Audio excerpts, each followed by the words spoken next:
Hello. Hello. Is there anybody out there?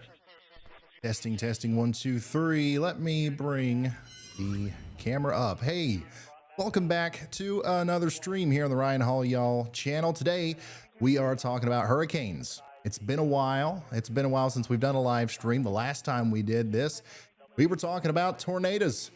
You know, now we're going to be talking about a little bit of everything. Not only do we have a tornado risk today, like we normally would whenever I go live, but we've got a big widespread flash flooding risk. And of course, just all of the other things that come with a hurricane, especially a hurricane with this kind of intensity. Hurricane Ian is not your average hurricane. Look at that big bad boy down there. The center of it is to the south and west of Key West. Right now, it's actually a lot farther east and south than what any of the forecast models were showing the last time you heard me talk about this storm. Okay, so, you know, hurricanes very rarely ever do exactly what they're predicted to do. A lot of times they veer back and forth, they wobble a lot, and every little inch that they move out of the way, versus what a model was projecting, kind of compounds on itself over time. So the farther away that the hurricane gets from the initial point where the forecast started, the more margin of error there is. And as you can see, this storm, once again, is a lot farther south and east than what we originally thought it was going to be. Now, here's the thing. Tampa's not out of the woods. Okay. In fact, whether you're on the northern side of this storm or the southern side of this storm, there's going to be bad things that happen. All right. I think the only thing that has changed for Tampa is some of the impacts are going to be a little bit different. The northern side of this storm, the northern part of this storm, whoever ends up on the northern side of the eye, and that's going to be a lot of the peninsula of Florida, especially from Tampa all the way up to Daytona Beach, maybe even as far north as Jacksonville. You guys are going to be in for a tremendous amount of rain, possibly in excess of 15 to 20 inches. Some models are showing 30 inches. So that right there is going to be historic rain that leads to obviously widespread devastating impacts. So once again, you're watching live coverage here on Hurricane Ian. We're going to be watching this tornado warning, and we're also going to be covering these tornado warnings as they come in. Listen, we have been getting tornado warnings out the wazoo today. We got a new one for Monroe County there. Here's the most recent one that I see. A lot of these are happening down here in the Everglades, west of Miami. But look at all of these storms. Look at all these supercells. Kind of associated with the outer bands of Hurricane Ian here. There is a lot of spin in the atmosphere allowing for these storms to produce tornadoes. Okay, I wouldn't be surprised if places from Homestead up to Miami and Fort Lauderdale and Coral Springs all end up under a tornado warning at some point tonight. We are going to see a plethora of these embedded supercells move over the state, kind of in a backwards motion than what we would normally see, and they are going to drop waterspouts and intermittent tornadoes, just like this one right here. Once again, that new tornado warning that just came out there is for Homestead, or areas to the west of Homestead. And look at that. This is, let me see here. Yeah, that right there is almost certainly producing a tornado right now, or at least it's about to. You can see here on the velocity scan, you see the greens right next to the reds. That tells me that there's a lot of rotation right there. So not only today are we going to be looking at the rotation around the center of the eye of Hurricane Ida, which we will, or I'm sorry, Hurricane Ian. Hurricane Ian, last time I did one of these, it was Ida, but Hurricane Ian, we are also going to look at the individual rotation inside of these little storms on the outer bands. So right here we go. We've got enough rotation here that the National Weather Service is saying that we should get a tornado warning. I obviously agree with that. And think that anybody in the path of this storm should take shelter immediately. Let me see exactly. Let me pull up the graphical information on that for you. I'm not familiar with this county. Okay, so this is once again in a very low population area. A new tornado watch has been issued. So, if we've got anybody watching in this area in the Everglades National Park, you got to get to shelter, but more than likely we don't. But the point of the matter is, everybody inside of this area right here is going to be capable of seeing tornadoes today. Look, Miami, Fort Lauderdale, you see this storm out here? This is probably producing a waterspout right now well off the ocean. And if I put this into motion, you can see that all those storms and a lot of similar ones are going to be pushing towards that area as we go later on into the night. So it's not just, when we do hurricane coverage, it's not just about storm surge. It's not just about the winds right around the center of the core. It's not just about the rain. It's not just about all of that. A lot of times there's a big tornado risk that goes along with it, and that actually happens quite a bit kind of far away from where you would normally expect to see most of the negative things with a hurricane. So sometimes people aren't prepared for it. So we're going to be covering those tornado warnings as they come out. We're going to be covering the obviously the hurricane and all the impacts with it as that continues to unfold. But we also have a team, a huge team of storm chasers out there today. Look, we've got storm chaser Vince Welty, Brandon Kopic, Chris Hall, Brad Arnold, and Brett Adair out there sending us live video footage right now of what's going on the ground in Florida. We've got them all out there. A lot of these guys are in where are they at? They're in Tampa. A lot of them are in and around Tampa. And I think that Brad and Brandon and Vince have the plan of going south tonight to try to, I don't know if you can really chase these tornadoes. These tropical tornadoes, a lot of times they're kind of brief. They're certainly low visibility, and obviously they're happening out here in the middle of the swamp. But when they're not, when they do eventually get into some of the more populated areas, even then, these tornadoes are going to be hard to see. So I don't know if they're planning on going to try to intercept tornadoes tonight, or if they're just trying to position themselves in a better place to maybe get, in the front of this Eyewall as it comes in, because I think that it's their goal to try to get as in front of the southeastern side as possible. So that's what's going on here. And if we come back to the radar, you can see now that this is in motion, you can see very clearly that we have just an incredibly well organized hurricane here. This is a dangerous storm. I've gotten, I think, like 10 million views on my TikTok about this over the past couple of days. And it's really interesting when your content gets put out in front of that many people. It's really interesting what kind of things you hear in the comments, and what kind of, you really get a good idea of what the consensus is on an event whenever you've got a sample size of 10 million. And I feel like a lot of people in Florida are saying, oh, it's just another day in Florida. I couldn't tell you how many times we've got hurricanes in Florida. Well, first of all, Floridians, I 100% respect you, and I believe you. I believe you that you can handle a lot more than most people could when it comes to this kind of weather. But this part of Florida specifically on the western side, it's been a while. It has been a while since you've seen a storm as strong as Ian come towards you. Okay.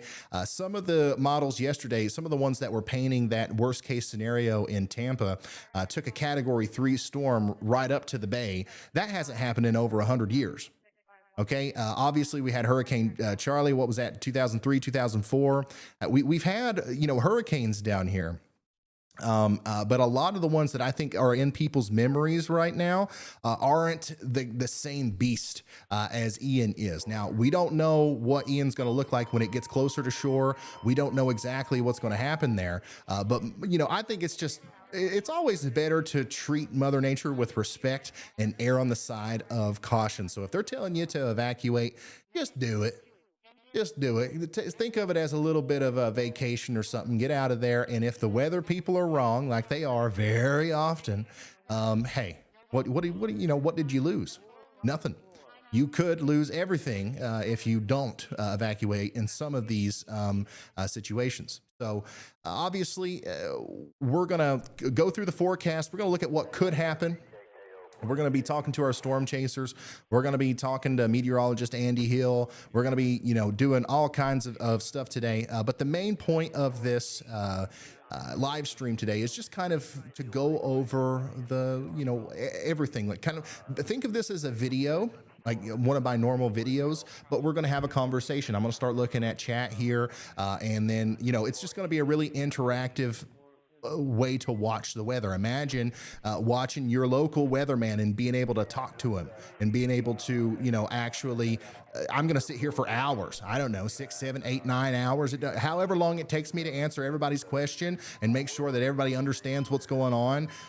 That's how long I'm going to be here. Okay. So as tradition at the beginning of the stream here, I believe we've got a lot of people watching. I believe we've got a lot of people tuning in.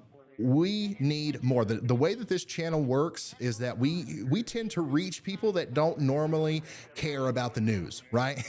People who normally don't care to turn on the TV or watch the weatherman in the suit, they tune into this channel. But the only way that we're able to reach them and get potentially life-saving vital information to them is through you, okay? So what I need you to do If you haven't already, and this, I'm only going to mention this once, I don't want to sit here and bore you to death, but like I want you to copy the link to this stream or hit the share button and put it on Facebook, Instagram, Twitter, TikTok, or whatever. Send it in a text message to a family member or friend. Let's get this out to as many people as possible so that we can hopefully either through sharing it far and wide or through YouTube's algorithm, get in front of as many people as possible. Once again, there's somebody in Miami right now who saw the National Hurricane Center cone and was like, you know what, I don't have to worry about that. They don't even know about the tornado risk. Okay, we need to reach that person. We've got somebody probably up here in Orlando that doesn't know about the historic rainfall risk. Okay, we need to reach that person. So let's share it far and wide. And if you don't have social media, just slap that like button like you normally would on a YouTube video, and that will also help the algorithm. Okay, so thank you guys for that. Let's start looking at some forecasts now. Let's look at a couple of hurricane models. You guys want to look at some hurricane models? We can also look at the National Hurricane Center latest update. I'll be honest with you guys. I have been spending so much time just kind of setting all of this up that I haven't looked at a lot of data. I have not looked at a whole lot of information today. It looks like maximum sustained winds with Hurricane Ian are still at 120 miles per hour right now. Still at 120 miles an hour right now.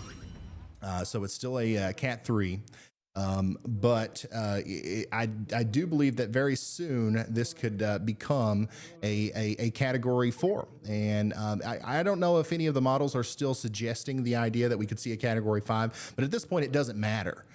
If it does reach Category 5 status, it's not going to remain a Category 5 as it comes ashore. Okay, so we're mainly worried about this because of the overall size and the scope and the track that it's taken. This thing is currently building up a big bubble of water under it, a big pool of storm surge, and the closer it gets to the coast, the more of that water is going to make it onto land, and that's going to be a big problem here. So first of all, thanks to everybody in the chat. Yeah, I see it's going crazy over here. We've got a ton of super chats and new members. I read all of those afterwards in situations like this where I can't keep up with it, but just thank you so much. Withworth, Ranzak, CCINCs, gifted 20 memberships. Thank you guys so much for all the support. Couldn't do this without y'all. All right, let's come over here to the forecast models. Let's see what the future of this thing looks like. And we'll also take a look at that cone real quick before we get into that. I want to throw that up. Of course, we're using the Radar Omega app here. Always, we try to do that. Let me come over here to the sidebar, go to tropical weather. We're going to turn on the cone of uncertainty and the projected track. All right, so everybody in the red cone is potentially in the direct path of this storm. And obviously it's moved to the south and east a little bit from what we've seen it. Currently, we got a Category 3 storm. Once again, Category 3, 120 mile an hour winds, 952 millibar central low pressure. A lot of models at this point were predicting the storm to still be in the 970s or 960s. So the storm is stronger than what we maybe originally thought that it was going to be. And that's why I think that the next update, more than likely, we're going to see that this is actually a Category 4. Category 4 is forecasted tonight at 8 p.m. and it's still going to be a Category 4 storm at 8 a.m. the morning tomorrow with 130 mile an hour winds and 160 mile per hour gusts. Here's the thing about this, guys. Okay, here's the thing. The faster this thing makes it to Florida, the more dangerous it's going to be. All right, because what's happening, and if you've been watching my videos, you know exactly what I'm talking about. What's happening is we've got this big blast of cold air coming down from Canada that's really going to try to take down the storm, okay? We've got cool, dry air that's going to try to infiltrate the center and kind of mix everything out. And then we've got high winds aloft that are going to try to decouple the upper levels of Hurricane Ian away from its base. And that also is going to try to tear it apart. But before that cool blast of air gets there, literally there's nothing holding this storm back. All right, so it's going to massively, rapidly intensify into a Category 4, maybe even a high-end Category 4, right off the coast of Florida here. And if it slows down, if it goes as slow as what we currently think it's going to, it'll likely lose a little bit of that steam before it comes to shore. Still expecting it, though, to be a Category 3 storm when it makes landfall with 125-mile-an-hour winds and 155-mile-per-hour gusts. You haven't seen that kind of storm in Inglewood or Rotonda West or Sarasota.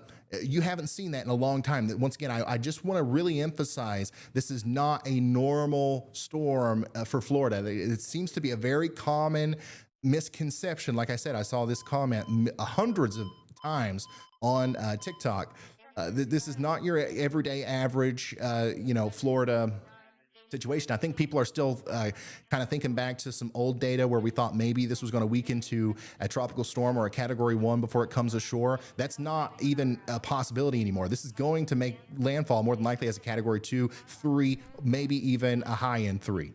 But once again, the faster that it gets to Florida, the stronger it's going to be. And also, the faster it gets to Florida, more than likely, the more south it's going to be. So a more south landfall is going to promote a more serious situation. So if this ends up going, tracking over Inglewood and Rotonda West, for example, everywhere up here towards Port Charlotte and Harbor Heights, it's going to be a bad situation with storm surge, and that's where we're going to see the highest winds. Now, on the northern side, we are going to see the rain. Okay, once again, we're talking about possibly up to 20 to 25 inches of rain from Tampa all the way up through the villages, and then eventually to Gainesville and Jacksonville. You were talking about devastating flooding possibly here if that actually comes to fruition. So let's take a look at the HMON model. Let's put it into motion and let's see what this looks like. Let's see what this model is saying about the exact placement of this storm. So here's a really interesting thing. Watch how this, once again, this is a forecast simulation. This is one of many that we're going to look at. Look how it literally is going the same direction as the National Hurricane Center's forecast. Like, this is literally following it to a T. So this is what the National Hurricane Center thinks is going to happen. Right now, the storm is probably at a 950, 945 millibar central low pressure. By the time we get to the early morning hours tomorrow, it's probably going to be in the 930s. And this is when some of the really strong hurricane force winds are going to start making it into the southwestern portions of Florida. From Tampa all the way down I-75 to Cape Coral, this is when the winds are really going to start ramping up. This is when the rain's really going to start getting bad. And then on the southern side, this is when we're really going to start seeing a lot of that storm surge come ashore. Now, is this 100% for sure the way that the storm's going to go? No. But in this scenario, Cape Coral down here, this is going to be a pretty bad situation as far as a storm surge goes, and they're probably going to get the brunt of it. But watch how slow it goes here as we get all the way into 5 p.m. tomorrow. That's when we think the eye of the storm could possibly come onto the shore of Florida here. 5 p.m. on Wednesday. That's when we think it's going to be around a Category 3. And then this is when Tampa and St. Petersburg would start seeing some of the more intense, winds and heavy rain and stuff. Once it gets onto the peninsula of Florida, the slower that it goes, the more problems we're going to have to deal with rain. And at this point, a lot of the models have different scenarios that they're putting out as far as the rain goes. But I think from Tampa through Orlando all the way up to Palm Coast, we're going to be dealing with a very serious situation as far as the flooding goes, even outside of the coastal stuff. Obviously, the storm surge is going to be bad, but outside of that, just regular freshwater flooding is going to be a big time story to the north. And I want to show you a couple of other things. I want to show you a couple of other models and different visualizations here so I can explain that a little bit better. By the way, all of that we just looked at was in the Radar Omega app. Let's see here. Hey, thank you so much, Lisa B. Thank you so much for the very generous contribution. Also, you, John Rogalin. Thank you very much. You guys are awesome. Let's come over here to the models. And of course, I'm going to look at chat more here in a second. And we're going to talk to our storm chasers. We're going to get into all that right here in a second. But I just want to come right out the gate and look at these forecast models, because I know that's what a lot of people are interested in seeing. All right, let's come to the GFS. We'll zoom in on Florida. Give me just a second. All right, you guys see that? All right. So precipitation totals. This is what the latest run of the GFS is kind of spitting out right now as far as precipitation totals go.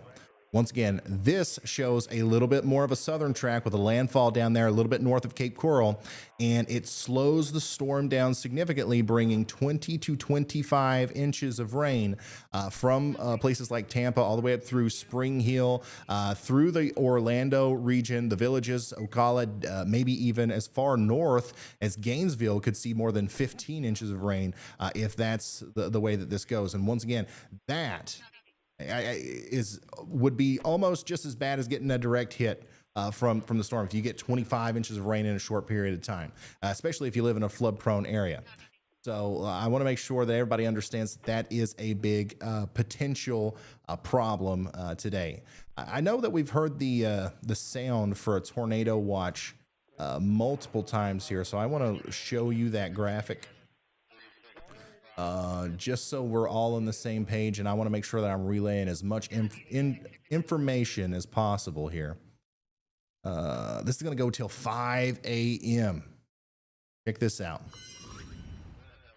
Yeah. This is going to go till 5 a.m. The National Weather Service has issued a tornado watch for Miami. A new tornado warning has been issued. Key Largo, Cape Coral, Jupiter Farms, all the way up to Sebastian. A few tornadoes are possible. Isolated gusts up to 60 miles an hour are possible. 8.1 million people, y'all. 8.1 million people in the path of this storm. All right. So that is what we're looking at there. Andy, can you hear me? Got you, Ryan. Okay, I've got to turn something on that I forgot to turn on here real quick, so I'm going to hand it over to you for just a minute, if you've got it. Yeah, I got you. All right, guys, this is meteorologist Andy Hill. Give me just a second here. Hello, friends.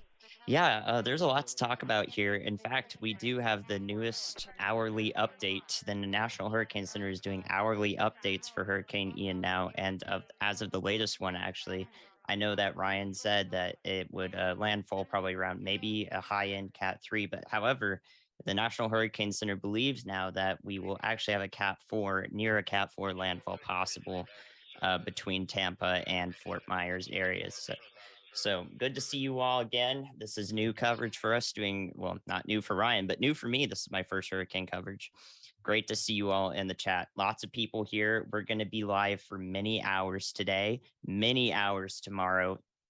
So look forward to hearing from us there. You can rely on us for a long period of time. We will be here. All right. So some key things that I've got lined up sooner than I was expecting. But we will have moderate and high risk for excessive flooding, excessive rainfall from the Weather Prediction Center, WPC, in Central Florida. High risk for flooding and flash flooding in Central Florida for tomorrow and for Friday. Or I'm sorry, for tomorrow and for Thursday. So lots of rain expected. This thing is no joke. Our new tornado warning that just came out now, there's a good intensification of the circulation that I'm seeing. Here, let me see if I can take you to that. I'll show you on the stream here. This is in the Everglades, though, so most of the spin-up tornadoes that are happening in the northeast quadrant of the path of Hurricane Ian are not going to affect many people. So for now, until these outer bands actually move into populated areas. So Everglades, we're not too worried about these spin-up tornadoes until they reach the populated center. So are you good now, Ryan? Yeah, I'm good. Thank you. Okay, no problem. Thank you very much. Guys, if you're new here, you probably don't know this, but I've had the world's worst luck with air conditioner in my studio. I've just fixed another problem that I have with it. So we should be good to go. There's a million monitors in here. And it gets hot quick, son. So we got to make sure we're doing everything to cool it off. Once again, new tornado warning for what is that? Mainland Monroe counties. Look at that big hook. Once again, big, potentially big tornado imminent here in this portion of Florida, but there's not a lot of, thankfully, there's not a lot of people down here. Okay, there's maybe some, alligators in the path of this storm, but here's the thing. I once again, I want to emphasize this: these storms that are producing the tornadoes are going to make it into places like Miami and Fort Lauderdale eventually. All right, so I want you guys paying attention to that ticker down there. I want you guys to pay attention whenever the tornado warnings come through, because there's likely going to be a bunch of them tonight, and we're going to walk you through those once again. And Andy, did you say there was when did that last update come through that you were talking about from the National Hurricane Center? Those are hourly updates, Ryan, so just a few minutes ago. Okay, all right. So I just wanted to make sure I wasn't looking at too old of information. I guess it just hasn't updated on my end yet. But like he said, now we are expecting, or the National Hurricane Center is expecting, that this will, I see it now.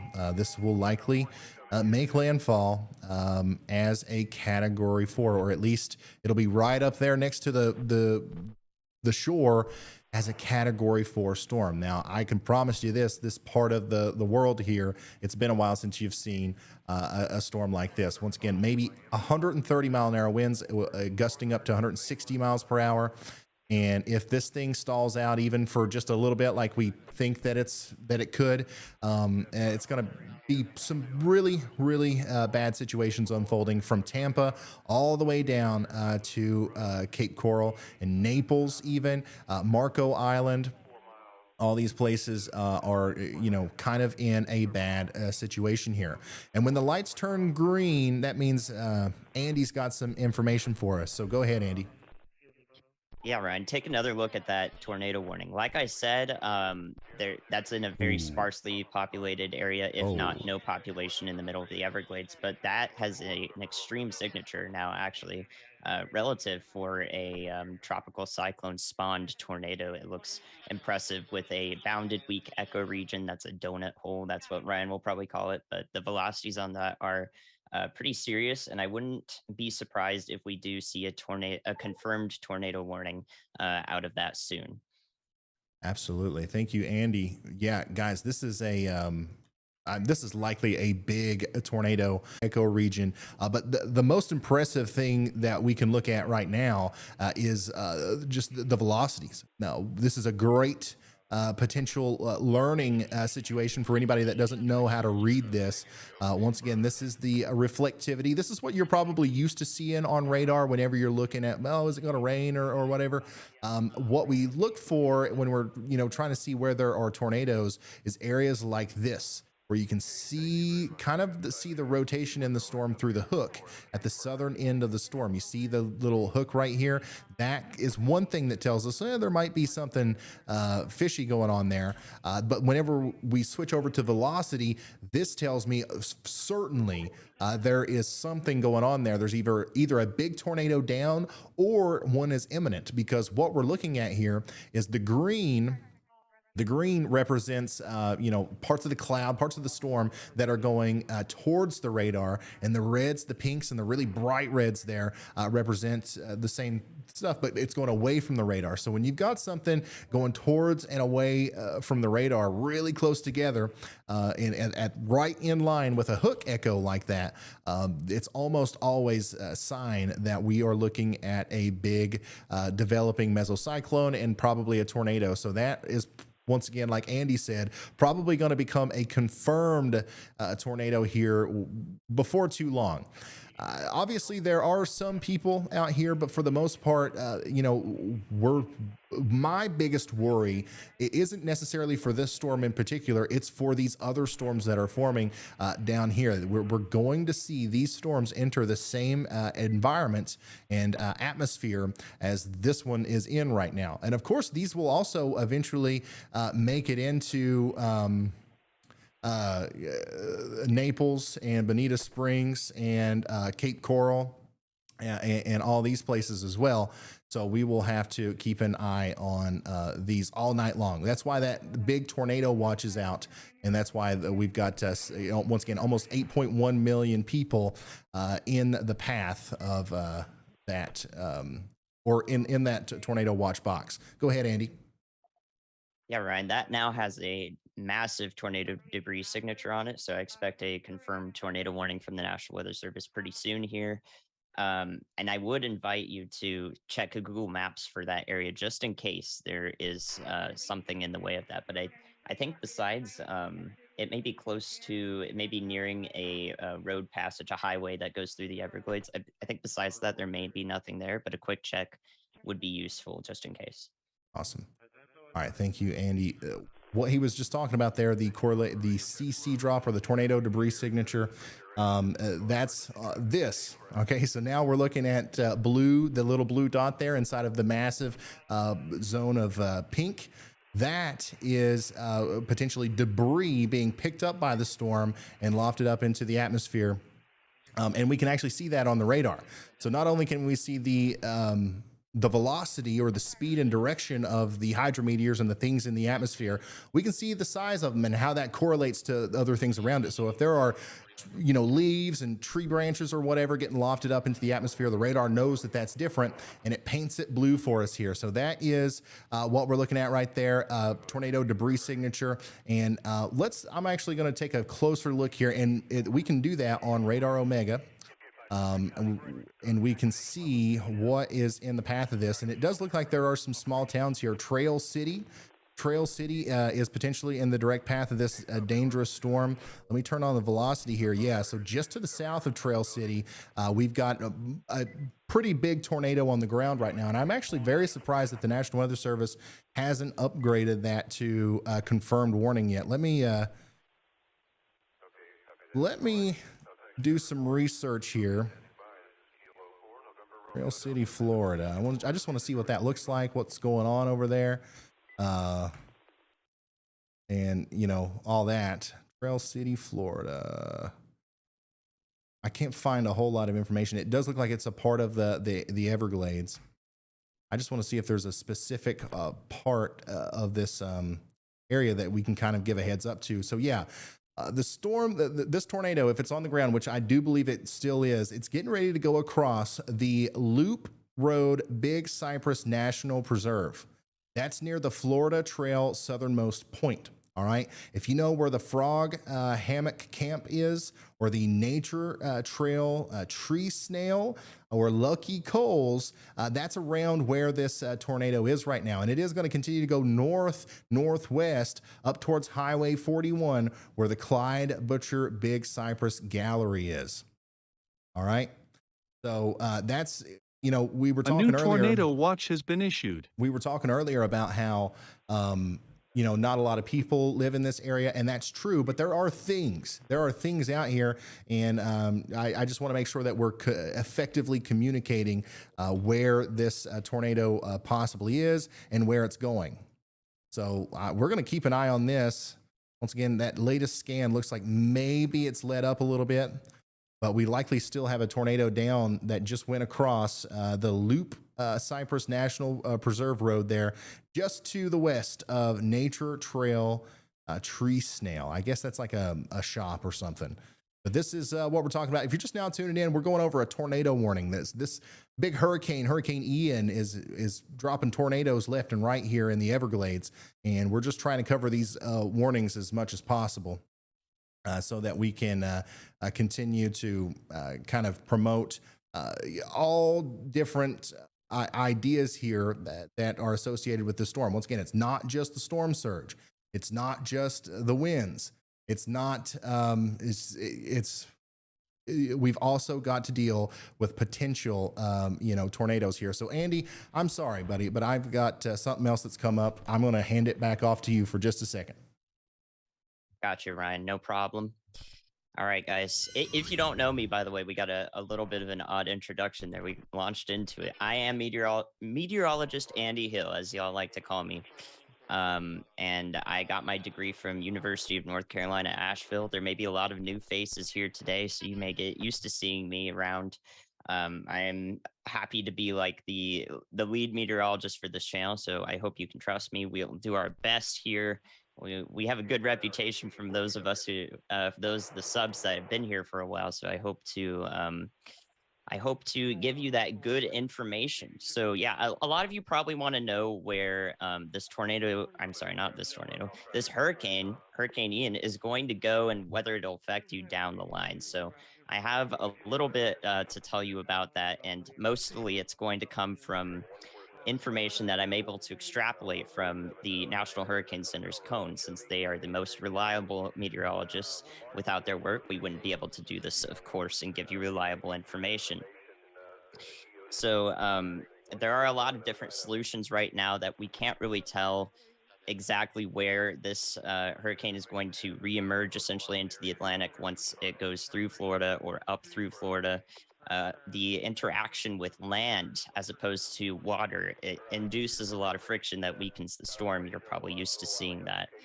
And in doing so, it will also cause a lot of chaos in terms of the path of this thing, the change of how the steering flow way up in the atmosphere affects it. That will change because of the depth of the storm and so forth. Like there's a lot of uncertainty once it gets past Florida. We can't tell you whether it'll recurve for sure or whether it'll go out to sea. All we can tell you is to make sure you're aware. Okay. I literally saw a meme on Twitter today from a few years back about Hurricane Matthew's path, which impacted eastern Florida.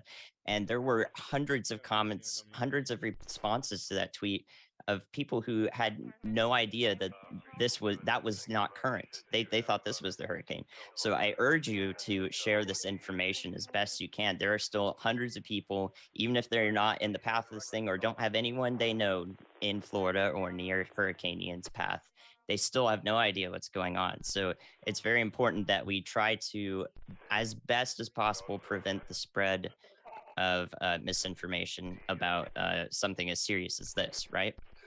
So make sure you are doing your part. If you can, sharing this information is the best thing you can do. Share official National Hurricane Center information as well, and your local National Weather Service meteorologists. All right. So again, though, as this goes past Florida, through Florida, up along the Atlantic, wherever it does head, Ian will bring rainfall, remnant winds, but the primary problem would be any place that Ian would stall along the way. That would allow much more flooding to take place if it does stall in an area in particular. We don't know that yet, though, so please stay with us for the next few days. We'll be streaming for sure tomorrow and the day after that. And if you're just now getting here, Ryan's taking a break. He'll be right back. I'm meteorologist Andy Hill, keeping you updated. Surprisingly, we never did get a confirmed tornado warning on that signature that we looked at that went near Trail City, Florida, south of Highway 41 going through the Everglades. I believe that's because the National Weather Service is probably extremely busy with many things at once. I hope that they are not overwhelmed. So hopefully we can give them our support as best as possible. A new tornado As I say warning that, has though, been issued. we do have a confirmed tornado warning, likely for that cell that is right here, south of Highway 41 and east of Everglades. Okay. So there's our confirmed tornado warning. Shout outs to the local National Weather Service meteorologists for doing all the work here. It's really important that we can maintain our sanity in times that are as wild as these. So thank you for sticking with us. Great to see you all. I do see you all in chat. I can respond to you as best as possible when there's 30,000 people here. Love to see you all. There's only so much I can do. So again, thank you guys all for the support. It really helps the channel, helps Ryan employ 3 degreed meteorologists, including myself, on his payroll, which is absolutely phenomenal to be able to do this with Ryan and with you all. I never would have imagined this last year. I'm back. So yeah, welcome back, Ryan. Thank you, Andy. Thank you very much.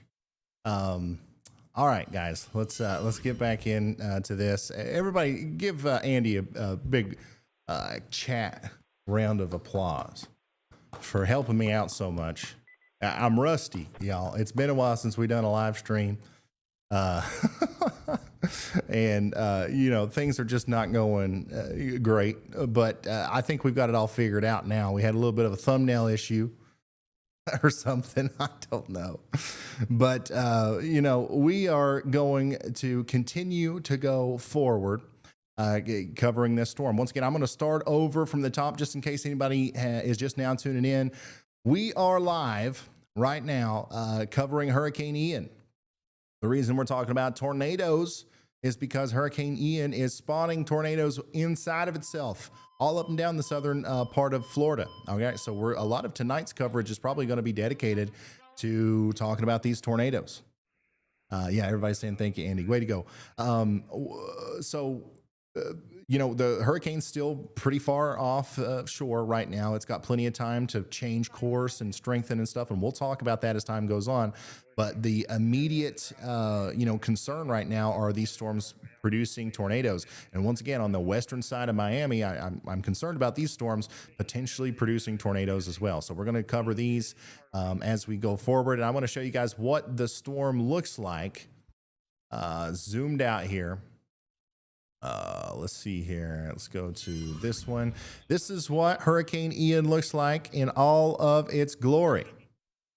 All right, that's the whole thing there. And let me tell you some of the latest information on it, just in case, once again, just in case you're just now tuning in, you don't know everything. I know that I've already said this once, but maximum sustained winds are at 120 miles an hour. So right there around the core, around that eye, and several miles out from each side, we're seeing 120 mile an hour winds sustained. All right, so that's constant. All right, when the wind dies down, it dies down to 120 miles an hour. And then it's gusting probably around 140, 150. So those are really obviously really strong winds. And we are actually expecting the storm to weaken. Not weaken, but strengthen over the next little bit and possibly make landfall as Category 4. So right now it's Category 3. It's going to make landfall as a Category 4. And I'm just trying to put it into perspective and just how strong the storm is, how big it is, and how potentially bad it's going to be for the areas that it makes landfall right around a little bit later tomorrow. It looks to me like 2 p.m., maybe 2 to 4 p.m. tomorrow now is what we're looking at for the potential landfall scenario. It's crazy how much that has changed. When we first started looking at this thing, I believe, when we first got a cone on it, we were talking about this storm making landfall on Friday. All right. And then it changed maybe to Wednesday night and to Thursday morning. And then it was back to Friday, maybe even late Friday, because we originally thought this was going to go a little bit farther north, maybe up into the Big Bend of Florida. Now that we're kind of getting closer to where, we're actually going to be, we can see very clearly that, this is going to make landfall a lot sooner than what we originally thought and a lot farther south. I think Tampa's still under the gun. I think North Point, Cape Coral, all the way down to Naples are probably the most likely areas to take a direct hit from this thing. Here's the thing. It doesn't really matter who gets the direct hit, right? And hurricane forecasting used to be a different game, man. I remember back when I was young and watching the Weather Channel and they was, talking about hurricanes, a whole section of the state would evacuate. Nobody ever tried to tell you like, okay, Tampa's going to be the one that gets hit, or Cape Coral. Like, nobody ever tried to nail down which city it was going to be, because it really doesn't matter. If Cape Coral's the one that gets hit, Tampa's still going to have a hard time. Same thing, vice versa. Obviously, wherever that eye goes, wherever the Eyewall goes, is going to end up having more problems. But I think that everybody needs to take it equally seriously until the storm goes by. There will be a small area that gets devastating impacts from this. And then a large area that gets extreme impacts, like bad impacts. So like, it doesn't matter if it's extreme or devastating to me. I would pay just as close attention to this. So I know a lot of people in and around Tampa are evacuating. I don't know if there's been enough time to communicate maybe the additional risk now that we're seeing a little bit further to the south from North Point to Cape Coral. So hopefully those people are paying just as much of attention as well. Let's see if we can't talk to one of our storm chasers real quick. Let me reach out to Chris Hall here if I can connect with him. That's right, Chris Hall, y'all, is out there. And no, he's not my brother, before you ask. Oh, looks like he might be out of service. But yeah, it looks like he's out of service. Let's try Brandon Kopic. Brandon, I'm live. This is a mic check just to see if you can hear me. And once again, we got a bunch of storm chasers out there. Yeah, I got you, buddy. Hey, have you made it into Tampa yet? Where's your location? I am just now rolling into the city of Tampa. I stopped on the north side to fill up my gas can and top off the car. I'm almost to my hotel here in Tampa Bay. Gonna check in and then take a dive south and go after those supercells that continually develop down there on the coast. See if we get a good tornado threat tonight. On your way in, did you see a lot of traffic? Is there still a lot of people seemingly leaving? Oh yeah, without a doubt. I'm not sure if you saw it on Twitter, but I posted a video on Twitter. It was just mile after mile of just stopped traffic on I-75 northbound going out of Tampa. Thankfully, everybody's heeding the warning and everybody's getting out of the way. All right. Thank you so much, Storm Chaser Brandon Kopic. Once again, we got a bunch of them out there. We got Vince Welty, Brandon, Chris Hall, which I can't reach right now, Brad Arnold, Brett Adair, and of course, we've got a static camera of Tampa, Florida out there. And these guys are going to be with us probably for the next several days as we continue to track this storm through Florida. And once we get to like the most intense part, they'll be right out there in the middle of it, sharing us video so we can see exactly what's going on. Andy, go ahead. Hey, Ryan. The confirmed tornado warning that's headed towards Highway 41 now is developing a second area of rotation to the east. It's already a confirmed warning, and there is traffic along Highway 41. I checked. So there are people and cars that are going through the Everglades right now that are in this confirmed tornado warning. I don't know if they've got service out there or how good the service is out there so that they can actually have warnings. But yeah, take a look at that area of rotation to the east. It's just about to pass over Highway 41 right now. So hopefully people there are in their cars are aware that that is ongoing. Absolutely. Thank you very much, Andy. New circulation that's probably sparking a new tornado here crossing Highway 41 now. If anybody knows anybody making this trek, I would imagine that this is kind of a populated road. I mean, the only other way to get from like Miami to Naples or, any of these areas is to take I-75, which is several miles to the north. So this road, Highway 41, goes right through the Everglades to Naples. So I would say that this is actually a pretty, populated roadway. So if anybody knows anybody in that general vicinity, give them a heads up. Let them know what's going on because there's almost certainly a tornado down or getting ready to be down there. And next up, after it goes by there, it's actually going to be going right by the Dade Collier Training and Transition Airport.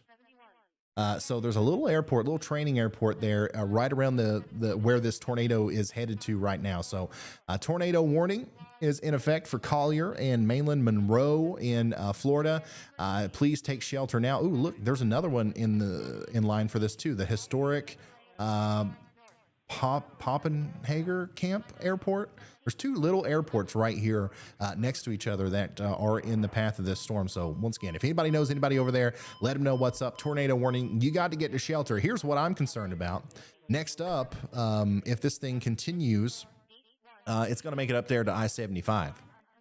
All right. It's going to make it up there to I-75 between the Big Cypress National Preserve and the Everglades Reservation there. So Alligator Alley is next up under the gun for this, honestly, this cluster of supercells that could potentially cause tornadoes here. These over here next to Miami are starting to look pretty serious.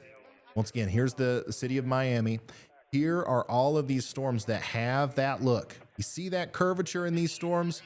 I call that, they're starting to look like beans. All right. When these storms start to look like beans, things could be serious. All right. And we could start seeing tornadoes potentially with these, just like we've seen with the ones to the east.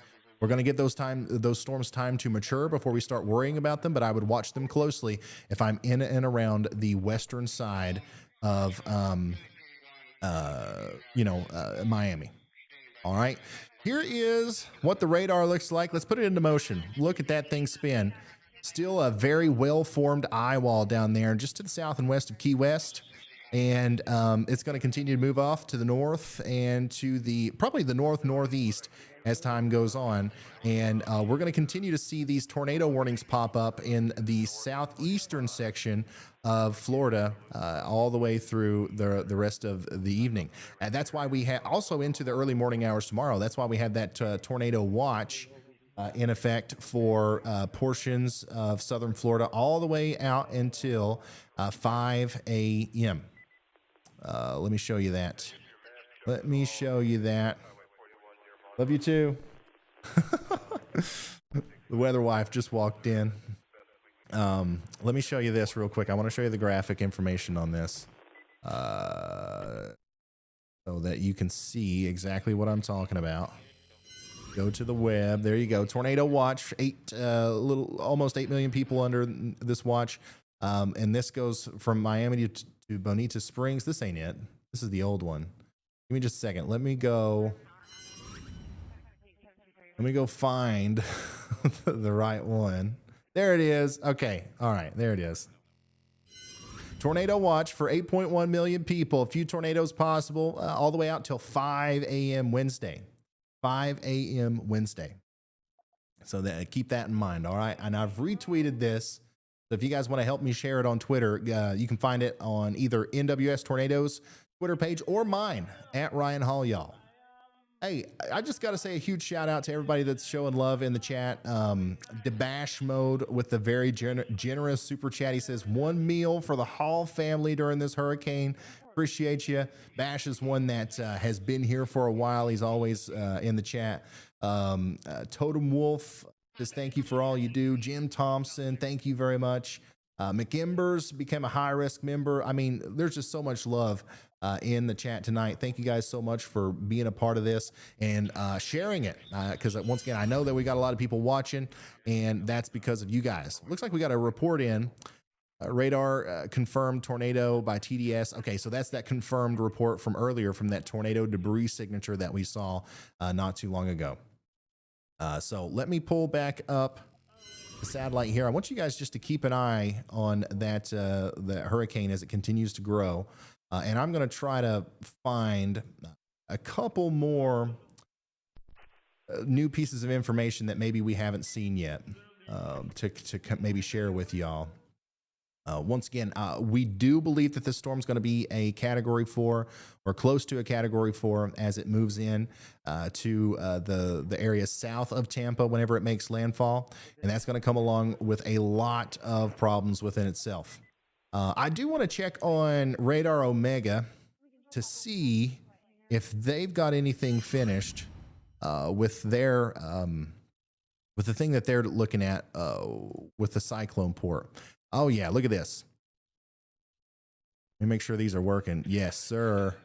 Okay, so I showed you video earlier of Storm Chaser Vince Welty out there with the Radar Omega team installing these mesovort things all up and down the coast where we think this storm might make landfall. They're going up, they're going north and laying them down as they go. I think they've got like 30 or 40 of these things. I see a bunch of them already sitting here. Let me show you what this is like. Okay, if you got the Radar Omega app, you could do this, or you can just kind of watch me do it. But down here at Marcos Island, if I go through and I turn on the mesovort stations, and we're going to have access to this through the entire event, guys. I can come down here to Marcos Island, I click on this icon, and I've got a live view of a stationary camera there. Once again, if this ends up being where the storm surge happens and we've got to keep an eye on it, we're going to have access to this throughout the duration of the event. It's hooked up to solar power. It's got a huge battery backup. It's not going anywhere. It's tied down. So like we should be able to see this as the hurricane comes in. Additionally, we've got the ability to see pressure. All right, so we can see the current pressure, 1,008 millibars here, and we've got a graph that tells us what that is like over time. All right, and then up here to the north of Naples, we've got another one. This one's got even more information on it. We can see the temperature, we can see the dew point, we can see the humidity, the wind gusts, and of course we have that ability to look at the live cameras and just look at how fast those low-level clouds are moving there associated with Hurricane Even. uh, Hurricane Ian, and of course the low level and shear that's allowing for some of those tornadoes to happen a little bit further to the east. Here's another look at a different one. This one's at the New Pass Bridge. Once again, a lot of these are situated perfectly to where we're going to really be able to monitor that storm surge as it comes in.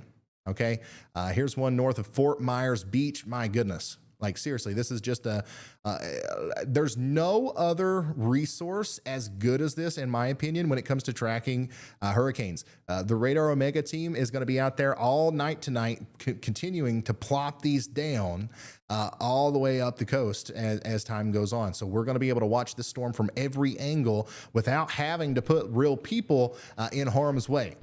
Now, some people are out there on their own accord in harm's way, like Storm Chaser Vince Welty, who you can see here in the app as well. There's 54 of you guys watching in the Radar Mega app with me with Storm Chaser Vince Welty.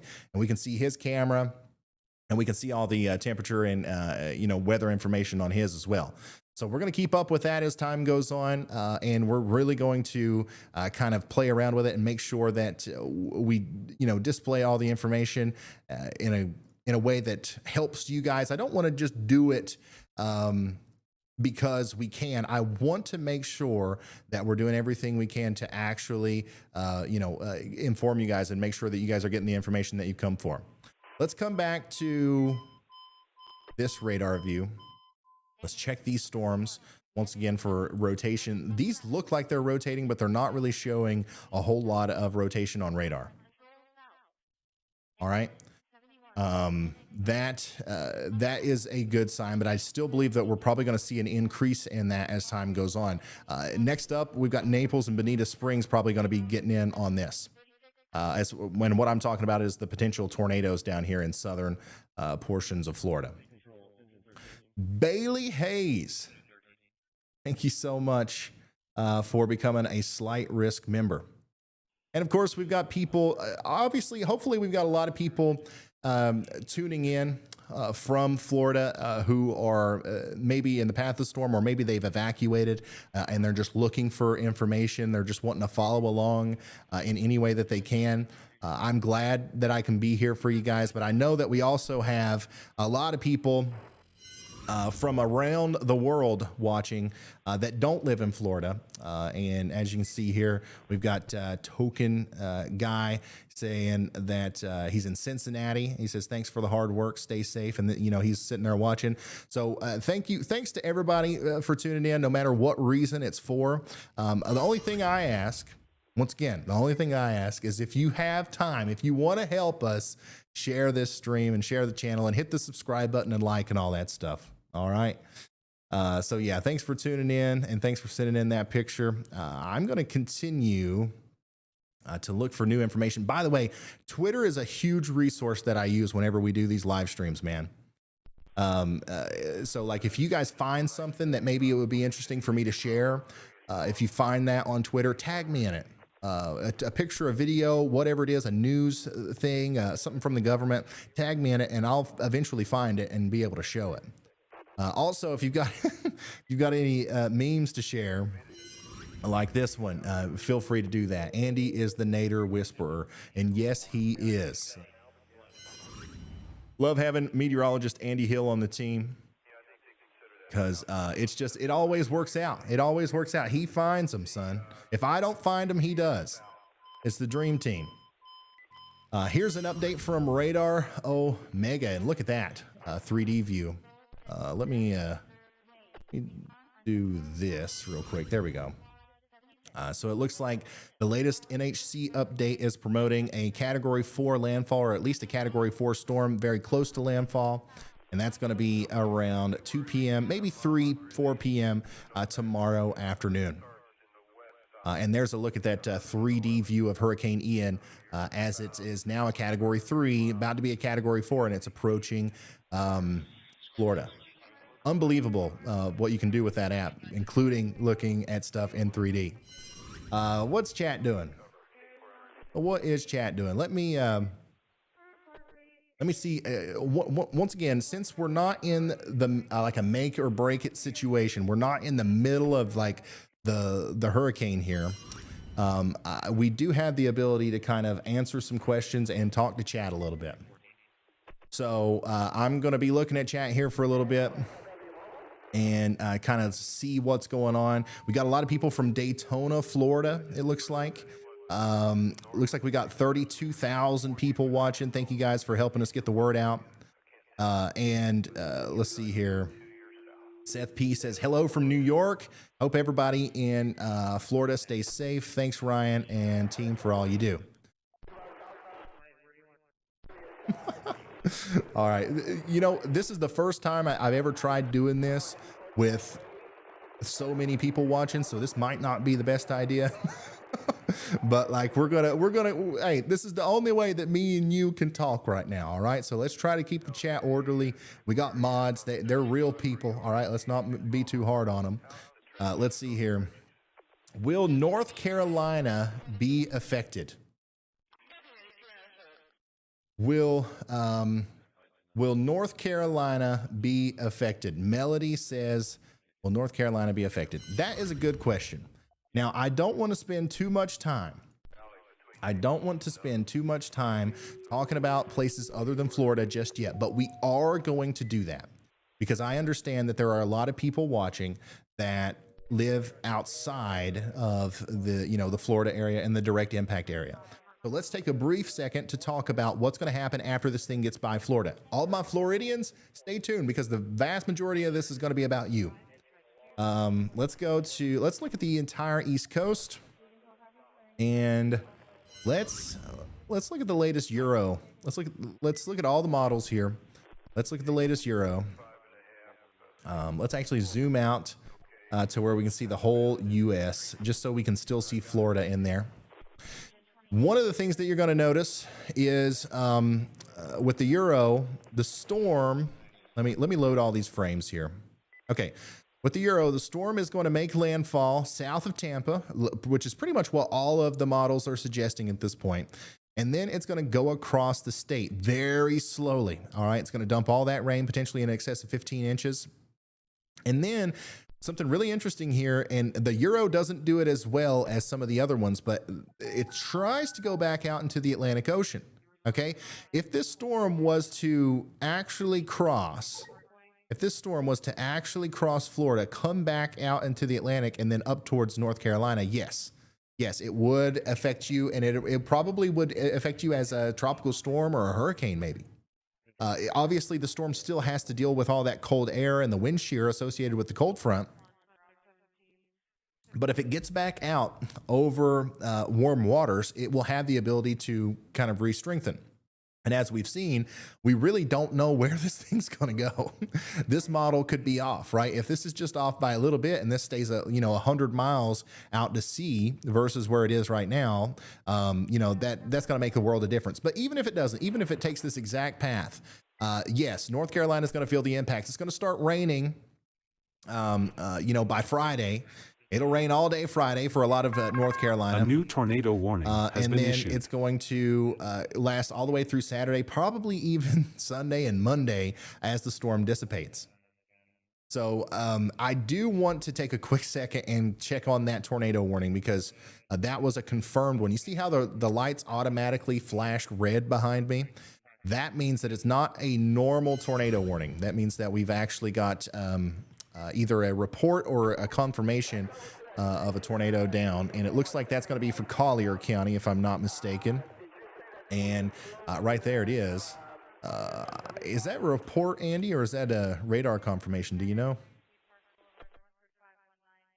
Looks like a radar confirmed warning, Ryan. Okay. All right. Sounds good. Radar confirmed here. So we've got a tornado down here south of Sunnyland. Let me just look real quick and try to explain exactly where this is. So to give you a better idea of what we're looking at here, once again, this is still out in the Everglades, but we're a little bit further north. Now we're very far north of the training airport, and we're just like right in the middle of the Everglades. Like there's nothing, there's not a lot happening out here. If the storm stays on the ground, to the top of the warning box there, it'll get dangerously close to I-75. All right. So Alligator Alley, if we've got anybody listening that's going east from Naples on Alligator Alley or west out of Miami, then you've got to pay attention to this one, because this storm's probably going to continue to try to produce a tornado as it crosses Interstate 75 there. All right. So pay attention to it. But for now, there's not a whole lot going on. There's not a whole lot going on that we can kind of update you on, because there's just not a lot of people in the direct path of this. But if you are in Collier County, take shelter now. Tornado warning, and it's confirmed. Let's come back over to the models here real quick, and we're gonna watch this happen again. So once again, you will feel the impacts in North Carolina, South Carolina, and really anybody in the green there. It's going to rain, but there's other things that could happen as well. Let's say it does take this path once again. We have to think about the severe weather aspect. There is a slight chance that in the front right quadrant of this storm, if there's enough spin in the atmosphere, and if there are other conditions available to allow for the development of supercells or storms that could produce tornadoes, there's going to be enough spin to maybe allow that to happen in South Carolina, North Carolina, maybe even all the way up there into Virginia as we go from Friday into Sunday. Okay, so this isn't something that I'm super confident about really nailing down in the forecast yet, because I mean, it just really depends on the overall track of the storm. But yeah, there very well could be some sort of a tornadic aspect to this as this gets into South Carolina and North Carolina and Virginia. But we just don't know for sure just yet. Okay, so that's an option. Let's take a look at the GFS. The GFS, the 18Z is rolling out right now, but we'll take a look at the last one that we've got, which is 12Z. And man, the GFS track is even weirder. It makes landfall in Florida and in just about the same place. Then it just stops. The storm just literally pauses over Florida. It says, hold up, I ain't done with Florida. And it stays there for a while, and then just kind of floats up as that transition happens from the tropical system up to the extratropical, to where I don't know if that would produce as much of a problem with tornadoes as not, but that still in the front right quadrant, we'll have to watch the potential for spinning storms.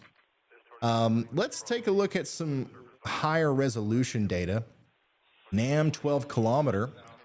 NAM 12 kilometer takes the storm across Florida and then out to sea. So this right here would probably be a worst case scenario for South Carolina and North Carolina. I don't know exactly what kind of storm that's going to try to make landfall as, if that were to happen. So if this goes across Florida, I don't think that we're going to see this thing ever come back to like a category 4 or something like that. But if it does turn back into a hurricane, according to the NAM 12 kilometer, that is one of the very many possibilities here, is that this could recurve and come into South Carolina and North Carolina, maybe as a weak hurricane with an even higher severe weather risk, because there's just going to be more dynamics to work with in the storm. So two of our big global models think that this storm's going to go over Florida, kind of weaken out, and then go over land pretty much. And we're not going to have to worry about it as much on the East Coast. But the short range model, like the 12 kilometer NAM there, does suggest that this could go out to sea. And that is certainly still a possibility. It's not likely, but it is a possibility. So we will watch that as we go forward. So that is what we're looking at there. We've got potentially 2 landfalling situations that we're looking at, but more than likely, we're mostly going to be concerned with the Florida one. I want to spend as much time as possible talking about Florida during this stream, because they're the ones that's getting ready to go through a certain bad situation. And if you guys like, I'm going to keep you updated on everything as we go forward. But after we get everything flushed out with Florida, then we'll talk about the rest of the East Coast going forward. And that also allows some time for the forecast to straighten up a little bit too.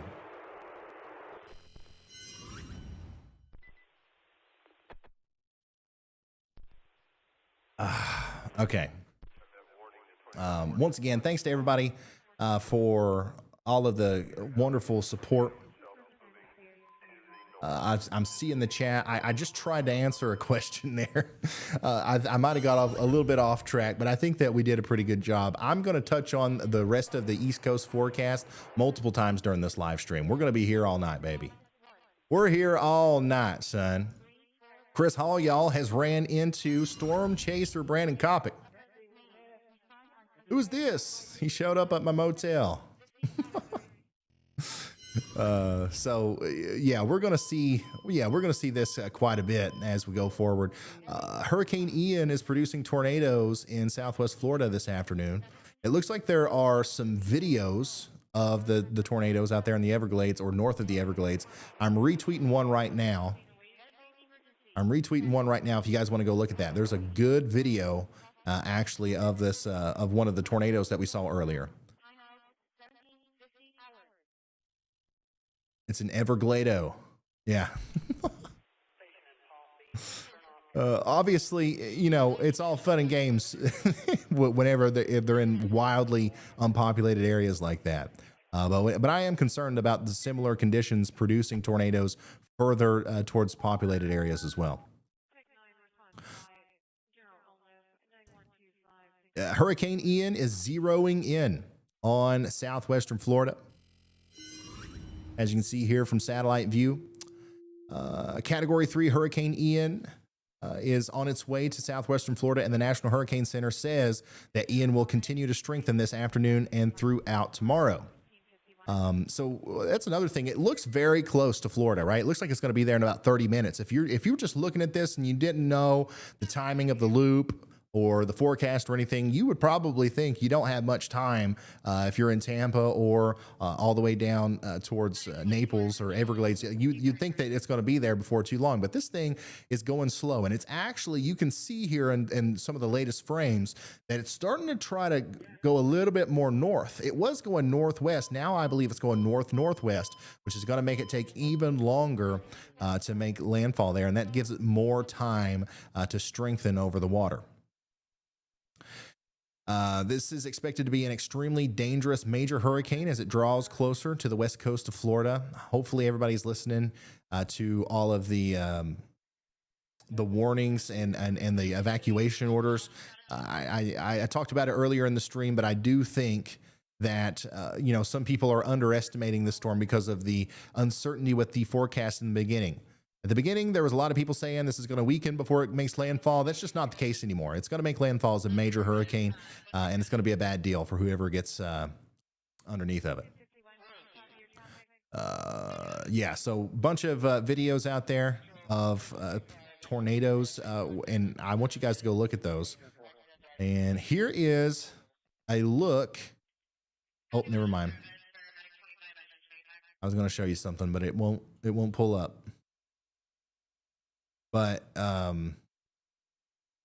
basically, the main thing that we've got to talk about is that given the convection already kind of like firing up and going around the center of this storm, it looks really healthy to me. I think a lot of the models, even at this point, were starting to weaken the storm as the interaction with that cold front was already kind of happening, especially in the upper levels. It looks incredibly healthy. And when that cool, dry air comes in and tries to take it down, it's going to have a real hard time. Whenever that inner eyewall, whenever the core of this storm gets really good and built up, and it looks like it is going to have time to do that, it's going to take a force of nature. And that's exactly what we're dealing with, but still, it's going to take quite the force to deter that. So let's take a closer look at this on satellite, and let me try to explain that point a little bit more. You see the black and the white areas around the eye and the eyewall there? That is this storm's direct source of contact with the ocean and the heat in it. All right? So the ocean's warm, right? It's got all kinds of warm water down there. That's one of the reasons. That's one of the things that the hurricane feeds off of. And if it loses its connection with that warm, moist air, like a lot of times it does whenever they go over land, that's why they weaken whenever they hit land, the storm's pretty much over with. And usually if the storm's over water, if it's over the ocean, you're like, well, what is it? Why would we have to worry? Or why would this storm, if it was a thinking being, why would it have to worry about losing connection with the ocean if it's just over the ocean, it's not near land? Well, like in the example with this cold front that's coming in, it's going to try to infiltrate it with cold, dry air. That's going to happen it's going to get into the center of the storm through the weak spots, right? So if this thing can form a solid core and every single pixel around that eye wall is black or white, meaning that we've got really high tall tops around the eye there, then that's going to serve as a barrier of protection around the main mechanism that's keeping the storm in contact with the ocean from the cool dry air that's going to try to come in and take it down. If this storm has enough time to form that well-defined core of the storm, once again, it's going to be much harder for any sort of outside force to come through and weaken it and take it down. So that's what we think is going to happen. It's going to undergo rapid intensification, possibly even more so tonight as we get into the diurnal maximum, which just basically means at night it's going to get colder than, the air can get colder than the water, right? If it's been hot all day, if you got a swimming pool, it's been hot all day, as soon as the sun goes down, the water feels super warm because the air starts cooling off immediately when the sun goes down, but the water doesn't. The water maintains or retains the heat longer. Same thing happens in the ocean. So at night, the air cools off and the water's still warm, and that just allows for warm air to rise more efficiently into the coolness, and just allows for thunderstorm activity to kind of ramp up a little bit more, and that overall makes the storm more intense. And that's going to happen all night tonight into the day tomorrow, where we do expect landfall around 2 to 4 p.m. All right. Let's see here. It does look like Hurricane Ian is doing a little bit of an eyewall replacement cycle right now as well. So we'll talk about that a little bit more in depth in the future. I don't know if maybe Andy could talk about that. Hey, by the way, when the lights turn green, it means we got to talk to Andy. Go ahead, Andy. Hey, Ryan. Thankfully, no bad news to share with this instance. I actually just shared a few things in the stream text for you to look at. We've got the hurricane hunters flying planes through Ian's eye. So there's a cool picture in there of the stadium effect. You can see, if you bring up that image, Ryan, you can see how the clouds actually like fall back with height. And it's literally like you're looking at like the stands in a stadium at a football game or something. They go back and up. So that's what happens in a really strong hurricane. You can get the stadium effect in the eye itself. And I thought that was pretty interesting. So you could see that perspective from the plane, if Ryan can bring that up. And then also I shared the new expected storm surge at the moment. Peak storm surge forecasted 8 to 12 feet for along the expected area of landfall on Wednesday in Western Florida, along the coast.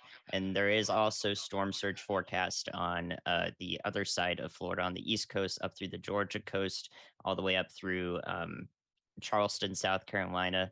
That currently is not expected to be as intense of a storm surge, but it will be essentially brought on by the counterclockwise rotation. So on the north side of Hurricane Ian, after it's passed through Florida, per the current National Hurricane Center forecast track, the north side of Ian will have winds that are going onshore, so from the east, and that will bring the water onshore, so to speak. So that's why we've got some storm surge expected and forecasted ahead of time for those areas along the South Carolina, Georgia, and northeastern Florida coast. And then, of course, I also shared berry bones because we love berry bones. Awesome. Thank you, Andy. And yeah, so just some of the latest information here.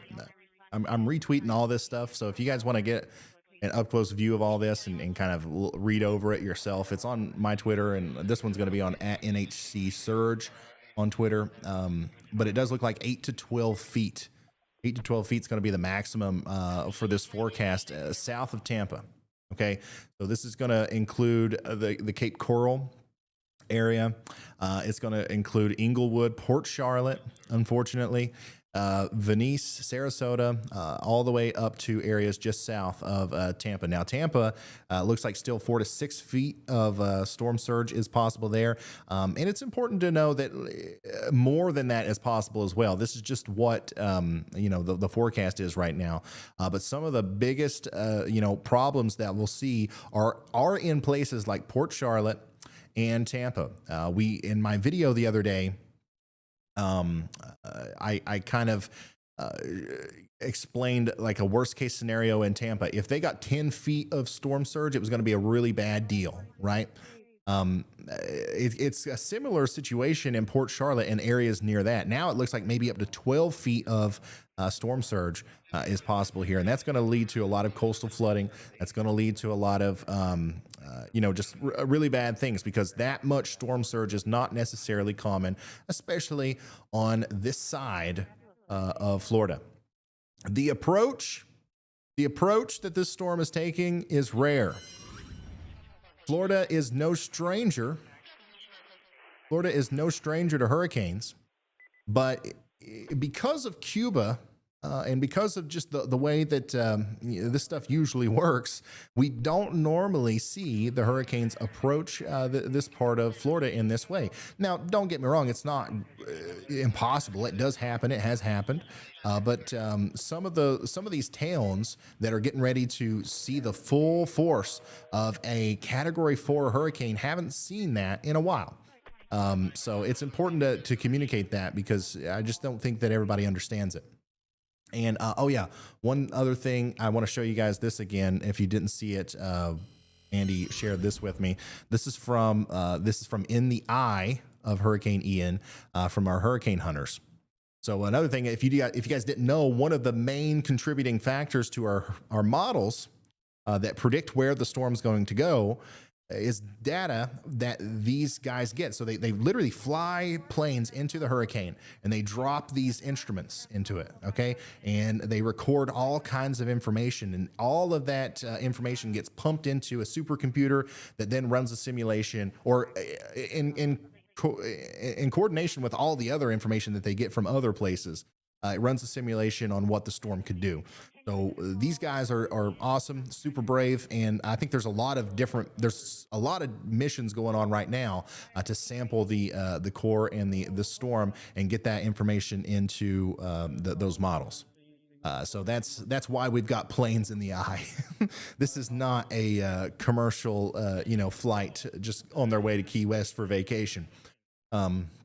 But yeah, really good look at the stadium effect here. If you were in the middle of that, it would feel like you were in Epic Stadium. The clouds are the audience. 101 years since a storm went just the right way over Tampa to cause big problems with a storm surge. So that, once again, that's it's kind of rare. Jay Hayes, what's up, Jay? He says, bro. Hold on, I want to throw this one up on the screen. I want to throw this one up real quick here. How do I do that? I forgot.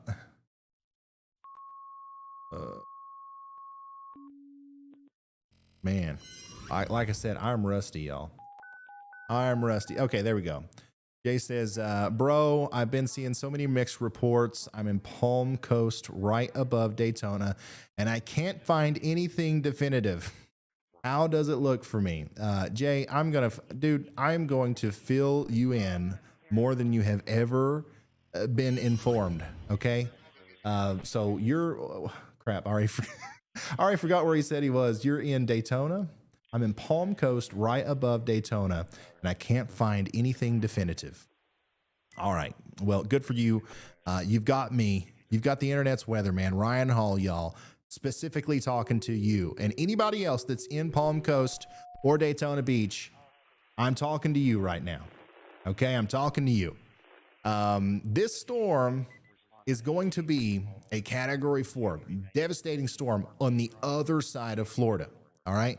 Once the center of it anyways, gets to Daytona Beach and Palm Coast, it's not going to be that storm anymore.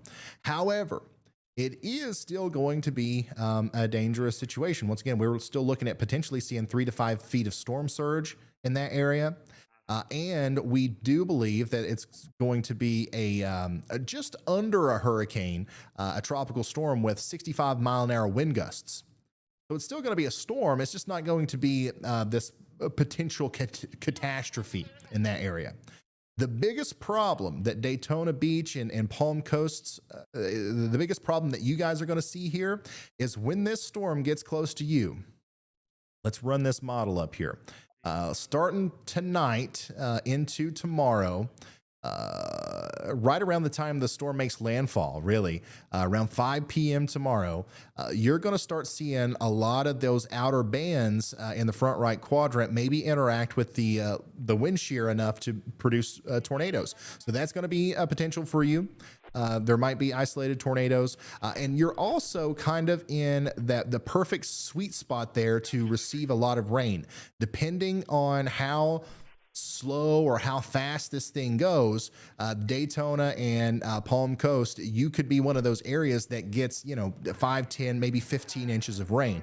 So if you live in a flood prone area, or if you are visiting in a flood prone area around here, that could definitely cause some problems. But there's not going to be any 150-mile-an-hour wind gusts in Daytona Beach.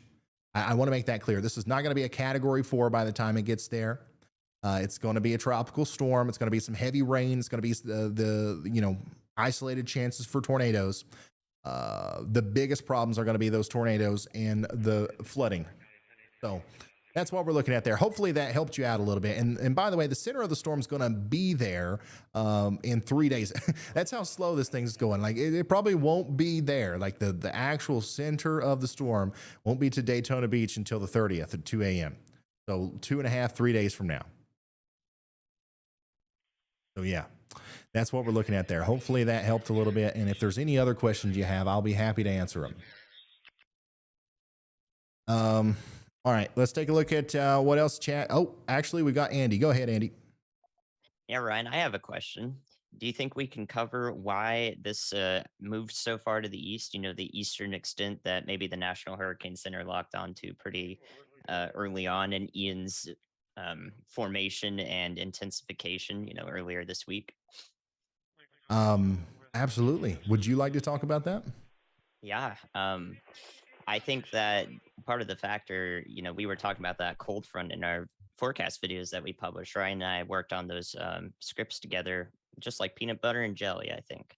And it's very possible that cold front has progressed faster. The trough that was driving it may have been slightly deeper. So we saw an enhanced steering flow well aloft in the atmosphere that's actually driving this more to the east, because a deep and intense hurricane, is actually rather deep. It goes all the way up to the tropopause, which is the start of the stratosphere. It's pretty high up there, and thus it will feel the impacts, essentially the steering flow all the way up into the atmosphere up there, where the effects of the trough, if it is really deep, will actually push it further east. So I think that maybe that whole system was a little deeper and faster than was modeled, and Ian is feeling the light effects of that rather, right? It's not steering it due east, A new tornado warning Ian's has been already issued. feeling the effects of that where it wasn't forecasted to, it wasn't modeled to,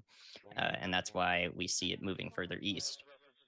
So pretty good of the National Hurricane Center to favor that east track. Keep it in the forecast cone of uncertainty. That's why we trust them, right? Absolutely. Yeah. But what are you thinking about from this point, given everything that we have? Obviously, the forecast is getting a lot more narrow. We have a much better idea now of what's going to happen here. Do you think that trend of this, it's actually going to be a little bit further east, a little bit further south than what we thought, do you think that's going to continue, or do you think that we are kind of locking in to a pretty certain area of approximate landfall? Well, within 24 hours, the forecast can deviate maybe up to 40, 50, 60 miles. But in terms of the coastal landfall of Florida, we're pretty set on that for sure. But yeah, so I wouldn't expect anything that's greater than like a 50-mile deviance in 24 hours, since we're about 24 hours out from landfall as of right now. And then I want to ask you your opinion on these sales coming in around Miami. Obviously, we've still got, this is still the part of the storm that we need to watch for potential tornadoes. Why aren't we seeing the same kind of like warnings coming out of these storms? And are we going to in and around the Miami area later tonight? It seems like the Miami area cells are not as deep. They're not as tall of storms, so they haven't matured as much in the strongest parts of the outer band.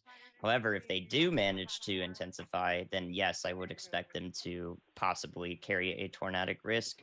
And the reason for that is as they move onshore, that difference in friction between the surface media, the ocean air flows free over it, and then the land air meets a lot of friction over the rough surface and terrain. That difference is actually what contributes to spinning air aloft, called a vertical wind shear. And that's conducive to both the tornadic risk and the supercellular mode of these storms.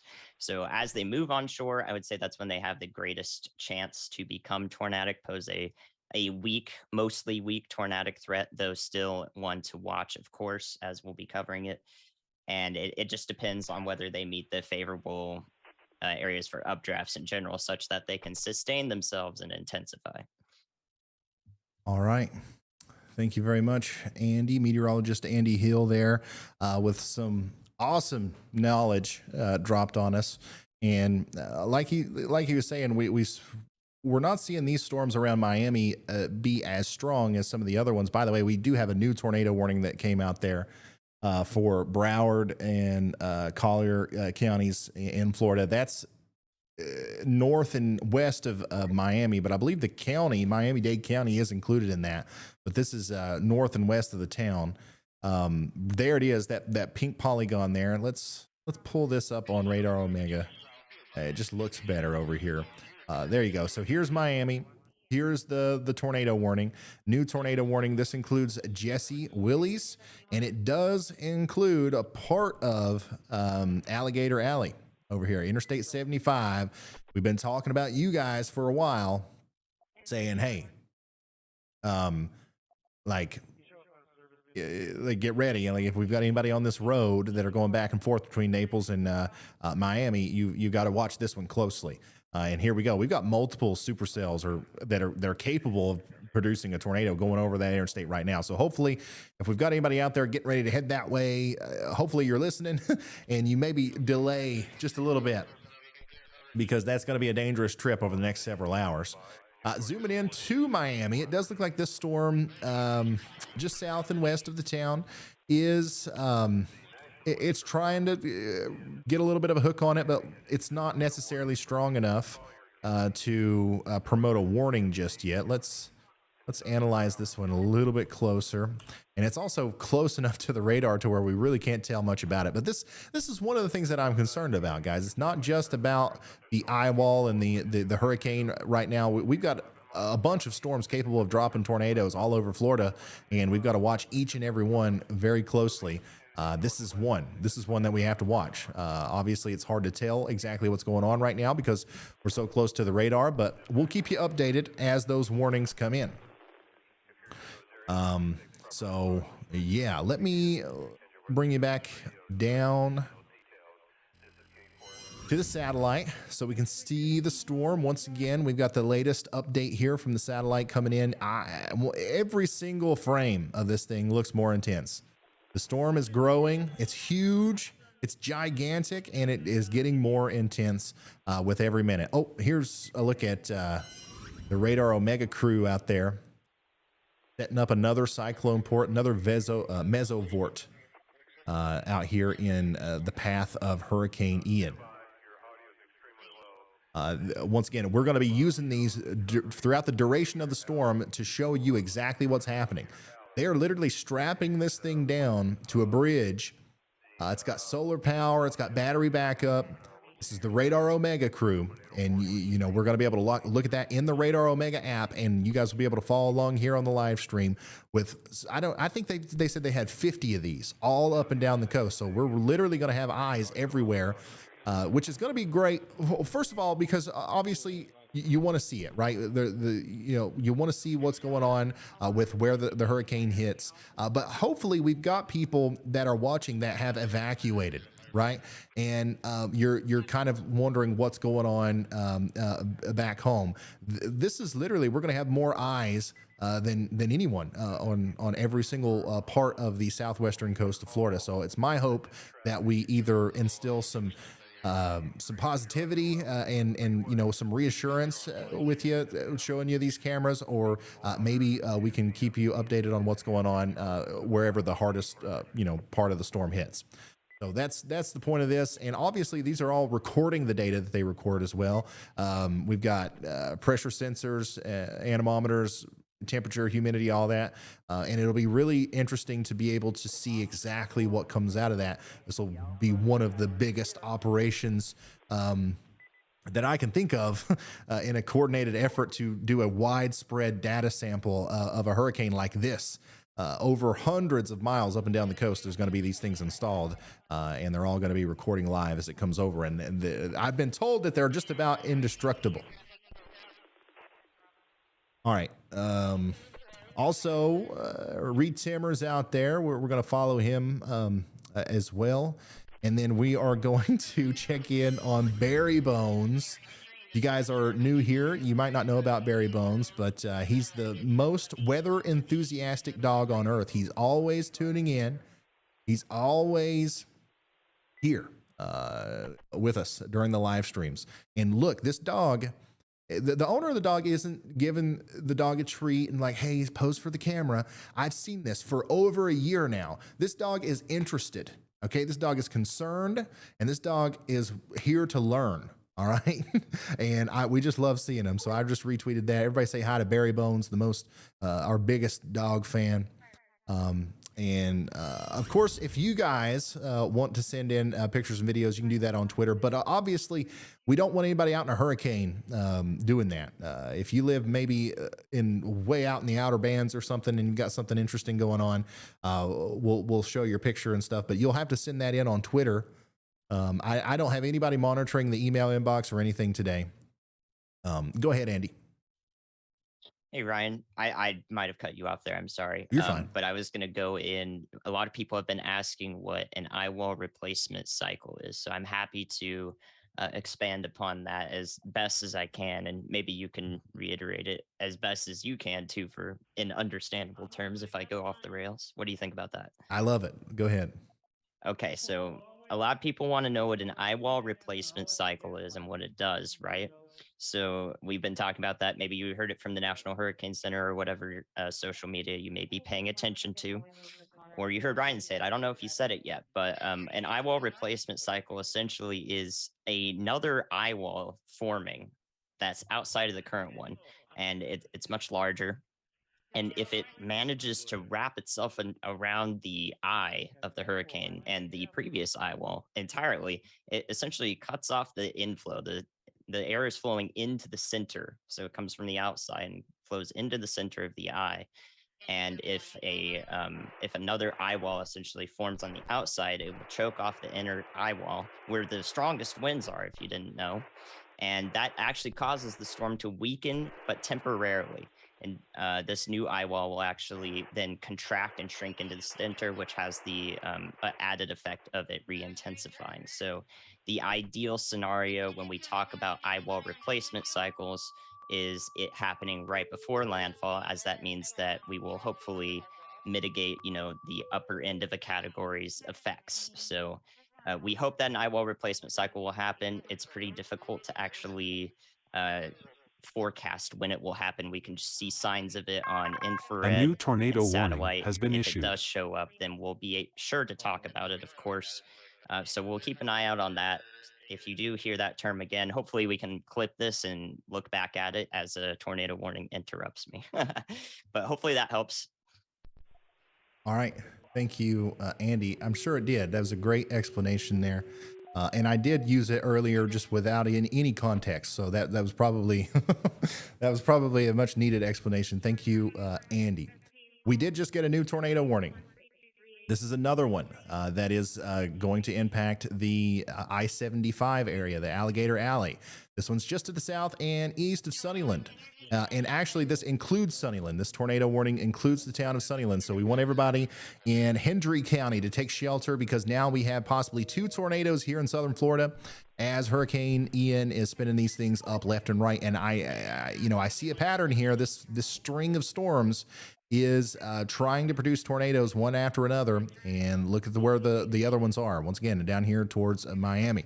Not trying to scare anybody. I'm just trying to open you up to the idea of what could be happening here. We want everybody paying attention. Don't be scared. Be prepared. We don't want you to get surprised. Be like, what? Tornado? I thought it was a hurricane. No. We got the chance for tornadoes, spin up tornadoes, and maybe even some strong ones today.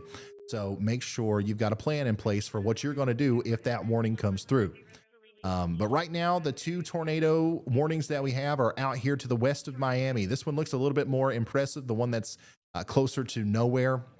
But it's still going towards Interstate 75. This one's just now coming together, the one south of Sunnyland. All right, so we'll continue to watch it. But right now, it looks to me like Ave Maria is the next place in line that needs to take shelter there. We've got Andy again. Go ahead. Yep, I'm back. Sorry, Ryan.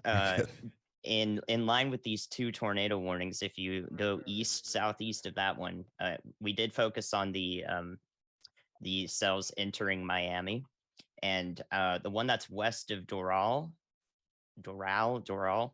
and exiting the suburbs of Miami currently into less populated areas looks the most concerning to me. There's broad rotation there, but it is wrapped up in the last couple of frames.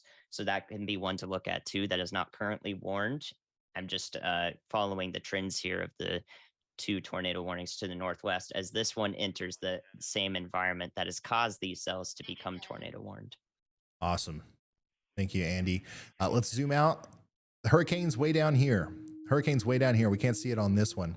But actually, let's switch real quick. I want to show you this.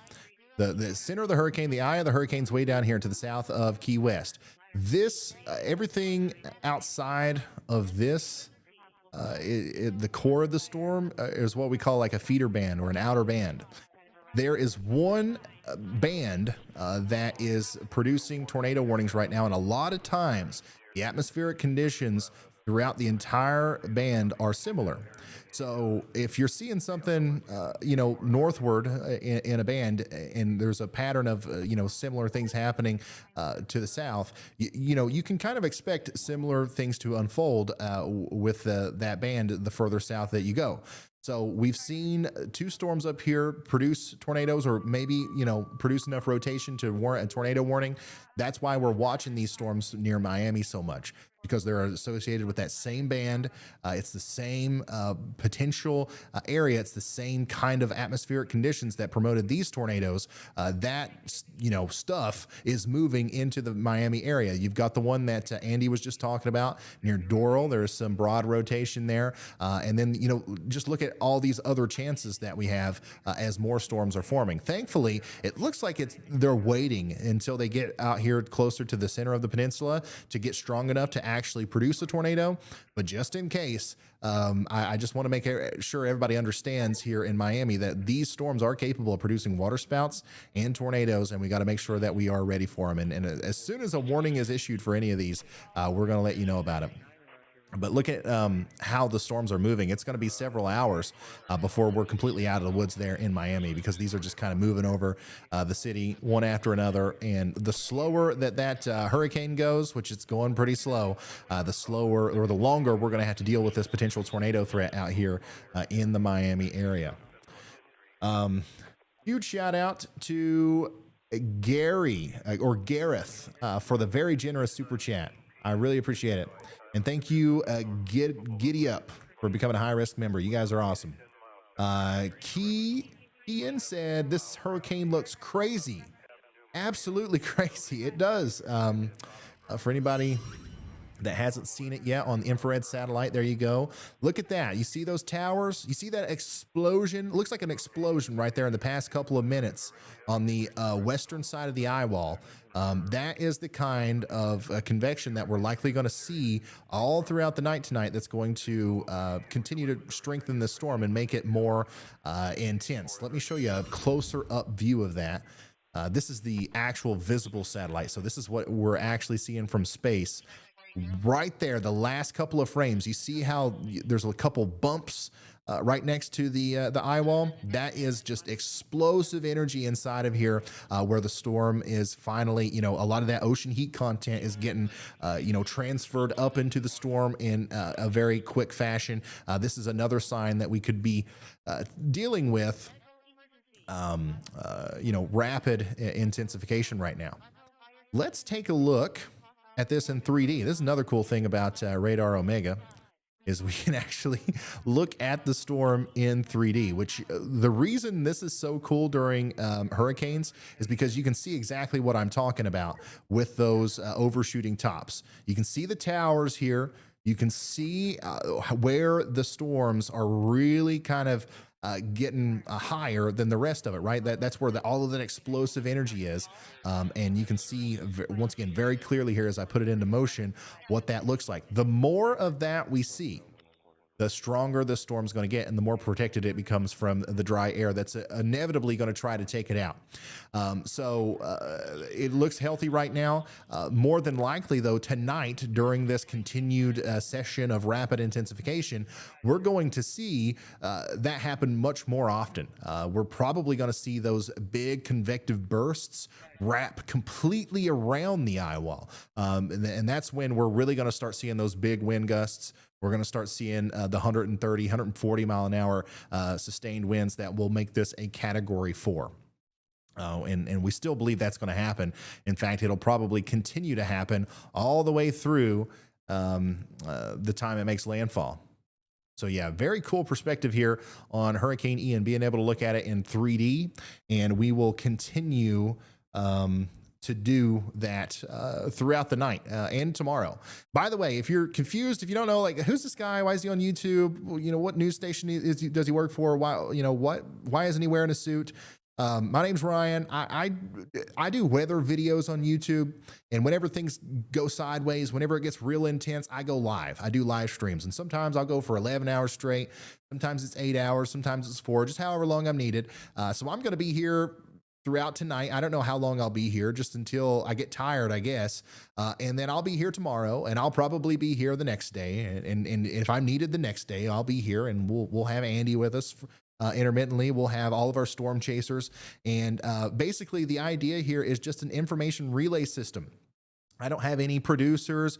I don't have anybody tell me what I can or can't say. There's no filter between the information, the way that I perceive it, and the way you guys get it. All right. So the idea here is just to, all right, this is happening. I'm going to tell you about it. We don't have to wait on a writer. We don't have to wait on a producer. We don't have to wait on the graphics to get made like most news stations do. It's just rapid fire information. So if you like that, if you support that, subscribe to the channel. I do this for anything that happens across the United States: tornado outbreaks, blizzards, hurricanes, you name it. That's what I am here to do. So once again, this is a look at Hurricane Ian, Category 3 right now, soon to be Category 4, as it moves off to the north and to the east. It does look like, let's see here. Let's read this update. A new plane has entered Hurricane Ian, and it's finding evidence that the secondary wind max observed earlier is intensifying and evolving into an outer eyewall that now has stronger winds than the inner eyewall, at least in the southeast quadrant. Our eyewall replacement cycle is underway. So we do think now that almost certainly, according to some of the latest information that we're seeing from recon aircraft observations, that eyewall replacement cycle is underway. And this is a good view of seeing what the outer eyewall looks like compared to the inner eyewall there. So we'll keep you updated on that as that continues to develop. Obviously, that'll be something that we have to watch really closely as the storm gets closer to land, because little things like that make a huge difference. Looking at the what happens right when the storm makes landfall. So let's come back over to the radar here. We got 2 tornado warnings in effect. If you are in Collier, Hendry, Broward counties in Florida, you got to take shelter. Or if you're on Alligator Alley heading east or west out of Naples or Miami, you got to figure out what's going on here, because there's like literally multiple tornadic storms going across the interstate. We don't want you going over there. Another thing that I want to bring up is our mesovort thing, our network. Sorry. You see all of these icons. A new tornado warning has been issued. We got another tornado warning. We're going to go over that right here in a second. But do you see all of these icons? There's one, there's one, there's one, there's one, there's one. We've got a bunch of them. They're really dropping them left and right now. These are our mesovort network. Okay. The Radar Omega, we partnered up with them to just deploy a bunch of cameras and weather sensors out here along the coast that are going to be feeding information to us during the duration of this storm. Looks to me like we've got 1, 2, 3, 4 of them here, and then they've got 2 more that have been deployed up near Tampa. I think by the time they're done with this, we're going to have 10, maybe 20. So I think that this is going to be a vital resource here. Go ahead, Andy. Yeah, Ryan, that new tornado warning is for Collier County. And it's a cell that actually just came on shore near Everglades. So that is a populated area. There is no confirmed tornado debris signature. It is radar indicated, so we do not know if it's on the ground or yet not. But if you are still at home in the Everglades city area, the city of Everglades or the town of Everglades near Plantation Island, please get in your tornado safe spots if you can. The rotation is pretty tight, but nothing else can really be said about that yet. We're still watching the ones that are exiting the Miami metro right now as well. Right. Thank you so much, Andy. I'm glad he pulled our attention over there, because this is, unlike some of the other warnings that we've been seeing, this is a pretty populated area. Once again, some of the places in the path of this thing is going to be Everglades City, Plantation Island, Carnstown, Copeland, and then areas just to the south of Deep Lake. So if there's a tornado, if there is a tornado down with this right now, which according to velocity would be somewhere just to the south and east of Everglades, the trajectory, let's put this into motion. Let's watch what direction it's going. The trajectory would take it right through Everglades, if that's what's going to happen. So we obviously want everybody in that town to take shelter. That's going to go near Captain Jack's airboat tours, across Highway 29, and then up towards Captain Mitch's Everglades private airboat tour. So if you're from this area, you know what I'm talking about. Okay, you know where the intersection of Highway 29 and 41 is, and you know where Carnstown is, and you know where all these airboat tour places are along the these water outlets. That's kind of where the tornado is right now, if it's down. We don't know for sure if it is, but I'm just trying to give you an idea so anybody that lives in the area or is around the area can paint a picture in their head as to what's going on. If you're in the polygon, if you're anywhere in the pink box there, we want you taking shelter, but hopefully me kind of communicating exactly where we think that is will help increase urgency for the people in the area that need to take shelter. So once again, take shelter if you haven't already, and we'll keep you updated on whether or not we think that that's actually producing a tornado as we go forward. All 3 of these tornado warnings are producing rotation, but none of them are really as robust or as concerning looking as the one that we saw earlier. We had a confirmed tornado that was lifting up debris and everything earlier, a little bit south of here. And we saw that through the radar. We're not seeing anything like that right now, but things can change very quickly. The next frame here near Everglades could show a tornado debris signature, and that could be happening right now. So we want everybody to take every warning seriously here. Currently 3 tornado warnings in effect. And I mean, we've got storm chasers out here, y'all. We have a plethora of storm chasers out here sending us video, and I do believe that some of them are actually trying to storm chase and try to find some of these tornadoes, but it's going to be hard for them to see anything. These are very low storms, and obviously the terrain and the way that everything is kind of laid out there is not going to help. So, and additionally, in this specific zone, I'm sure cell service isn't the best. So we've got Storm Chaser, let's see here, Brandon Kopic and Chris Hall currently on their way south from Tampa. So we'll see what they're doing. Let's actually get an update from Chris. Hey, Chris, can you hear me now? If he can hear me, we're going to get an update from him and see what he's doing and see if he's on his way to intercept these tornadoes. Yeah, I've got you. We see that it looks to me like you're heading south. Are you going to try to go after some of these tornado warned storms?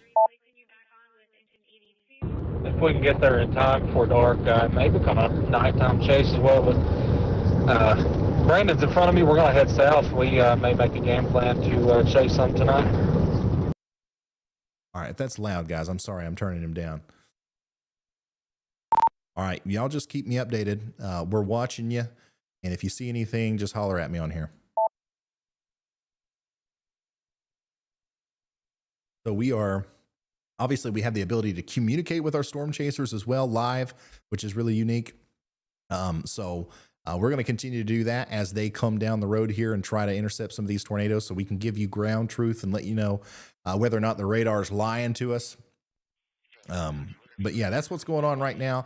Tornado warnings all up and down the south central portion of Florida. And I still don't believe that that's going to end anytime soon.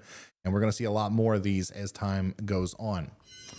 Let's see here. Rover Guy says, inclement Florida always seem to stumble upon you when needed. Thanks for your coverage. Oh, thank you, Rover Guy. You know what? I was just thinking not too long ago that a lot of these town names, even though we're way down here in southern Florida, a lot of them sound familiar to me. I've said them before. And like, it just hit me that during a winter storm earlier in the year, one of them that we had Reed Timmer chasing with us, I think it was the one that dropped like 20 inches of snow near Washington, D.C. or something. At the same time, we had a severe weather outbreak down here in southern Florida, and a lot of these towns were under tornado warnings. And it's all just flooding back to me now. I remember Sunnyland specifically. And of course, now that we're talking about Everglades City, I remember there was a pretty bad storm down there as well. So hello again, if you're from that area. We're doing this again, and now we're probably going to be here for a long time. I feel like that stream was probably like a 5-hour thing. This one's going to be, you guys, if you want to, you will be able to tune into a Ryan Hall y'all stream for a total of at least 20 hours over the next couple of days, maybe even more than that. So make sure you hit the subscribe button if you want to get alerts on when that happens. Anything for Hernando County as far as warnings go? No, not right now. Not tornado wise. Okay. Let's see here. Will Port FL get the Eye of Ian? What are you talking about? Which port? Let me make sure. Let me see what you're talking about here. That might have been a typo because it says Port FLX. Are you talking about Northport? If so, I'm not sure. If you can kind of reiterate that for me, I'll try to answer that as best as possible. Let's see here. All right, we're going to take some time and talk to the chat here. If you have a question, let me know. Let's pull it up here. First of all, Jesse, thanks for becoming a member. And Life WCJ says, I'm in Inglewood, Florida, and my car broke down. I don't know what to do. No Uber driver will pick me up. Inglewood, Florida. Let's, my goodness, we got to get Life WCJ some help here. Where is that exactly? First of all, I want to make sure that you're not in direct danger. You're not in one of these tornado warnings. And then we'll try to hook you up with somebody that can help you out.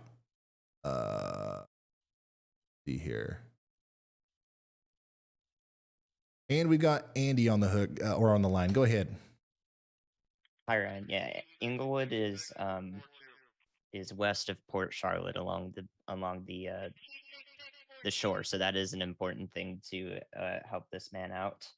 But while I'm here, I just wanted to say that Key West the Key West airport did gust to 71 miles per hour, well outside of the hurricane force wind swath, the wind field for hurricane force wind speed. So there is some pretty good winds going on out there. And nothing else to update you on this time. Yeah, have fun with chat. Okay. All right. Thank you. So yeah, if one of our moderators can somehow get a hold of Life WCJ, who's stranded in Inglewood, Florida, we're going to do everything we can to try to help him out. Okay. Get him in touch with me. We'll figure something out there. Obviously we've got great people. Got storm chasers in the area that might be able to lend some resources. And I believe there's tens of thousands of people watching right now. So we'll figure something out for you. Don't be scared. We'll figure it out. Okay, let's first of all, let's look at this. What is this? Chris Hall sent me a video here. Ambulance convoy going north towards Tampa. This is a video he just sent in that I guess he just recorded there. Going north towards Tampa. So let's pull this back up once again. If anybody has any questions, now's the time to ask.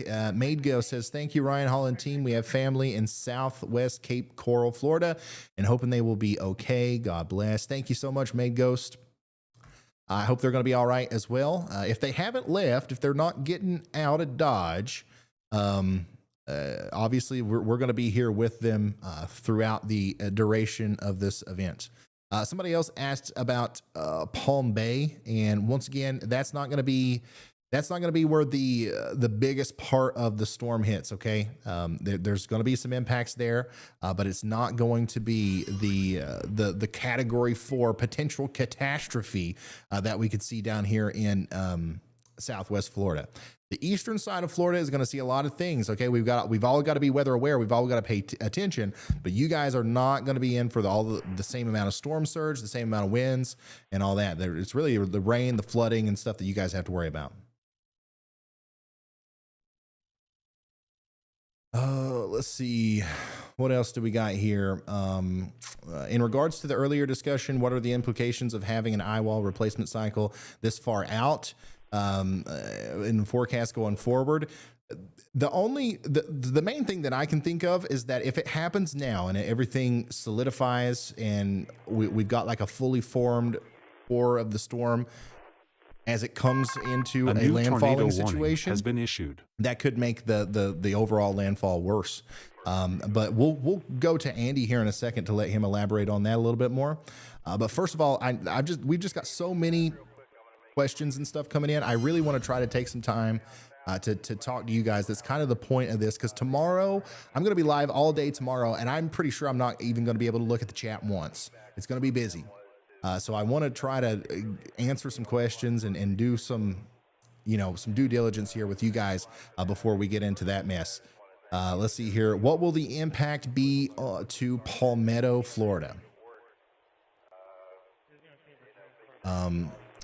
So that's around the south side of Tampa. So I think that the main thing that you're going to have to worry about is the strong winds whenever the storm makes landfall, potential 8 feet of storm surge, and then also maybe even a ton of rain, more than 10 inches of rain that could lead to some big time flooding. I think the strongest part of the storm, the most damaging part of the storm is probably going to go to your south, which is great. But like in a Category 4, Category 3 situation, it don't matter really. You don't want to have to deal with it either way. I live in Dallas, Georgia. What do you think the weather will be like? We're going to talk about Georgia and places like that much more in depth here in a little bit. I'm going to go over the East Coast forecast again. I just want to make sure we're focused on Floridians for the time being. Ryan, you better get sleep later tonight. I'm going to be sleeping tonight. Don't you worry about me. I'll be sleeping as soon as I go home. As soon as I end this stream, I'll go to sleep. As soon as I wake up, I'll be back. So give me about 7 hours or so in between these streams and we'll be all right. I'll be fine. I sleep, you know, I can sleep plenty whenever there's no weather happening. All right. Like it don't matter to me to work all day. Like for the past week, getting content out regarding this storm, I have been waking up at like 4 a.m. and not going to bed until like midnight or 1 every day. And it doesn't like it's not hard on me because whenever the weather's nice, I take a break. Whenever it's not, I make sure that I'm here. And it works out for me personally.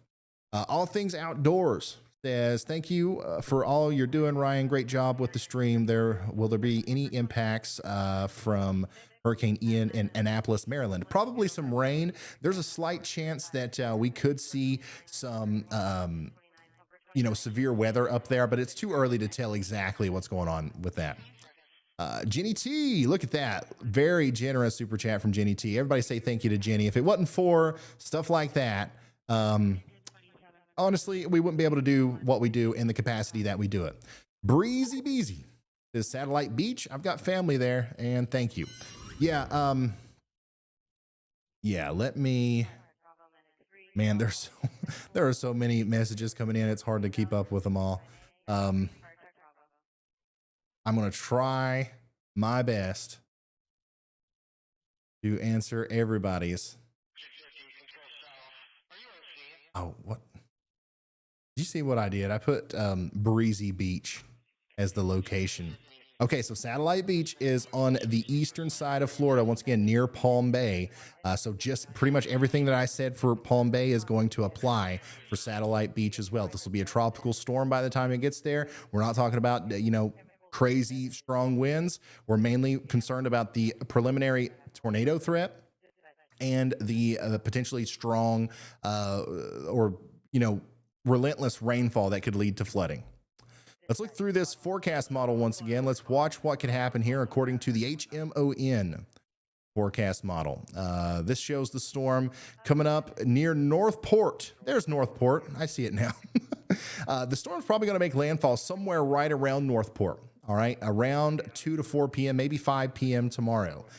This model says it's going to be a 944 millibars storm. I think it'll probably be a little bit more intense than that, with winds probably around 130 miles an hour. So if you are in Northport or if you have family in Northport, this is an area that's almost certainly going to receive some really negative impacts from this storm. We're going to be talking about bad storm surge. We're going to be talking about 120, 130, maybe 140 mile an hour winds with gusts even higher than that. And of course, we're going to be talking about the flooding situation as well. So Northport, down here near Port Charlotte, Inglewood, all these places, this is looking like where we're going to see the worst of Hurricane Ian as it makes landfall as a Category 4.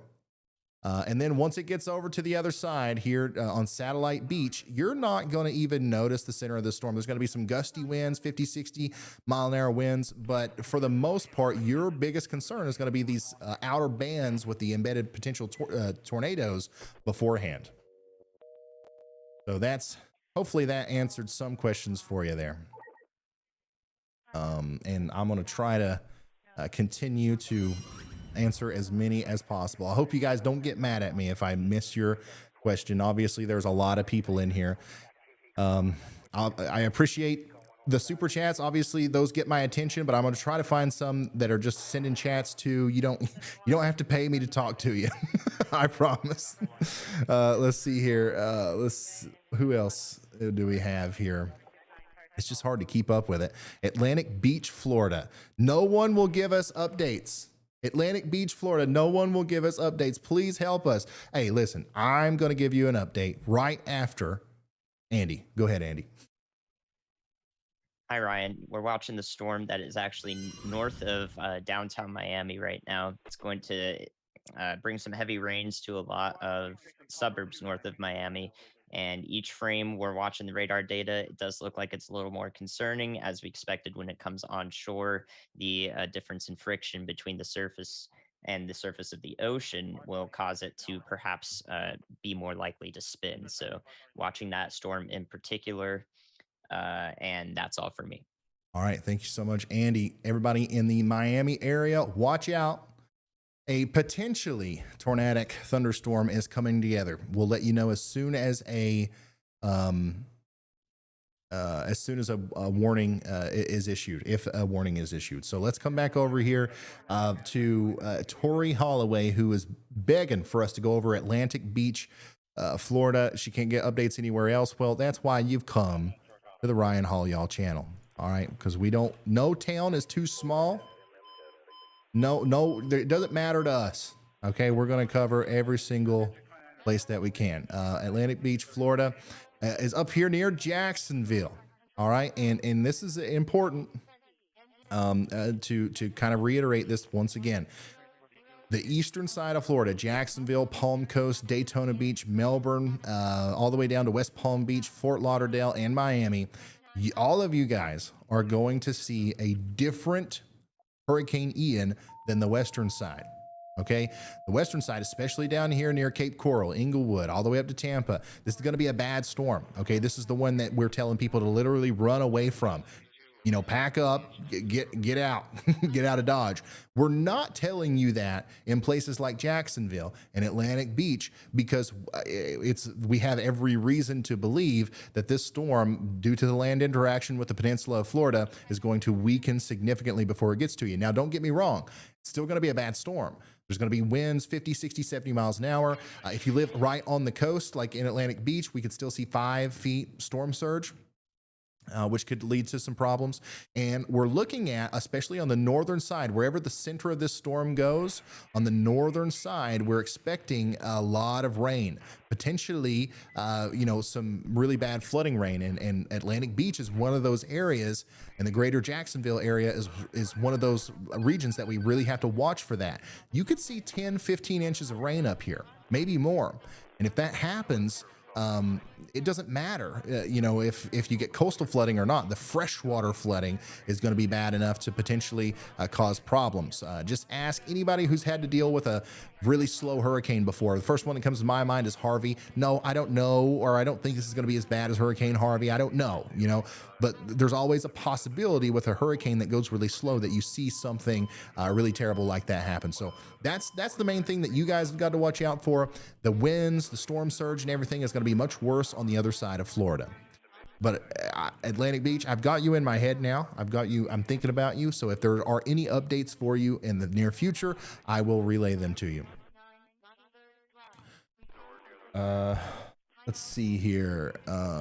What else do we need to talk about? And my goodness, once again, there's so much stuff going on here with the chat and everything. I'm going to try my best to answer everybody's questions.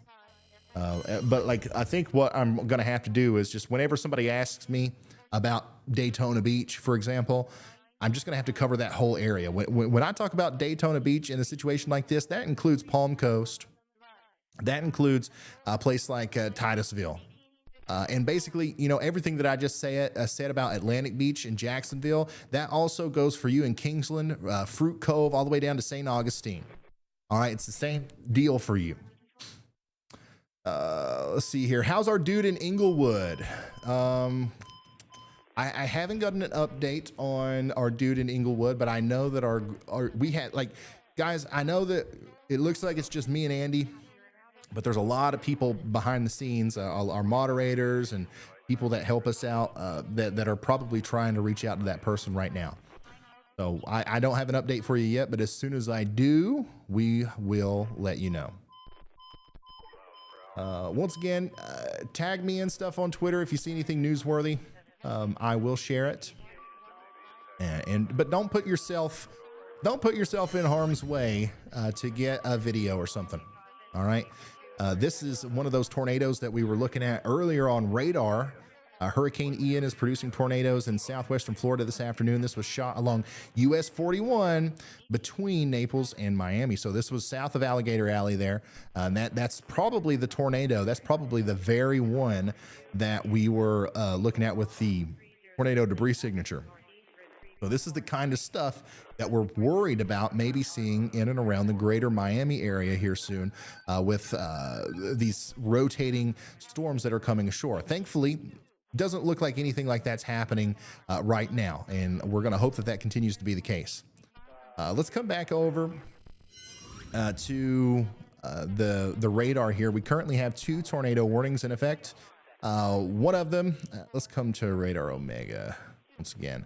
One of them is up here north of I-75. The other one is the one that includes Everglades City. I don't think we have any significant updates on that one, other than it does still look like it's rotating enough to produce a tornado, so we want everybody in their shelter.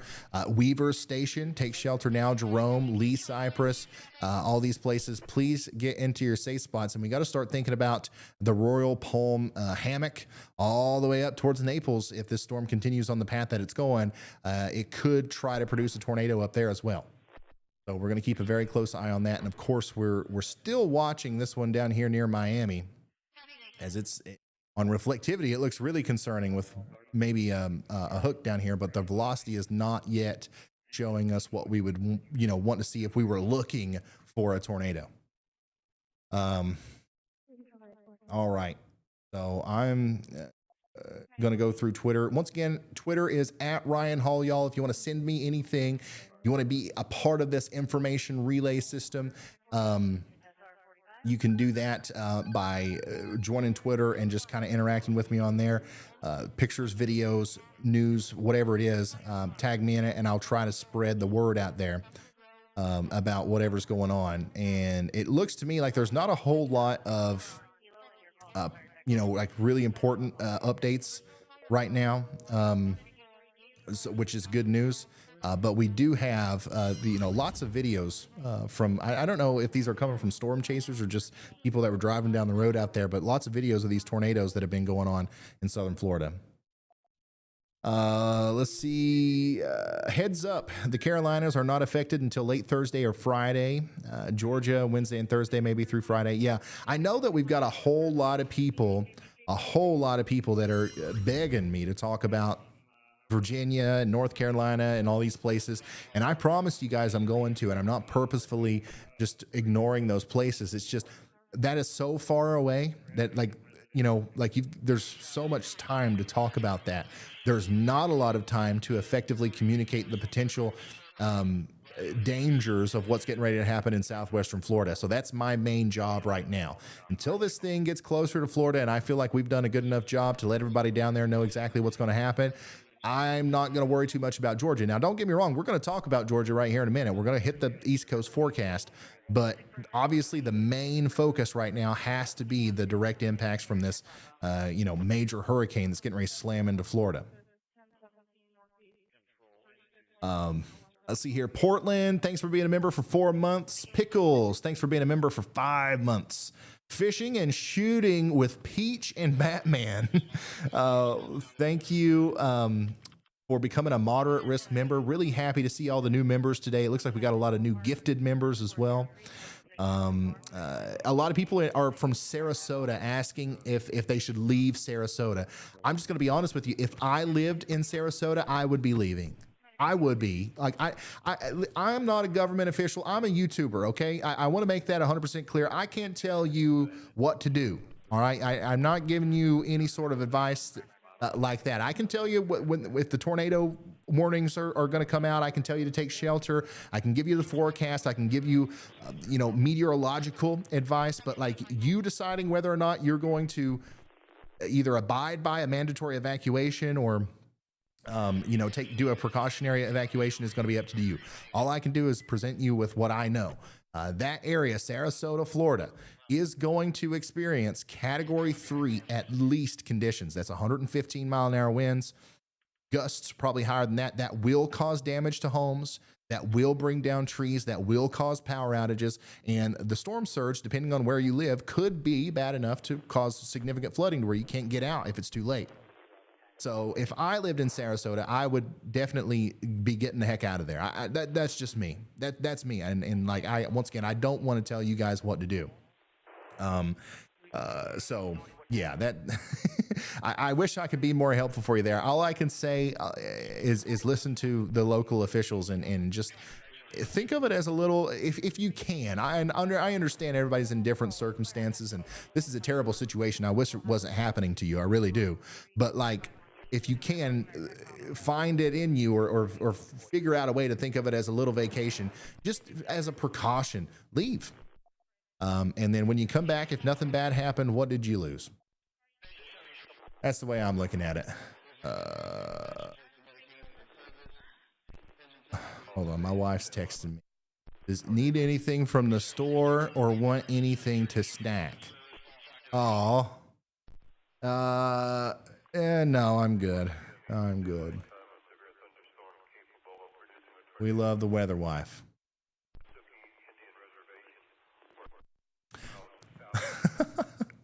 All right, yeah, let's go over some of the latest from the National Hurricane Center, shall we? And then I'm going to go back to chat. All right, I know there's somebody out there right now they're steaming mad. And he didn't read my chat. I'm sorry. Listen, there's a bunch of people watching. I'm going to do my best. I'm going to come back to it right here in a second. But for now, I do want to go over some of the latest official information from the Hurricane Center. All right. All right. So here we go. Here's the latest forecast cone. Hurricane Ian's got a maximum sustained winds at 120 miles an hour. We should be getting an update here in just a little bit. Is this, let's see here, 5 p.m. We should be getting another update here very soon. So let's not look too much at that. Let's look at this. Here's a really interesting graphic that's important for us to kind of look at. Well, I really want to hone in on this here because a lot of people who are asking about like what the impacts are going to be outside of Tampa or outside of like Sarasota and Fort Myers and all these places, what you've got to realize is one of the biggest problems we're going to have here is with rain. Hurricane Ian, day 1 through 5 rainfall forecast. Everybody in the pink there potentially is going to see 15 to 20 inches of rain, guys. That's bad. That's devastating rain. If you live in a flood-prone area, that is going to cause bad things to happen. Okay, so that includes Orlando. All right, that includes areas up there near Jacksonville. That includes the entire swath of land from Tampa through Lakeland, Dade City, Kissimmee, Bushnell, the Villages. How many people do we have watching right now from the Villages? I feel like I've seen that quite a few times in the chat. You guys are one of the people that I'm talking about when I say that we're going to see big time rain problems out of this. Okay. So I just want to emphasize that again. You guys could be some of the very ones that have to deal with the maybe devastating flooding that we're going to see out of this. Let's come back over here to the forecast model, right? This is what the storm's going to look like about 5 p.m. tomorrow, making landfall somewhere south of Tampa. At this time, places like the Villages and Spring Hill and Tampa are going to be seeing extremely heavy rain. Extremely heavy rain, falling at a rate that you don't see very often, even in Florida. And this is just going to continue for such a long time, and it's going to be so intense that widespread flooding, freshwater flooding will occur. And that's probably going to happen in Ocala, Palm Coast, all the way up there towards Jacksonville as well. Let's come back to the web. Savannah, Georgia could see 6 to 10 inches of rain. Charleston, South Carolina could see the same amount. Myrtle Beach, same. Wilmington, North Carolina, same for you. Even back there in the yellow, Augusta, Georgia, a lot of South Carolina, all the way up to Charlotte, North Carolina, 4 to 6 inches. A new tornado warning has been issued. 4 to 6 inches. New tornado warning. New tornado warning was just issued, so let's go check that out. Let's go check that out. Where was that issued at? Is this it right here? I believe it is. Yep. So this is getting dangerously close to Naples, y'all. This is getting dangerously close to Naples. So this storm here that just went through Everglades City is now promoting a tornado warning all the way up to close to Naples. So this, I just want to make it clear, this is where the tornado might be. All right. So this, in every frame that we get, makes it look a little bit more convincing that we might actually be seeing a tornado there. That's going to ride Highway 41 up to the north and west towards Naples. Okay, so I want everybody in Naples to get ready to maybe have to deal with a tornado here. All right, so we've got a tornado warning for Broward, Collier, Hendry, and Palm counties in Florida. Take shelter now if you are in that area. The rotation isn't extreme. Actually, it's actually pretty impressive, to be honest, but it's a little bit one-sided. We're seeing a lot more outbounds than inbounds. So I'm not 100% sure if we've got a tornado down, but if we do, it's going to be coming towards the Naples and Vineyards area within an hour or so. So let's make sure we're getting the word out there and everybody's taking shelter. Let's go back and look at these storms near Miami as well. None of these produced a tornado. Miami really has dodged several bullets. Somehow, and thank goodness, but there are still many more storms on the way. So I just want to make sure everybody in Miami understands that we're going to continue to have to deal with that. Looks like we've lost one of our storm chaser feeds. I tell you what, Frank, why don't you switch out whoever's in the number 5 position and Brandon until we figure that out. So, by the way, if you guys didn't know, if you're just now tuning in, another aspect of the show, not only are we going to look at the radar, the satellite, the forecast over and over again, but we're going to be able to look at the storm on the ground as it's happening through our storm chasers. We've got professional storm chaser Vince Welty here out there in Florida. We've got Brandon Kopic out there as well. And we've got Chris Hall, our newest storm chaser on the team. Chris Hall, a lot of people are in himself. He's calling himself Chris Hall, y'all. And he's from Kentucky, but we're not brothers. We are not brothers. But yeah, this is a live look from professional storm chaser Vince Welty. This is a live look from storm chaser Chris Hall in Sarasota County, Florida. Heading south. Let's actually get an update from Chris Hall again. Hey, Chris, it's me again. You got time to talk real quick? Yeah, go ahead, brother. So earlier today, me and you were talking about how you got to Tampa, I think yesterday. You've been in a couple Walmarts. You've interacted with the public down there. If you got time, maybe kind of let the audience know what the vibe is like. How are people feeling in and around Tampa, and what are you seeing?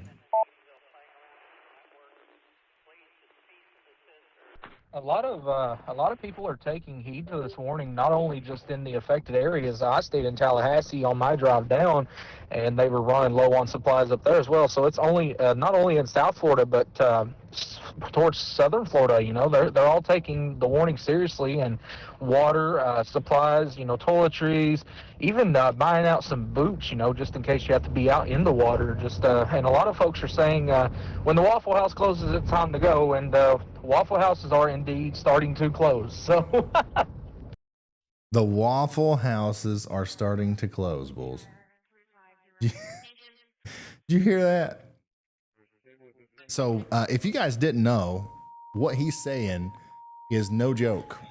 When the Waffle Houses close, you know it's a big deal, because I don't know if you guys realize this or not, but it's not just like a little joke. It's a real thing. Waffle House hardly ever closes, and the reason for that is they dedicate like millions of dollars to staying open. They have in their headquarters, they have a team of meteorologists. They have a team of engineers. Waffle House employs more meteorologists than most local TV stations. Um, and they literally do everything they can to stay open in any situation.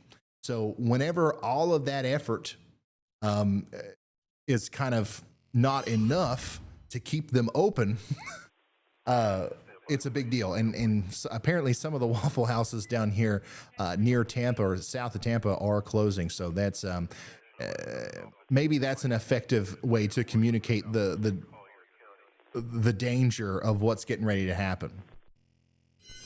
It's not enough that the National Hurricane Center has put out a hurricane warning. The Waffle House closed. That's what did it. That's what got people to evacuate.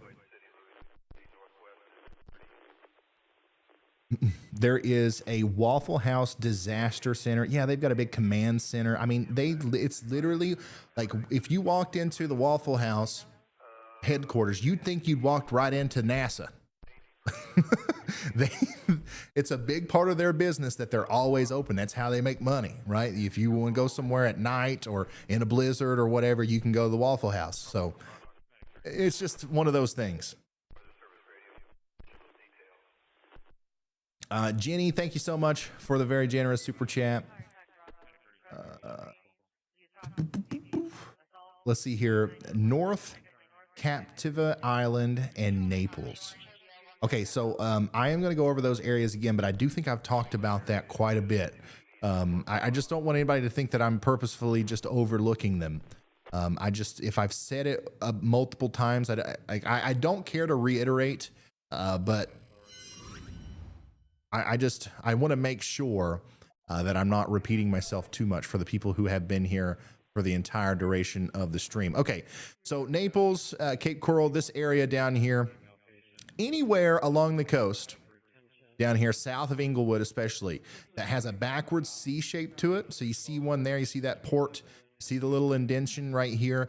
These are the areas that will possibly, if the storm takes this track like we think it might, these are the areas that will possibly see the most detrimental impacts from the storm surge. Okay, so as the storm is rearing up down here, it's a 939 millibar category 4 monster. It's carrying a big bubble of water underneath of it from the ocean. It's kind of like literally bulging up the ocean in an area, and it's forcing that water forward with those winds possibly in excess of 130 miles an hour. And those waters are going to be coming into Florida at an angle, kind of like this. So, any place that's kind of situated to receive that angle or of entrance is in a bad spot. And honestly, areas near Naples and just north of there, near Fort Myers Beach, Shadowwood, Cape Coral, Fort Myers, all this area, even all the way up there towards Port Charlotte and areas just to the west of there near Rotonda West are in a pretty bad spot to have to deal with this storm surge, unfortunately. And a lot of people would look at this and think, oh, well, the eye of the storm's going to our north, so it looks like we're going to miss the worst part of the storm. And that's just not the case with this. If this is actually the path that the storm takes, being on the southern side in this situation would be a worst case scenario for storm surge, because you got to think this. Once again, the angle that the water's coming in is going to be coming in this way. Up here on the northern side at Tampa, it's blowing away, right? So the water's not coming towards the coast as much. It's actually going away from it. So we're still going to have storm surge up there, but it'll be less impactful more than likely than on the southern side of the storm. So yeah, that's and then also on top of that, outside of storm surge, we're going to be dealing with well over 100 mile an hour winds for possibly several hours. So that's going to cause damage to all kinds of stuff, including the infrastructure in the area. So this is going to be a bad storm for Cape Coral and the Fort Myers area. No doubt about it. And that's one of the most likely areas that it's like nothing's going to change that. Tampa, if this thing keeps going more south, this might be less impactful for you. All right, but like for the Fort Myers, Cape Coral, this area down here, even if it goes a little bit more south, it's not going to make that much of a difference. Like you guys are kind of locked in to receiving the brunt of this storm, unfortunately, at this point. Tanya says, neat member emojis. Thank you. worked hard on those. Pickles says anyone in Georgia and North Carolina can expect lots of rain and wind depending on where you are. We are still too far out to know the exact estimates. That is true. We'll zoom out one more time here and we'll look at the 18Z GFS.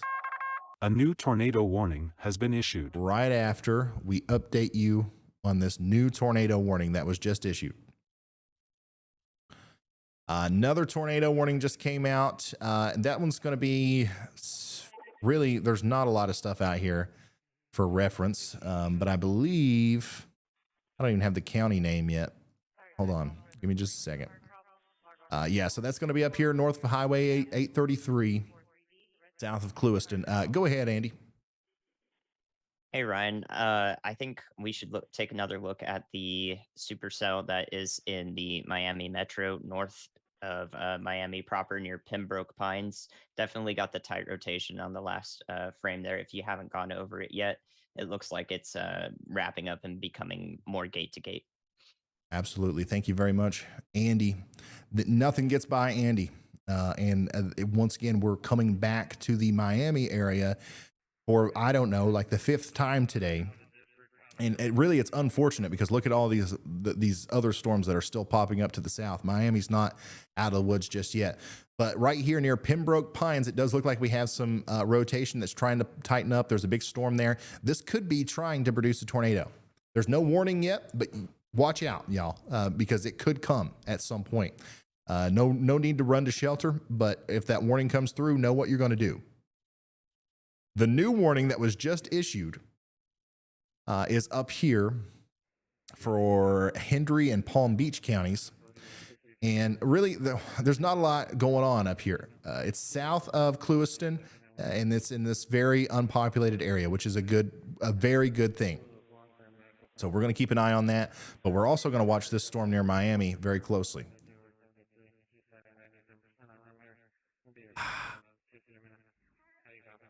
947 millibars on the last drop song.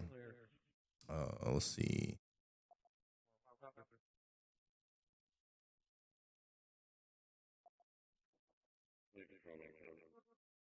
I'm looking for confirmation on that, but I believe it.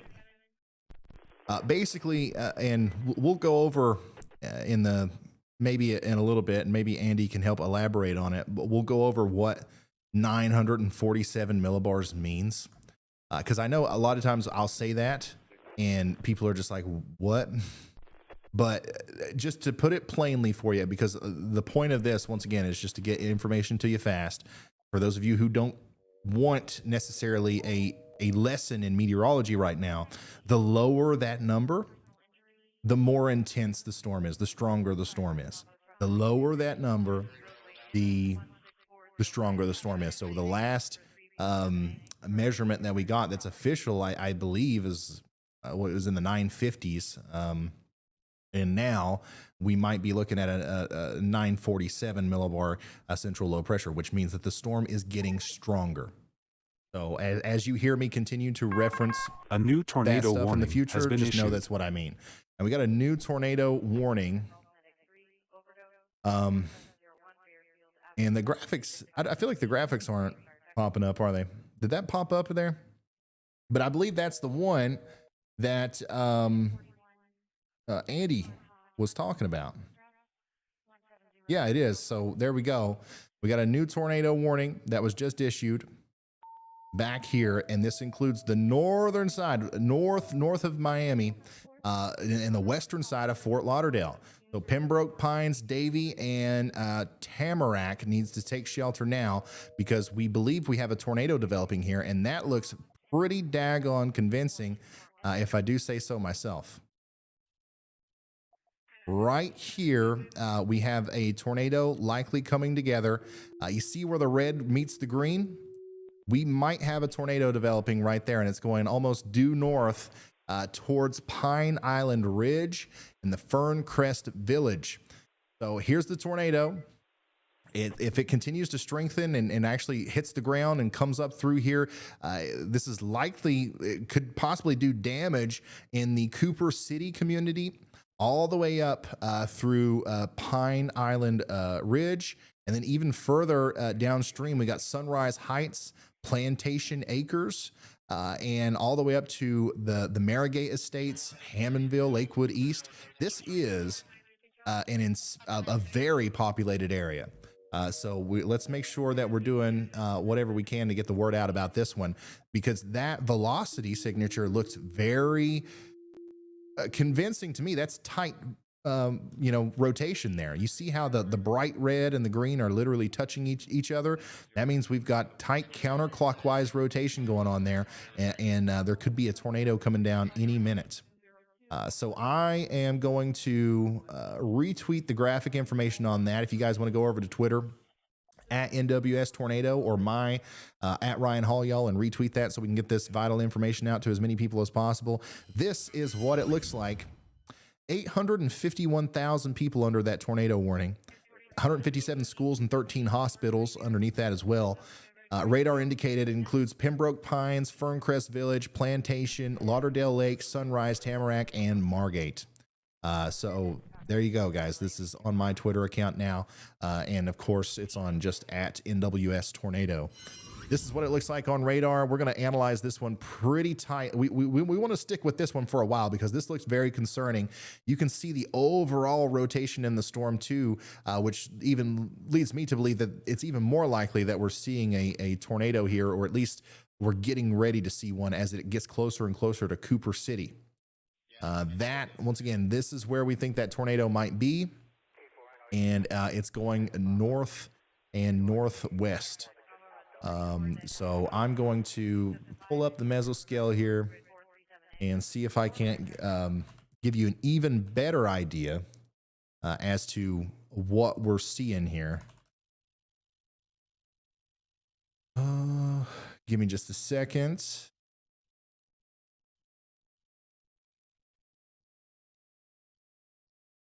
One moment. Okay.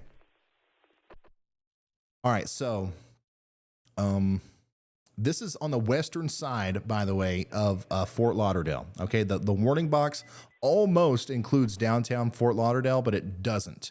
The exact place where I think this tornado might be right now is just a little bit south of Cooper City. So if you know where the Archbishop McCarthy High School is, right next to the public there on Sterling Road, that's the general vicinity where this velocity couplet is showing up. So there's probably either a mesocyclone or a visible funnel cloud or maybe even a tornado right in that area. I can't tell you to the centimeter where the tornado is because even with radar, we're looking at this a little bit up in the air. Okay, so there's a lot that can happen from the cloud base to the ground.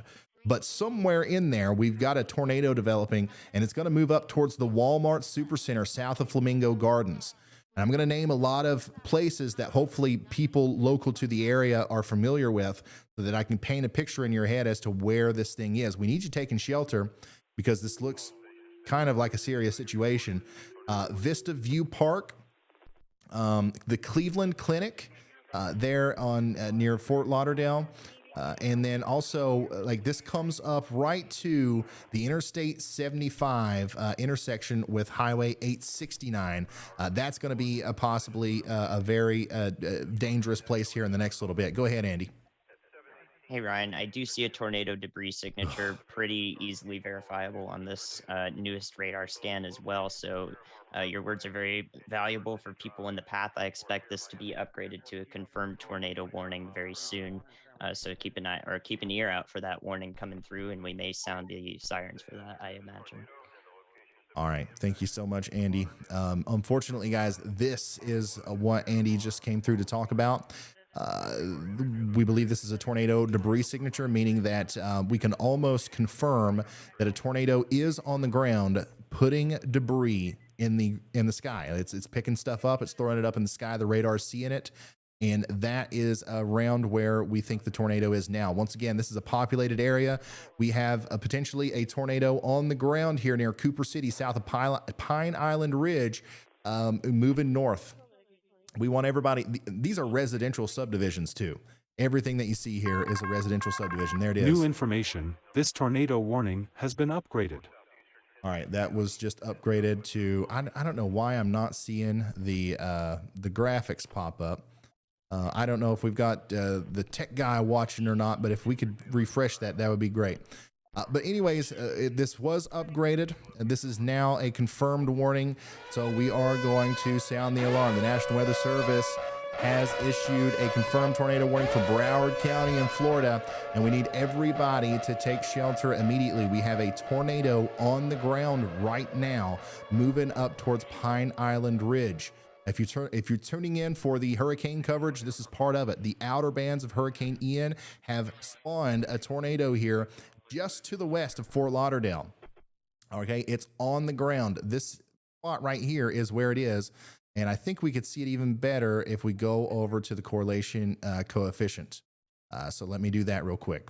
There it is. Okay, so this is where we think the tornado is. It's going to continue to go up to the north and west. Some of the places that this tornado is near now, and I'm talking about within 2 or 3 minutes. Okay, you don't have very long to get to shelter if you are near one of these places I'm getting ready to name off. The C.B. Smith Park, the Archbishop McCarthy High School, and the Walmart Supercenter right next to it there near Robbins Preserve. Let's see here. The Flamingo Road Nursery, Western High School, American Heritage School, and then, of course, the entire Interstate 75 and 595 intersection corridor there is near the Pine Island Ridge. This is a dangerous storm. A tornado is on the ground, and it is lofting debris into the air. This is an observed tornado. And I don't know if we've got any visual on that yet from anybody on social media, but as soon as we get something, I will try to pull that up for you. I don't think any of our storm chasers are close to this, but we do have several storm chasers out there today. But as soon as we have something for you, we'll show you. But this is an incredibly dangerous situation. What you want to do if you're in this polygon, okay, if you're anywhere in Broward County, but specifically in the polygon up to Plantation Acres, Sunrise Heights, North Lauderdale, all on the western side of Fort Lauderdale, you want to get into the most interior room of your home, preferably a basement. If you don't have a basement, then you want to get into a closet or interior bathroom with no windows, and you want to barricade yourself in there. You want to put as many walls between you and the outside world as possible. Tornadoes can damage your house significantly to the point where windows could break, walls could fall down, debris could fall from the roof, and you just want to be kind of with as much protection between you and the tornado as possible. So one of the things that I also usually recommend is to wear a helmet. Grab a helmet on your way to this tornado shelter. Sounds ridiculous, but it could save your life. And I know you've got that old football helmet or baseball helmet or bicycle helmet in the garage. If you got a second on your way to the storm shelter, take that with you. It could possibly save your life. This is a dangerous situation where we've got a tornado on the ground south of Pine Island Ridge, moving up to the north and west. And that last scan tells me that it's probably still down. Right here, it's getting ready to cross Highway 818. It's going to parallel 823 up there into the subdivision known as Pine Island. And then once again, the Interstate 75 and 595 intersection is probably next in line to have to deal with this. And I just hope everybody in that area understands the severity of the situation. I'm sure we've got sirens going off and stuff, but if you know anybody in this general vicinity around Fort Lauderdale, Florida, please let them know. Once again, a lot of people, I really understand because I read comments every day on my TikTok and on YouTube and stuff. A lot of people during this storm have gotten in the mindset that, okay, I'm out of the cone of uncertainty. I'm not going to get a direct hit from this hurricane, so I'm going to be all right. New information. And that's just this not tornado the case. warning. We need everybody to upgraded. know that this is now a PDS tornado warning. So the National Weather Service has upgraded this to a particularly dangerous situation tornado warning, which means that this is not only a tornado on the ground, but this is maybe a very dangerous one. This is a life-threatening situation. Take shelter immediately. I just retweeted the graphical information on that. If you guys want to help me out and get that out there on Twitter, we need to spread this far and wide. A damaging tornado is on the ground, and this warning includes 500,000 people, guys. 500,000 people are under this tornado warning, and this includes Pine Island Ridge, Plantation, Sunrise, and Tamarack.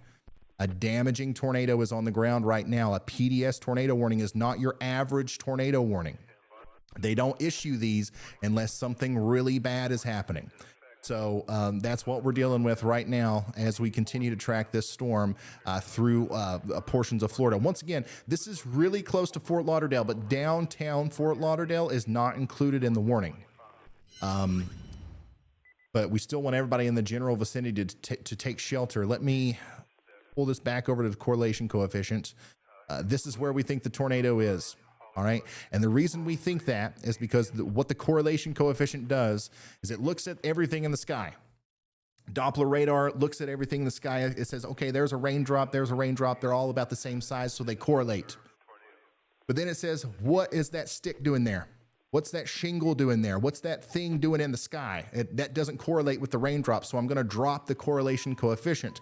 And then through software, we can paint that color onto a map. And this is where that correlation drops. And so we've got stuff in the sky here that's not rain. And that's why we believe that there is a tornado there. And once again, I still don't know if there's any visual confirmation of this yet, because this is in such a populated area. You would imagine that there would be stuff on social media about this. But like, even if we don't see it with our own eyes, we do know that it's there, and we want everybody to take shelter right now. This is a life-threatening situation. You don't have much time to get to shelter if you haven't got there already. Go ahead, Andy. Hi, Ryan. Yeah, just a quick update. I want to give for the cell that is behind this one, so that the southeast is now coming on shore right in the same area into the northern Miami suburbs. It's currently east of North Miami, right on shore, and it is developing some weak rotation at the moment from nothing beforehand. So if this does follow the same trends, then advance heads up for the same areas, possibly a little bit to the south or to the east of the current tornado warning if it does develop in those areas. So Miami Gardens, Ives Estates, Andover, and Miramar, in right in the areas around there, northwest of I-95, and also just along I-95. Keep an eye out on that. Okay, thank you very much, Andy.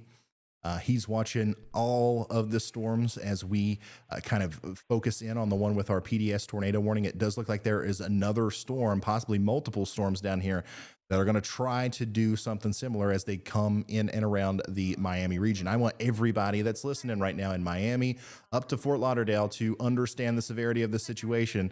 These storms mean business, and it doesn't look like they're going to let up anytime soon. This is a loop of what we just saw happen. Big tornado formed right here northwest of Pembroke Pines, probably peaked out right here south of Cooper City, and it does look like in some of the latest scans that it might be weakening some, but I would just about bet that there is still something on the ground there. So we want to make sure that everybody is still in their safe spots all the way up to Tamarack, okay?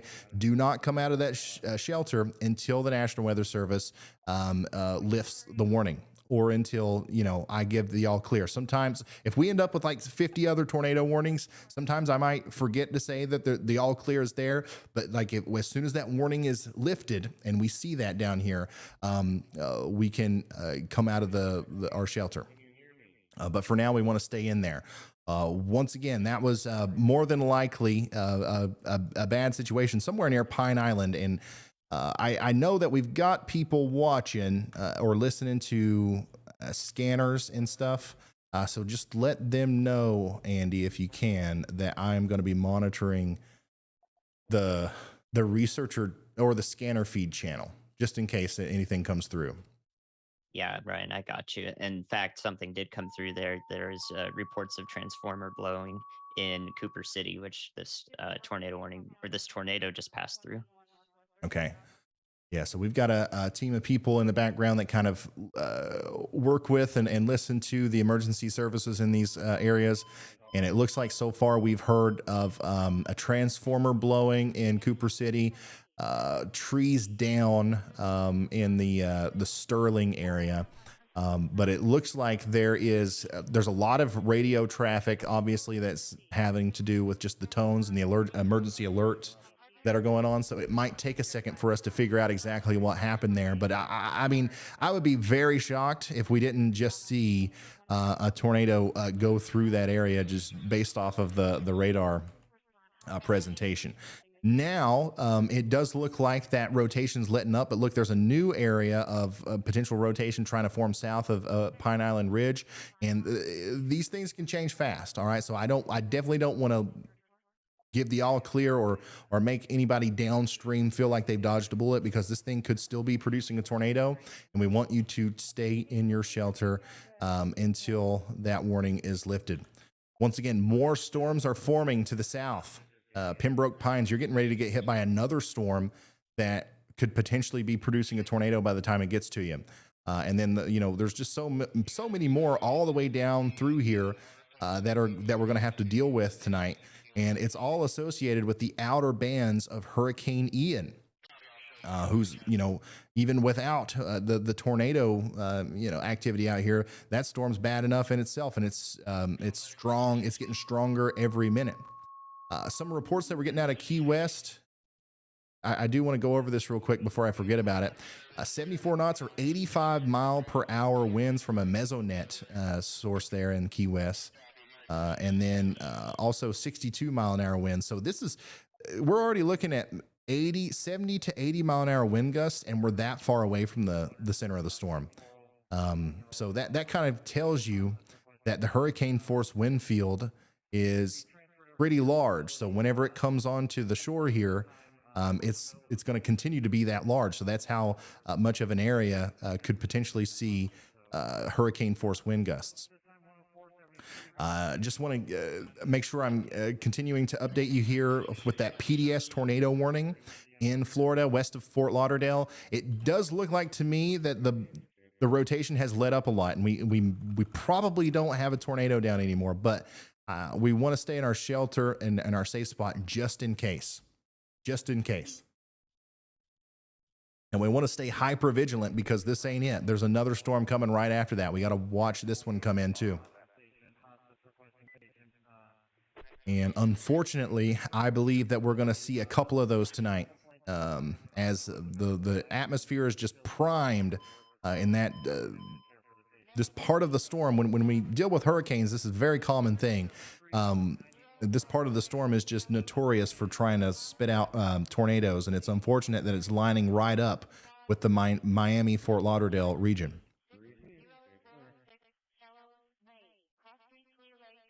So we've got tornado warnings, hurricane warnings, hurricane watches out there. Also, a big chunk of the southern side of Florida is also under a tornado watch, which we'll show that graphic here in a second. Here is the graphic for the PDS tornado warning. Once again, this is a life-threatening situation. Seek shelter now if you're in Sunrise, Plantation, or Pine Island Ridge. That also goes for Tarmac and North Lauderdale. Damaging tornado. Once again, I'm hoping that tornado has lifted, but all I can do is hope.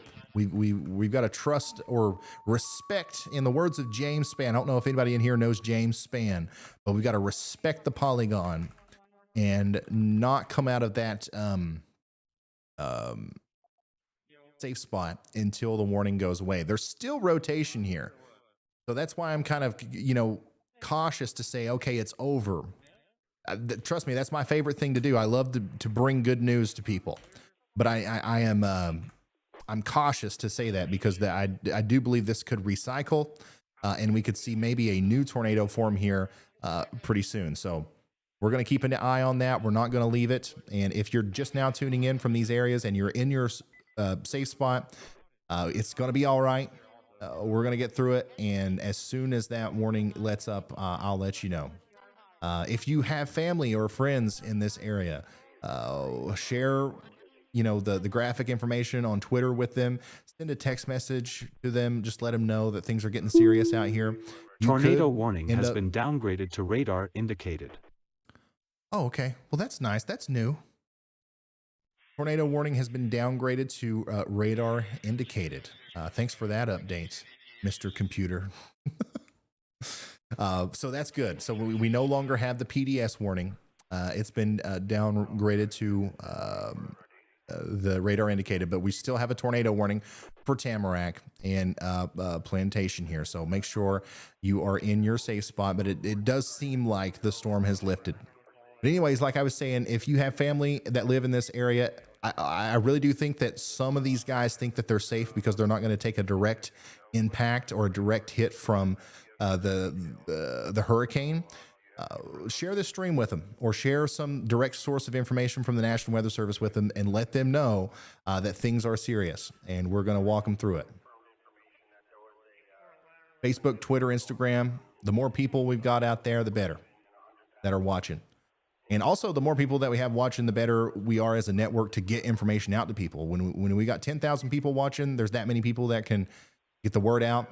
And when there's 30,000, there's that many people. So it's just a system that works better with more people.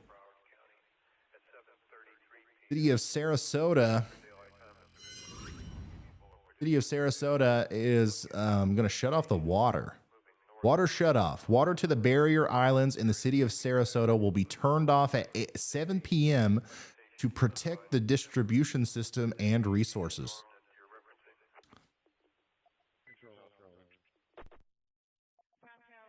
Wow. They're shutting off the water in Sarasota.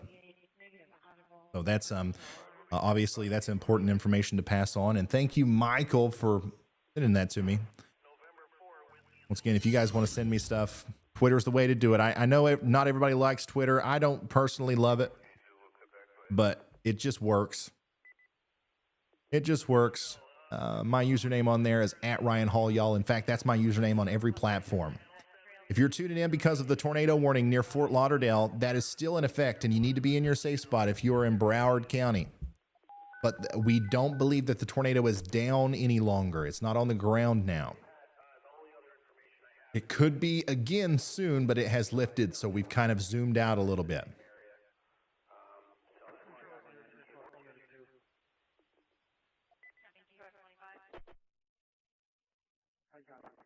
And huge shout out to our moderators for helping keeping the chat civil. I know that's a tough job, and when there's so many people watching, thank you guys for your hard work and dedication.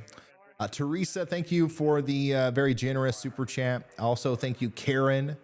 Brandon, thanks for being a high risk member for 18 months. Can you guys believe that I've been doing this for going on 2 years? I feel like it was just the other day I did my first ever live stream. Nuts. So yeah, they're shutting off the water in Sarasota ahead of this hurricane, potentially devastating situation getting ready to unfold from Naples all the way up through Fort Myers and eventually Tornado warning south canceled. of Tampa. And we're going to talk about that a lot during this stream. But right now, I'm just kind of looking at different pieces of information that I can find that might help us tell the weather story here a little bit better. There is an updated 7-day rainfall total forecast. And once again, there are some places that could see over 25 inches of rain by the time this is all said and done. That is not good. Okay, that is not, I don't care. Like a lot of people in Florida, I don't think that flooding is like the first thing that comes to their mind, like when like really bad things happen, like in the weather world, because it rains all the time in Florida. But 25 inches of rain is not sustainable, even if you're in Florida. So that's going to happen in Tampa. That's going to happen up there through Orlando, and that's also going to be a problem all the way up through Gainesville.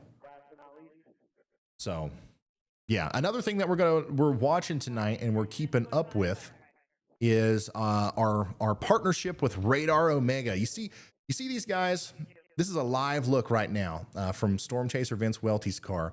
You see how they're getting in the back of that van there? What they're doing is they're getting out these little instruments that they've pretty much invented. They've got like A new anemometers tornado warning on them. has been issued. They've got pressure sensors on them. They've got cameras on them, and they're strapping them down to bridges so that and they've got battery backups. They've got solar power. And we're going to be able to access those instruments throughout the duration of this storm. So we're going to have eyes on every beach all the way up and down southwestern Florida throughout the duration of this storm, thanks to the Radar Omega team. And of course, that'll be visible in the Radar Omega app, which is linked in the description down below. They're a partner. They support us. So I try to do everything I can to support them. Okay, so we did just get a new tornado warning there. And that's not near Fort Lauderdale. So by the way, the big one that we were just talking about near Fort Lauderdale, that's been allowed to expire. We no longer have a tornado warning there, but I want you to look at all these curved storms. You see this? You see all this? There will be another tornado warning that's issued in or around the Fort Lauderdale region sometime soon. I don't know when, but I don't want anybody to let their guard down because these storms are just primed to drop tornadoes right now. The new warning that just came through is actually up here south of Clewiston, and you can see that there is a very good area of rotation there, but thankfully this is in a much, much less populated zone. So some of the like honestly, there's not even a new tornado warning. There's not a has lot been of issued. there's not a lot of places to reference here. This is kind of in the swamp, thankfully. But another tornado warning was just issued. And that was for, what was that? Miami-Dade County? Yeah, it was. So new tornado warning for Broward and Miami-Dade counties. And there it is. That's right next to Fort Lauderdale. And that's a new warning right there. So another warning for a lot of the areas that were just under one and also a little bit to the south. So this is really close to North Miami, but this storm right here has enough rotation in it for the National Weather Service to issue a tornado warning that includes Pembroke Pines, Davie, Riverland, Pine Island Ridge. Once again, some of the same places that were just under a tornado warning not too long ago. Let's go check it out over here. This is the area of rotation that we're concerned about. You see the green represents portions of the storm that are going towards the radar, and the red represents portions of the storm that are going away from the radar. You put that together, we've got big counterclockwise rotation in the storm. And that's why you just saw that big purple box pop up there. That tells us that there's a tornado somewhere in there. So everybody inside of it needs to take shelter now. So this is, once again, if you know anybody in the Fort Lauderdale region, you got to let them know what's up. This is the second tornado warning that we've had. I think that it's not going to be the last because we've got a string of these tornado producing storms that are getting ready to come up through this area.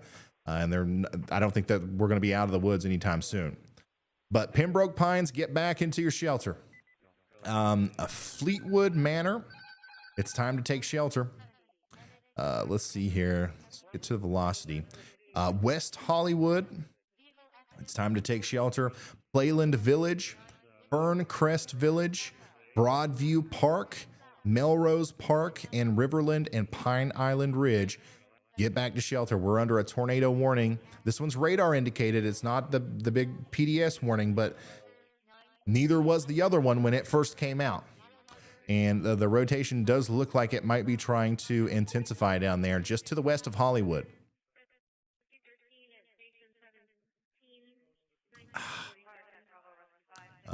This is one of many tornado warnings that we've seen today. And we started talking about the possibility of this happening several hours ago. So hopefully we've had the right people listening, and now people are taking heed of the warnings here. A little bit of an update on, Yeah, that last scan looks a little bit more. It looks like we might have another tornado trying to come together here near West Hollywood in Florida. Please take shelter, guys. But anyways, a little bit of an update on the last tornado that we saw, I think a little bit north and west of here near Cooper City. Let's see here. The public school at Sheridan on Douglas reported possible tornado damage. That's on the corner of Douglas and Sheridan. We're mostly just hearing reports of downed trees and power lines. And so far, we're not hearing any reports of injuries. However, there was a really bad multi-vehicle crash in Fort Lauderdale on 595 and 95, the intersection there or close to it. It's unknown as to whether or not that's weather related, but we're getting a lot of damage reports from Pasadena Boulevard as well. So we believe we just saw a tornado go through this area not too long ago, and now it looks like another one is going to try to do so. Also, you know, we're talking about tornadoes here because we're seeing somewhat of a regional outbreak, but to kind of zoom out a little bit and show you the broad picture here of everything that's going on, this is ultimately associated with a hurricane, and a very big one at that. This is Category 3 Hurricane Ian, soon to be Category 4. And this is what it looks like right now. And it's actually getting ready to make its first landfall, its first U.S. landfall near the dry Tortugas National Park. You see these little islands right here? That'll be officially where the storm makes its first landfall in the U.S. This is west of Key West. And that's getting ready to happen here within the next couple of minutes. So I just wanted to give you an update on that. That just goes to show you how close this storm is getting to Florida. And it's crazy to think that it's going to be, I mean, well over 12 hours before it actually makes landfall into mainland Florida. So that just shows you how slow this thing is going. It is just crawling by. Looks like Storm Chaser Chris Hall and Brandon Kopic are still kind of up here in the same area. So let's get an update from them. Hey, Brandon, just checking in with you. We've been covering some big tornado warnings over there near Miami and Fort Lauderdale. Just wondering what your plan is for the night and if you're going to keep going south. So this is one of our storm chasers here that we communicate with. That's in Storm Seeker number 3. As soon as he hears that, he'll get back with us. But to zoom back in on our... Hey, Ryan, right now we're kind of scoping areas out over here, the potential landfall zone tomorrow. Right now our real priority is we're trying to eye up some gas stations. We're good on gas right now, but one of those kind of topping it off situations to play it safe. We might head further south if we find a gas station to top off at. If not, we might head back north where we know there are gas stations that are still open. So we're kind of playing it by ear right now, got to play it safe. Obviously, we have our reserves, but we want to try and be as safe as we can and practical as we can. All right. Sounds good. Looks like we have a duplicate there. I don't know why we've got Brandon's feet up there twice. Yeah, I see the Circle K up here. It looks like it's closed. Lights are on. The pumps are bagged. Go ahead, Andy. Hey Ryan, everything Quite lines honestly, up this whole for a town might possible just be tornado shut down. debris signature just northeast of Pembroke Pines again. All right, so we're going back into tornado mode here. Looks like we might have, once again, developing a tornado, or actually a tornado down near Pembroke Pines, according to the latest radar scan, where this looks like maybe we have a tornado debris signature here near West Hollywood, north of West Park, and northwest of Pembroke Park. And that's going to go, if this is another tornado, There it is. New It's information. confirmed. This tornado This is warning going to be has on the been ground upgraded. as it moves towards Davie and Riverland. So Sorry let's if I ring the replied to alarm. Ryan, or replied to you, Ryan, on what I was talking to Chris about. My bad. All right, so here we go. The National Weather Service has issued a confirmed tornado warning once again for areas just to the west of Fort Lauderdale. It looks like we have another tornado down here on the ground near Pembroke Pines, northwest of Pembroke Park. Let me open up the correlation coefficient. Once again, that's where we think it is. And that's going to go up towards Playland Estates, right past West Hollywood, Driftwood Acres, Driftwood Estates, Broward Gardens, Playland Isles, Playland Village, Ferncrest Village, Broadview Park, all the way up there to Melrose Park, Pine Island Ridge as well. Please take shelter. Cooper City, all in the area that just got hit by the tornado just minutes ago. You're under this warning as well. So like we're seeing a train effect of a train effect of these tornadoes today. And once again, we likely have one down here near Playland Estates. Please share this, get the information out there to as many people as possible. You could be a hero today just by texting somebody and letting them know that you're concerned. How many times has somebody in Florida been under a tornado warning and there not be a tornado? Probably a lot. This is a different situation. There is a tornado here and we know it. And it's right here near West Hollywood, and it's moving up towards Ferncrest Village. Take shelter immediately. Once again, we want you to get into the lowest, most interior room of your home or building, whatever you're in. And you want to barricade yourself with as many walls between you and the outside world as possible. So that means if you don't have a basement, an interior bathroom or closet, whichever one has less glass, and bring a helmet with you, bring a mattress, bring some covers, bring something to soften the blow if there is some debris that falls in your house. The number one way you're going to get hurt in a tornado is not by literally getting sucked out the window. It's by debris, just literally a piece of wood or something falling on your head in your house. So just try to do everything you can to mitigate that impact. And go ahead, Andy.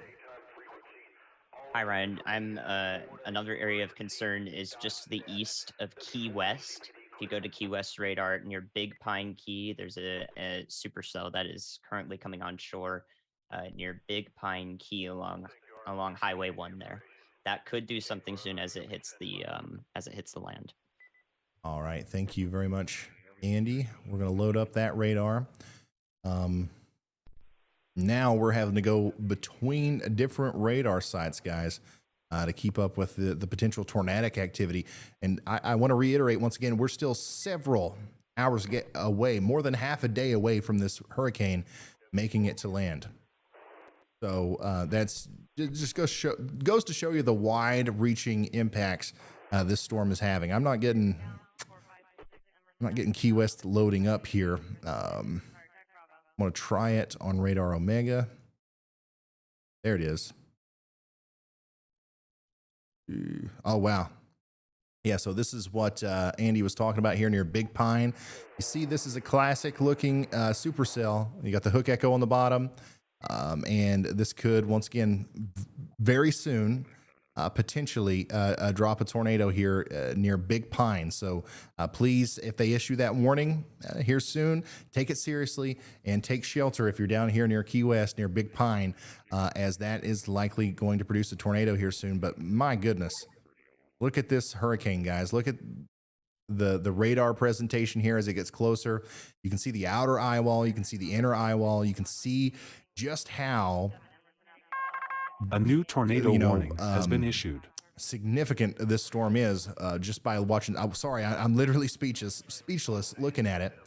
And once again, this is very slowly going to continue to creep up the coast and make landfall somewhere near Fort Myers tomorrow. And another tornado warning was just issued for Collier County. Let's see here where. That's a little bit further to the east. Let's come back up here. Let's get back on the, to the west.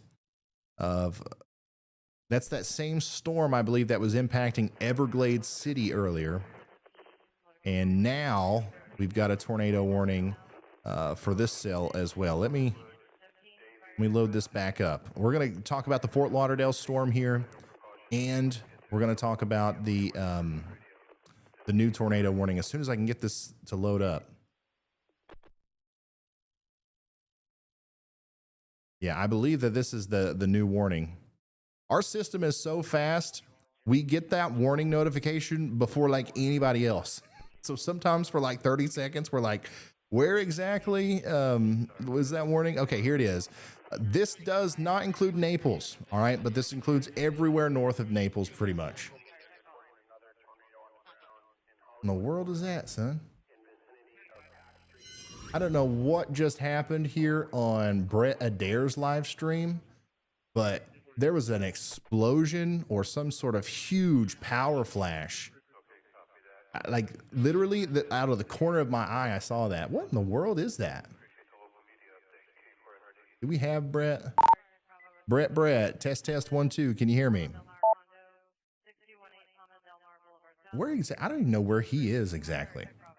Anyways, sorry for the getting distracted there, but that was something else. There was a huge bright flash where Brett Adair is. I'm going to do some work to try to figure out exactly where he is. Ryan, do you copy?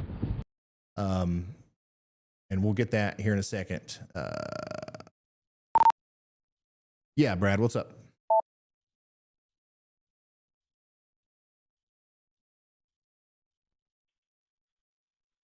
I don't think that was Brett. Anyways, sorry, I'm just trying to figure out. Hey, Ryan, we've got a tornado on the ground just northeast of Golden Gate, Florida.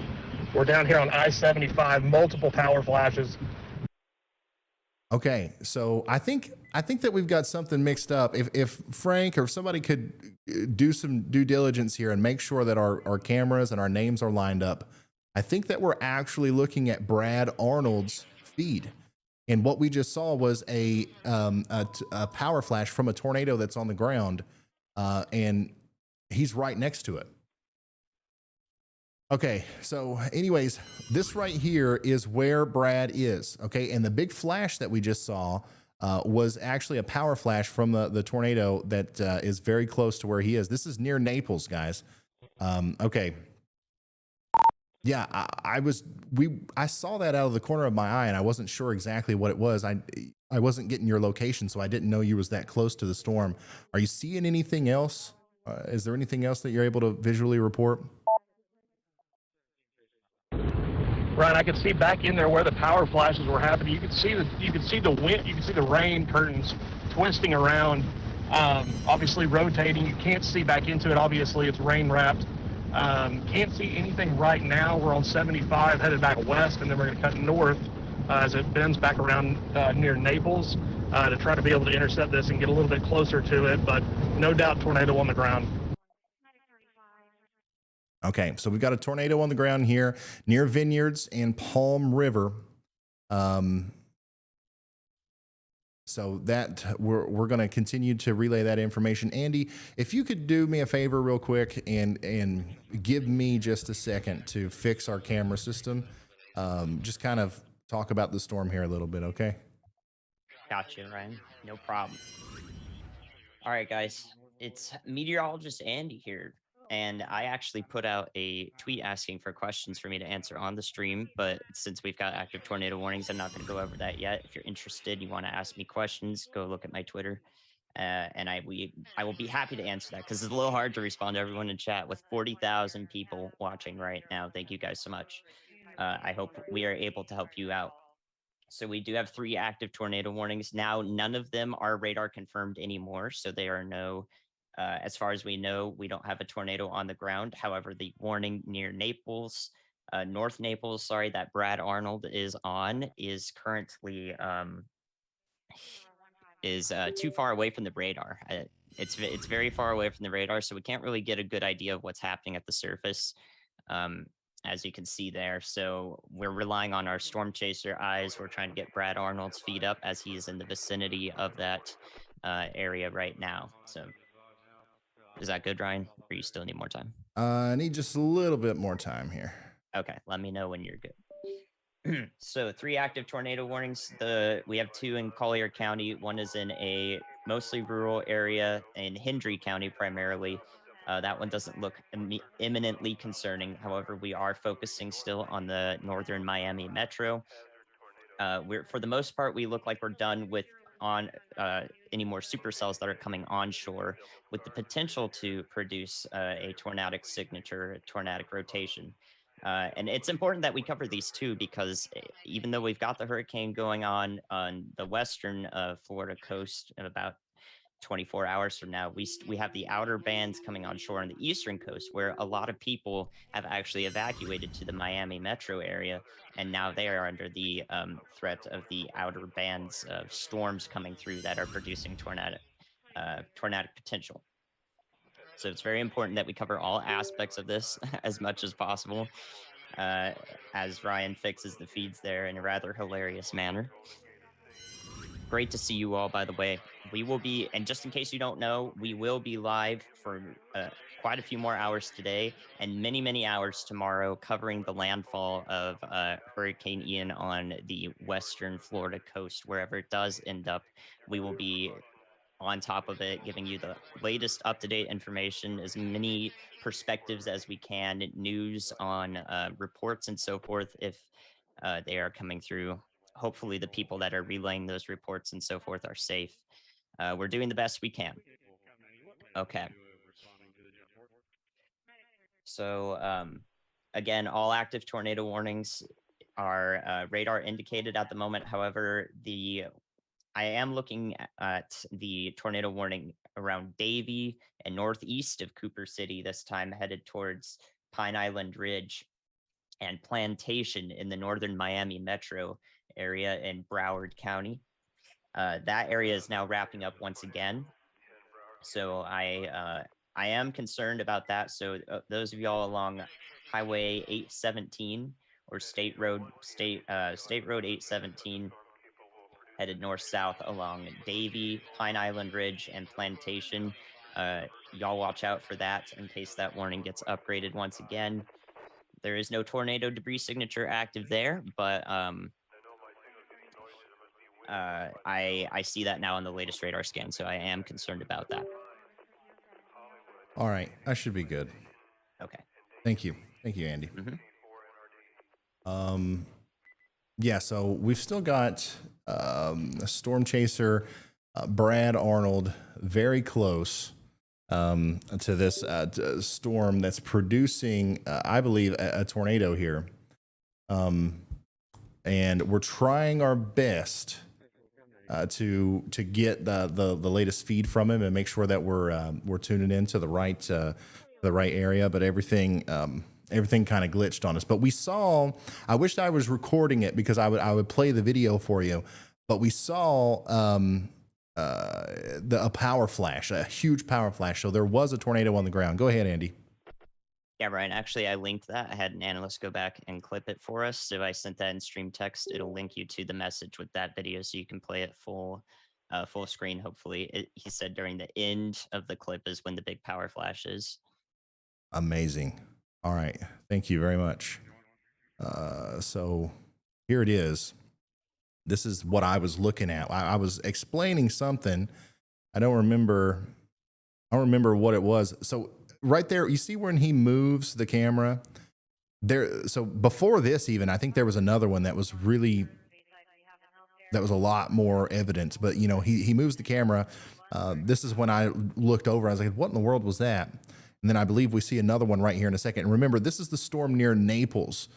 Brad Arnold's right on top of it. And this is why we believe there is a tornado down. The radar is really far away, so we can't tell much from the radar. But we can tell pretty obviously that there was a tornado down. There we go. You see that? Right there. Big power flash. Big power flash. Look at that. That's what caught my attention. That's what it was. So that was likely a tornado doing damage to some power infrastructure there, just to the east of Naples. And once again, I'm going to play that one more time for you so you can see that. That's what caused the whole ordeal with me looking away and everything. So that was associated with this storm here near Vineyards. Okay, so we got a tornado warning for Vineyards and Palm River. And I don't know if you guys can see or not, but that little dot, that little blue dot, that's where Storm Chaser Brad Arnold is. So that's around where that that big power flash was seen. So it's important that we communicate that. And you guys know that this might actually still be producing a tornado down here in this vicinity. Okay, south of Palm River and near Vineyards. So we want everybody to take shelter now. This is north of Naples, and this is along Interstate 75 here. That's the road that they're on. Right, I could see back in there where the power flashes were happening. You could see the wind, you could see the rain curtains twisting around, obviously rotating. You can't see back into it. Obviously, it's rain wrapped. Can't see anything right now. We're on 75 headed back west, and then we're going to cut north as it bends back around near Naples to try to be able to intercept this and get a little bit closer to it. But no doubt, tornado on the ground. All right, so we're going to keep you updated on that. I haven't heard anything from them. I haven't heard anything else from them, so we'll ask for an update here. Hey, is there anything else you guys got? Have you found any damage? Are you still seeing anything out there? And in the meantime, I also need to get Frank to fix something. Hey, Frank, do you got somebody helping with the locations and stuff and the order of the names? No, nothing yet, Ryan. Flash flood warning in without effect for the Miami-Dade power flash, it's County. going to be really tough to be able to see. We're going to try to get in the rain-free part of it, just to the south. We'll let it pass to our north. It does look like radar looks a little bit better, but it didn't look that great when we saw the first tornado. So just trying to play a little bit safer than normal on the south side. But once we get a little bit of clearing, we're definitely going to jet north and get right underneath it. Yes, sir. Are they mixed up? Yeah, I believe number 1 is going to be Vince. Number 2 is going to be Brandon Kopic. Number 3 is going to be Zach Hall. Number 4 is going to be Brad Arnold. And then 5 and 6 are both stationaries. And if 5 hasn't been updated, if you could just find something to put on there, that'd be great. We've lost Brett. We've lost Brett. Yeah. Okay. So that's what's going on there. Once I'll again, get on it. that incredible video from Brad Arnold there. We thought it was Brett Adair for a while, but I personally, I don't know. I can't tell from the radar if this is still down, but it sounds to me like they're thinking that it might have lifted. But still, we want everybody in Palm River, Bonita Springs, Pine Ridge to be in their safe spot. We have storm chasers on the ground that confirmed a tornado not too long ago. All right. So we want you to bear that warning. The National Weather Service, I don't think that they're going to upgrade this because of the lack of radar coverage, but this is why it's so important that we have storm chasers, and it's why every time I go live and there's a possibility that we could have a tornado, that I try to include storm chasers, because without Brad Arnold, nobody would have known that there was a tornado down there, like, except for the people that needed to be warned of it. So, yeah, super huge shout out to the storm chasers. Also, Call Me Josh, thank you for the very generous super chat. He says, prayers with all of our friends in Florida. You and your team provide crucial service that saves lives. Power in numbers. There is not a more comprehensive coverage of severe weather available on any other channel. Thank you so much. Those are very kind words. Very kind words. Frank says, if you owned a pizzeria in Southwest Volusia County, would you close? And when would you close, and when would you reopen? Man, I really don't want to give you business advice. I really don't want to give you I would say the same thing I said about evacuating earlier. If I owned a business there, I'd probably close now and reopen Monday. But like that's got to be up to you. That's got to be up to you. Andy, is there something wrong with the stream? Chat, I don't know what's going on with chat, but everybody is freaking out about something. Yeah, I don't see anything wrong. Everything's good? Looks good to me. Okay. It must just be one of those things that happens when you have so many people watching. I don't know what it was, but like there's so many people that were saying that something was wrong, and I don't know. Anyways, it looks like we're still good to go.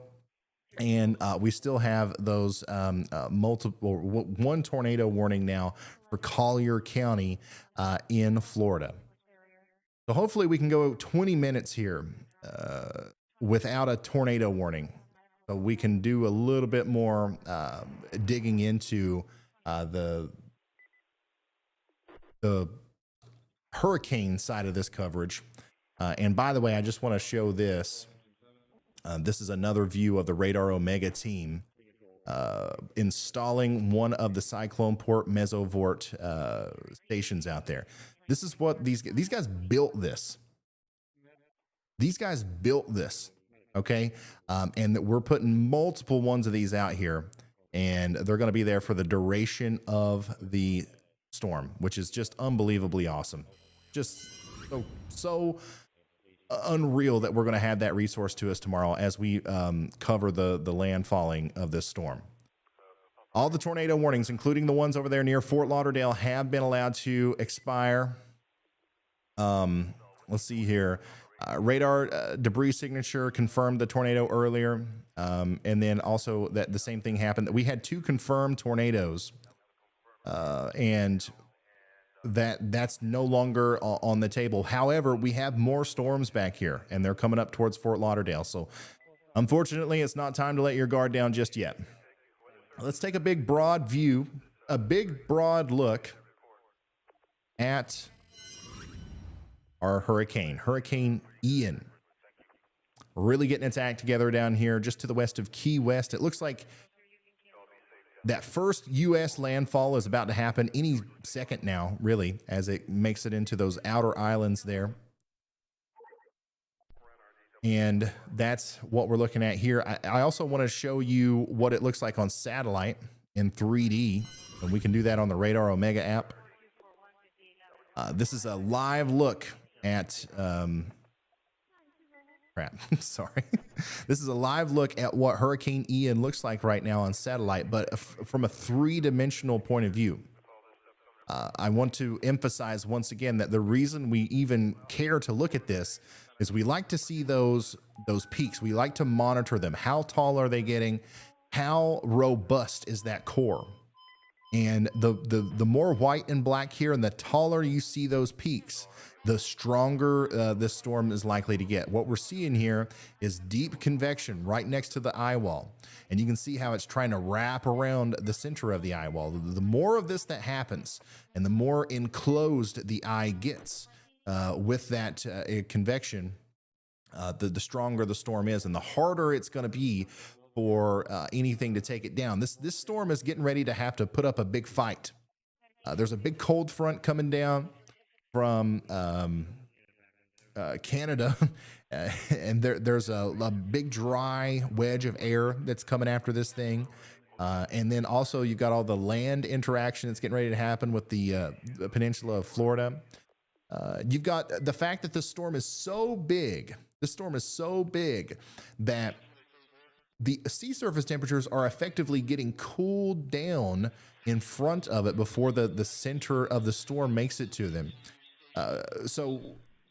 There's just so many things working against this storm. There's so many things are trying to happen to keep it from becoming this monster of a storm, but it's consistently winning the battle.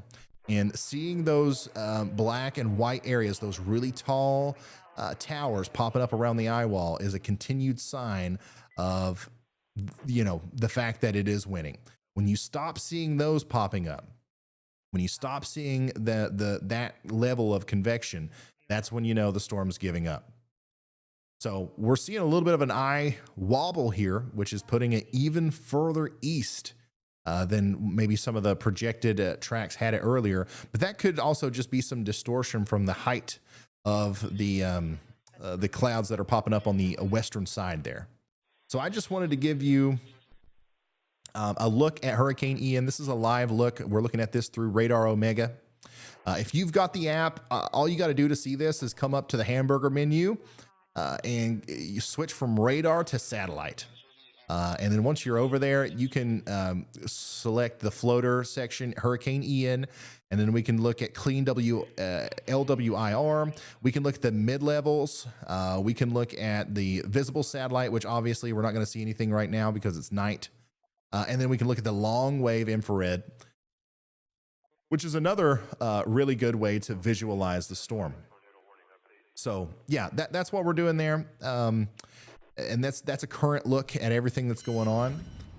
And we are going to continue to cover this all through the rest of this evening. How long have we been going?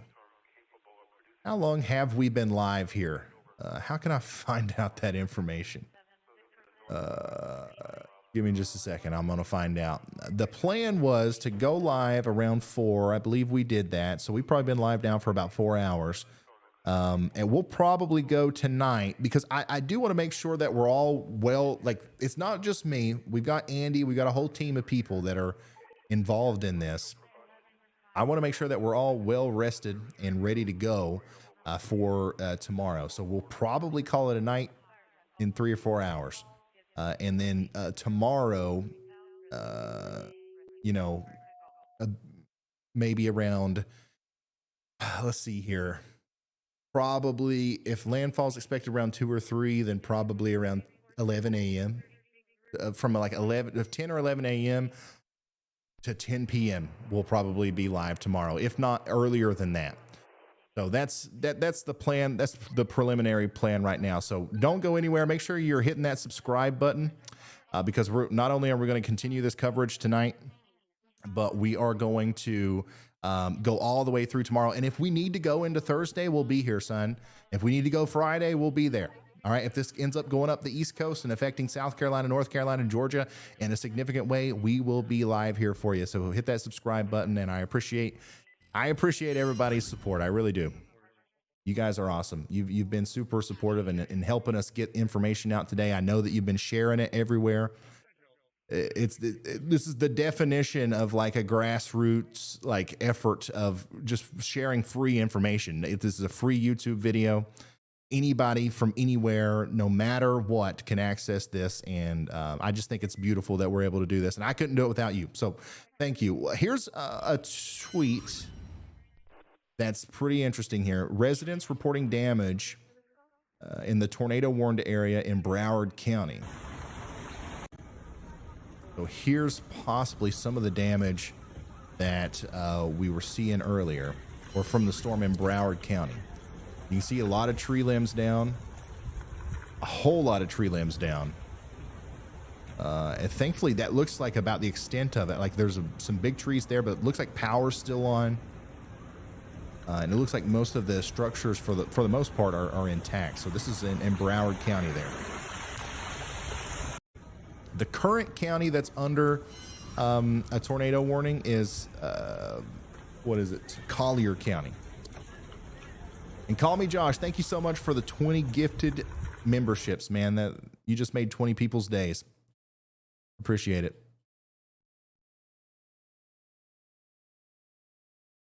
Yeah, I'm retweeting that video, by the way, guys. If you want to see the damage up close, or if you want to share that, or kind of look and see if there's anything that you can find from that.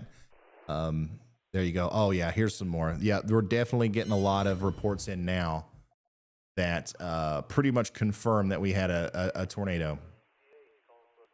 Here is some more damage from Cooper City. So this is over there. This is west of Fort Lauderdale. Big trees down.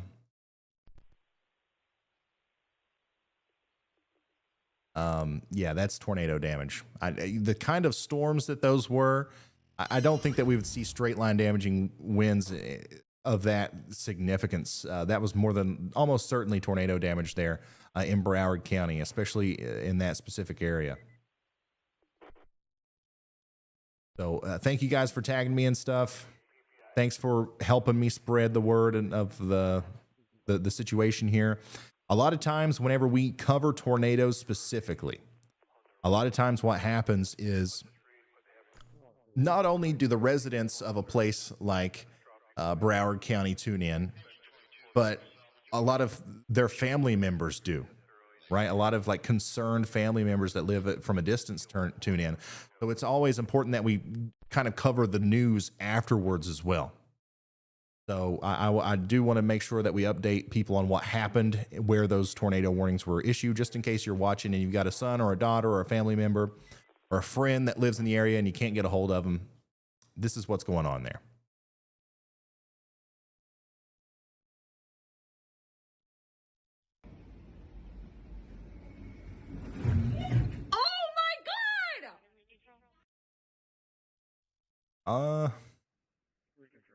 There's a pretty interesting video here that I just got sent to me, but I don't know if that is confirmed associated with our that's what you just heard, by the way. Sorry, I didn't mean for that audio to come through to you guys.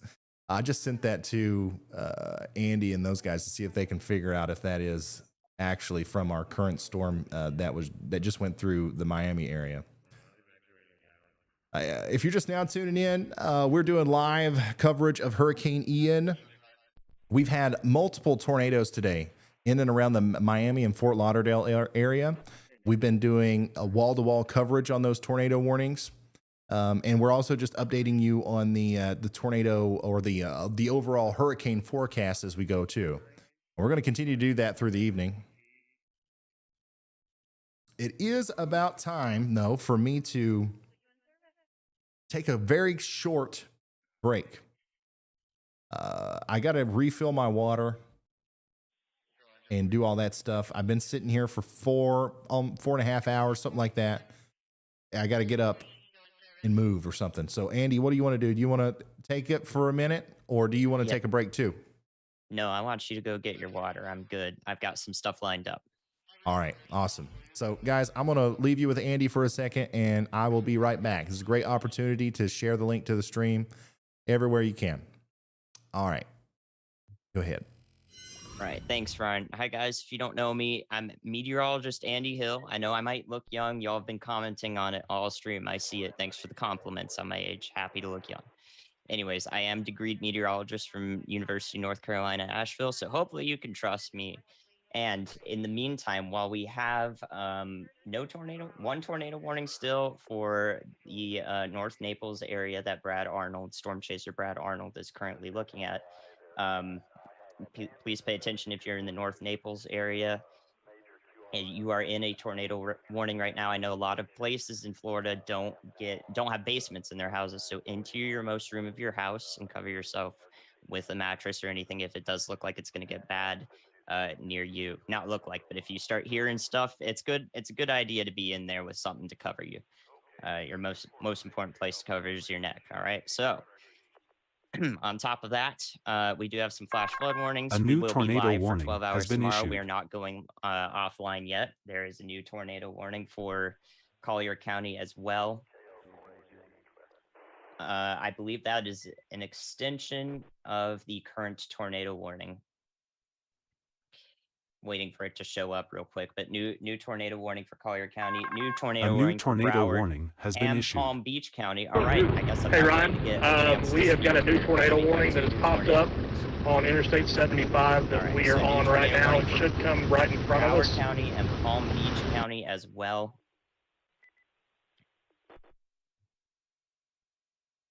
All right, that's Brad Arnold coming through.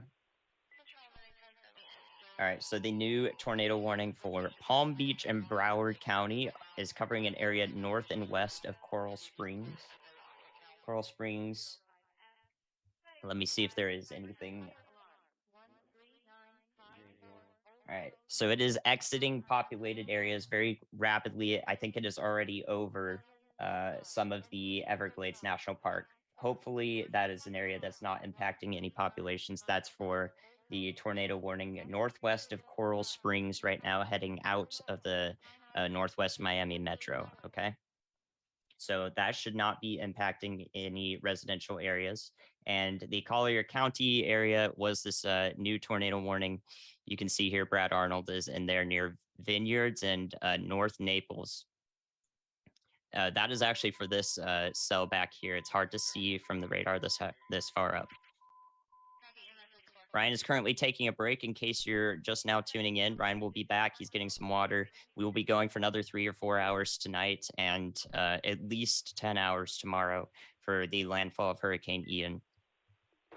Okay. Thank you. Thank you. Thanks for watching. Share the stream so we can get the information out to as many people as possible. Okay. All right. So hopefully all of you in North Naples, Pine Ridge, Naples Park, Palm River, Vineyards, and Golden Gate are in your tornado safe spots in Collier County. This includes the city of Naples now. By the way, you're on the southern periphery of this tornado warning. So if you are in Naples proper, please be in the interior-most room of your house and bring something soft with you to cover your neck if it gets bad. Okay, so we've got those active tornado warnings covered. I will cover them again in a minute, but I have some things to go through on Twitter. I have a couple questions that come through regarding topics about the hurricane and so forth. I tried to answer any location-specific questions, but I'm looking more for general questions that I can help you with. For location specifics related to Hurricane Ian, please seek the National Hurricane Center's guidelines and guidance, as well as your local meteorologist, National Weather Service meteorologist, and your city's planning. Okay, thank you. All right, so some of the good questions here. How common are tornadoes spawned from hurricanes? Are they usually weak tornadoes? Virtually every hurricane, and this is researched. I don't have the specific article in my memory, but this is research. Virtually every hurricane, Cat 1 through Cat 5, has tornadoes associated with them in the outer bands, the spiraling bands around the main hurricane. And that has been proven. So usually these tornadoes are weak. Very rarely are they significant of EF2 intensity or greater. So very commonly we get these brief spin-up tornadoes in small cells in the outer bands. Why does a stronger hurricane have lower air pressure? So when you have a stronger hurricane, essentially what's happening is there is a difference in pressure, or the weight of all of the molecules above your head. All of the molecules of air above your head is real. That's the pressure in your location, essentially. And when you have strong inflow into the center of a hurricane, that's why you get such a rapidly rotating eye. There's a big difference in pressure. All that air wants to rise and get out. And when that happens, there's less air overhead of you, and therefore the pressure is lower.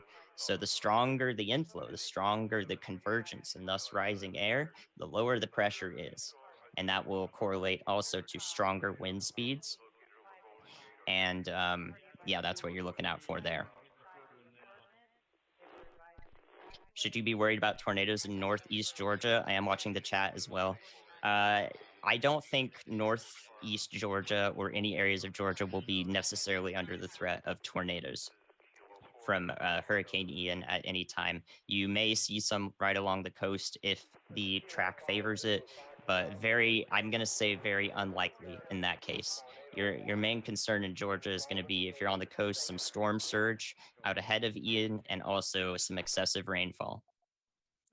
Eyewall replacement. Okay, so a lot of people want to know about eyewall replacement. I'll go over that again. By the way, if you're just now watching, Ryan's taking a quick break to get some water. Your throat dries out when you do coverage this long, but we're doing our best for you.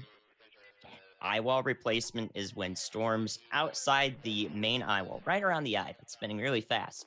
Storms outside of that cover the whole eyewall. That prevents all of the air to getting to the eyewall and then rising and creating strong storms right around the eye. So when that happens, it actually weakens the hurricane temporarily, but then that new eyewall can contract and shrink. And when you shrink, if you think about a ballerina, ballerina spinning around, and then she brings her arms in, she'll actually start spinning faster. So you can think of a hurricane like that.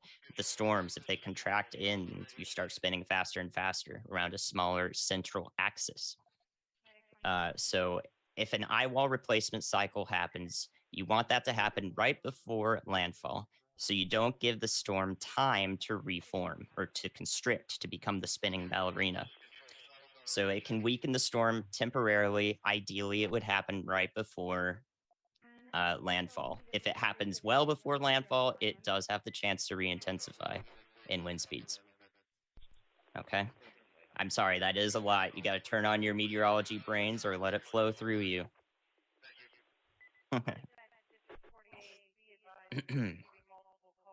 I am 24.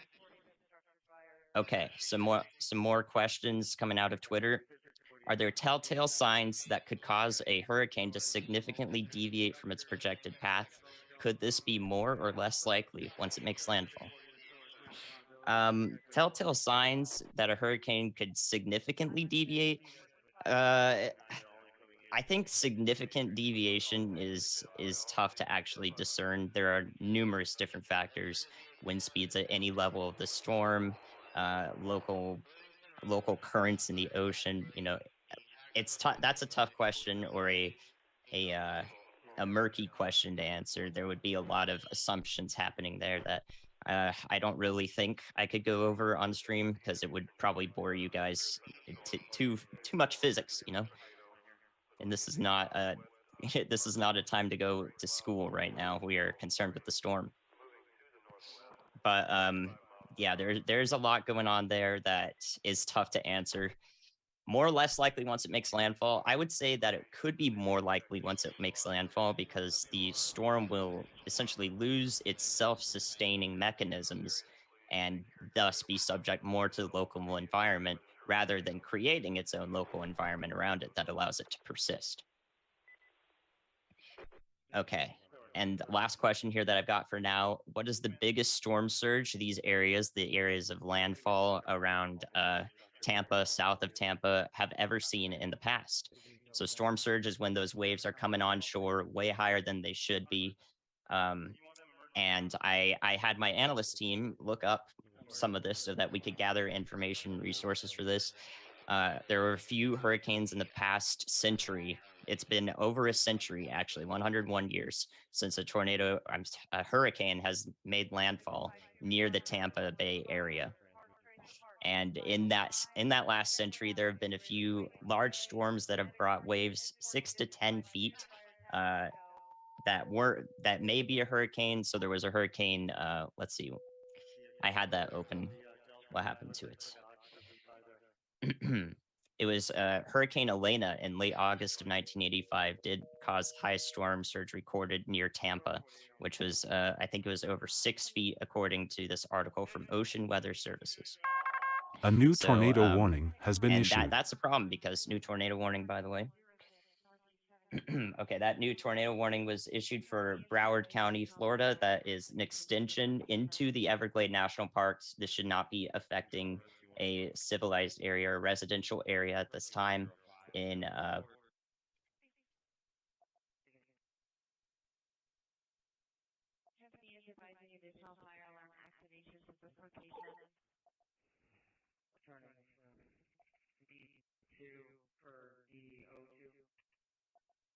Testing 1 2 3. Can anybody hear me? I think we lost Andy, or I lost connection. We'll find out here in just a second.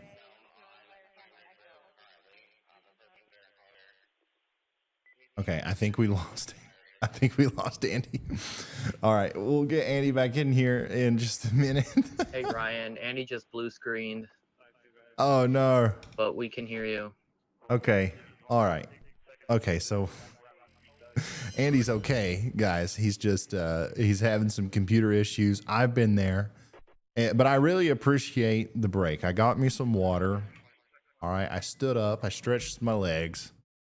Got me just for the little bit of extra push to get me through the rest of the evening. I got me some Mountain Dew. And we're just going to be, we're good to go now. All right. We'll wait for Andy to come back. And we're going to continue to monitor this situation. Okay. I am one of the reasons why we have Andy on board with us. It's just because there's so much that goes on. First of all, he's a brilliant meteorologist, by the way. To anybody who's saying he looks too young or anything, he's just got good genetics. He is a degreed meteorologist, and he's actually like incredibly smart. Like he knows his stuff. But also, like there's so much stuff that happens during these streams that back when it was just me, I would miss a lot of stuff. So having Andy in the background and the rest of our weather analyst helps us get more information out to you. My whole goal here is just to get as much information out to you guys as possible quickly without any like buffer. And Andy helps me do that. So we're happy to have Andy being a part of the team. And he's back. So he's all right. He's back. I thought that I lost connection. I thought that my internet pooped. But Andy is back with us now. Okay, so we're going to get back into everything we were just talking about. We're going to talk to Andy some more here in a minute. We're going to continue this hurricane coverage. But I do want to take a very quick moment and just thank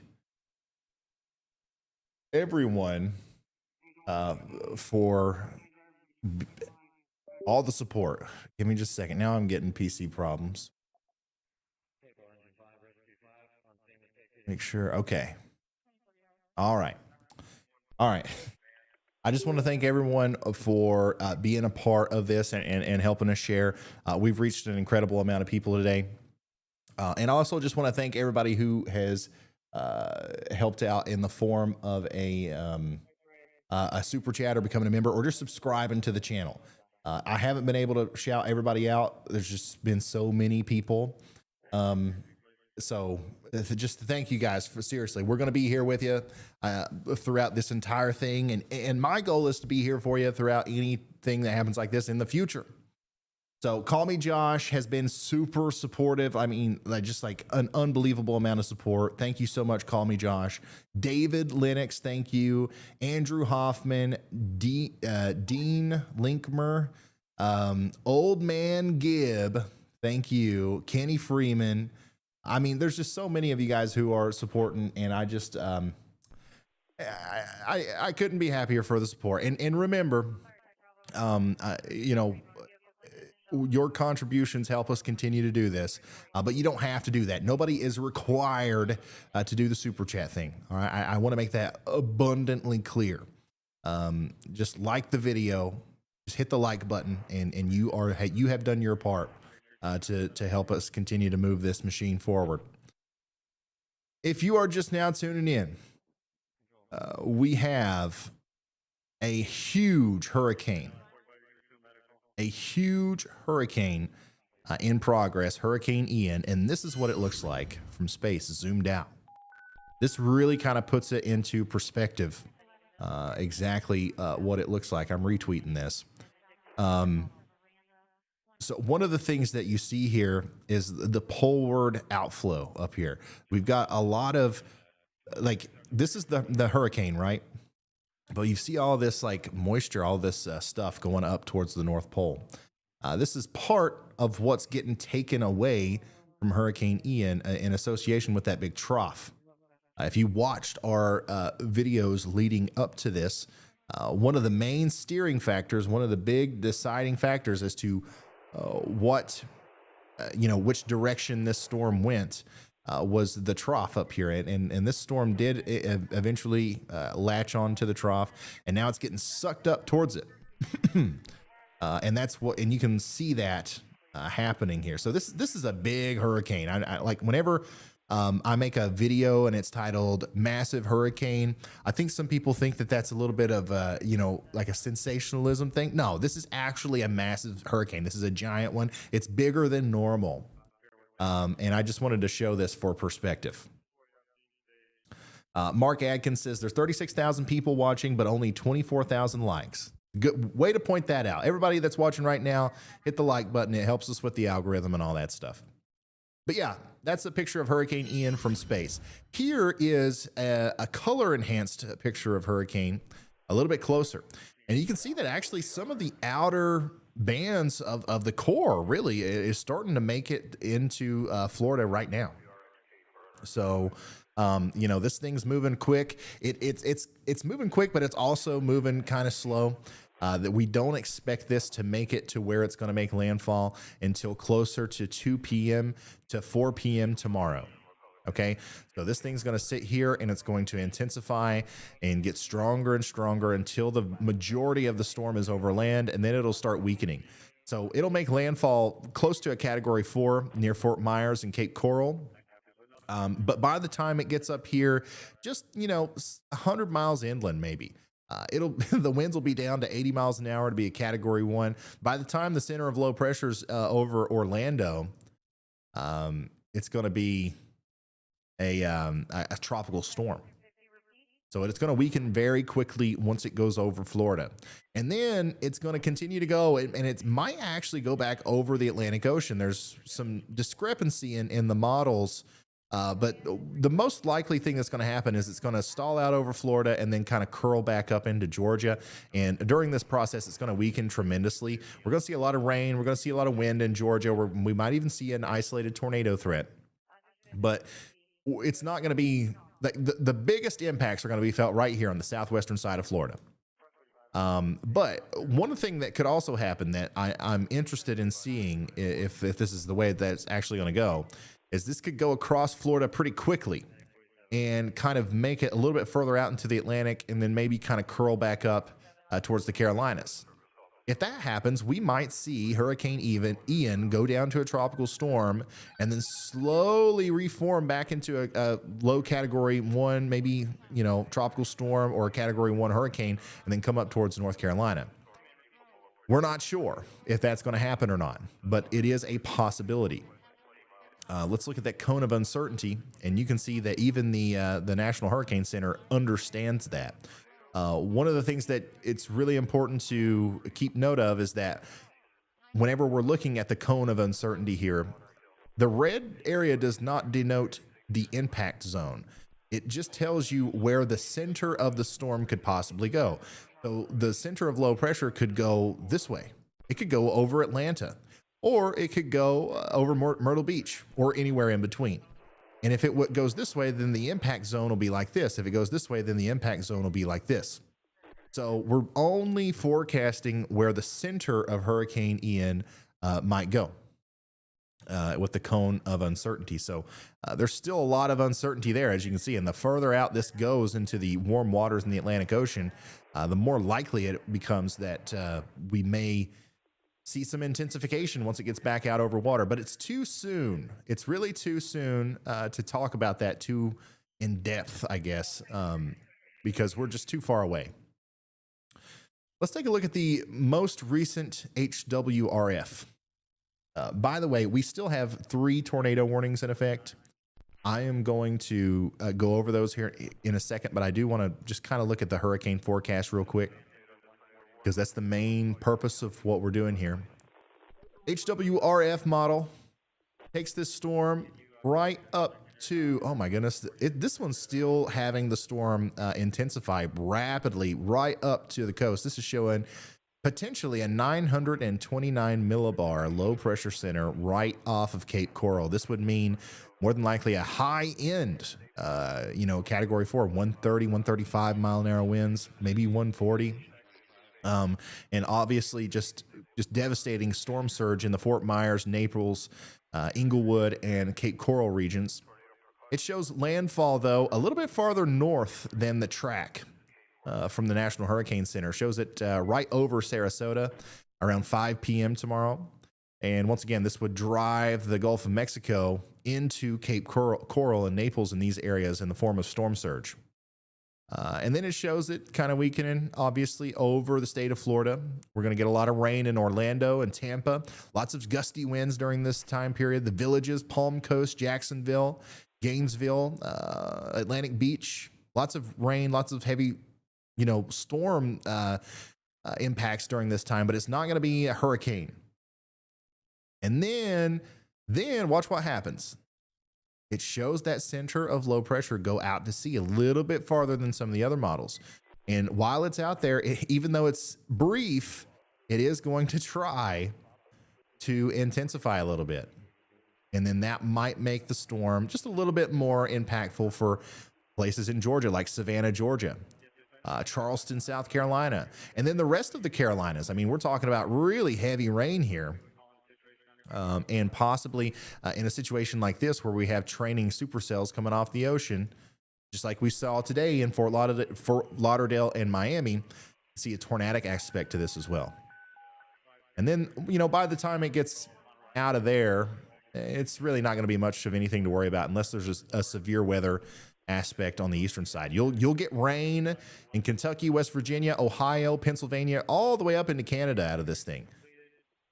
The energy, the massive amount of energy inside of a storm like Hurricane Ian does not just disappear. It gets transferred up and out. And in this case, it's going to happen. It's going to turn into a big mid-latitude cyclone. I'm going to try to find a good way to show that to you. So yeah, here, let me show you this. This is a Hurricane Ian. This is what it'll look like tonight. Tomorrow when it makes landfall. What happens is that surface low, like the real strong, intense core of the storm, once that weakens and gets undercut by the dry air, it gets picked up and lofted off to the north, and then kind of all the energy kind of goes up into this more broad spinning system. You see how that there's a really tight spin here. Once it goes over Florida, now we're looking at this big giant spin. Now we've got this big mid-latitude cyclone.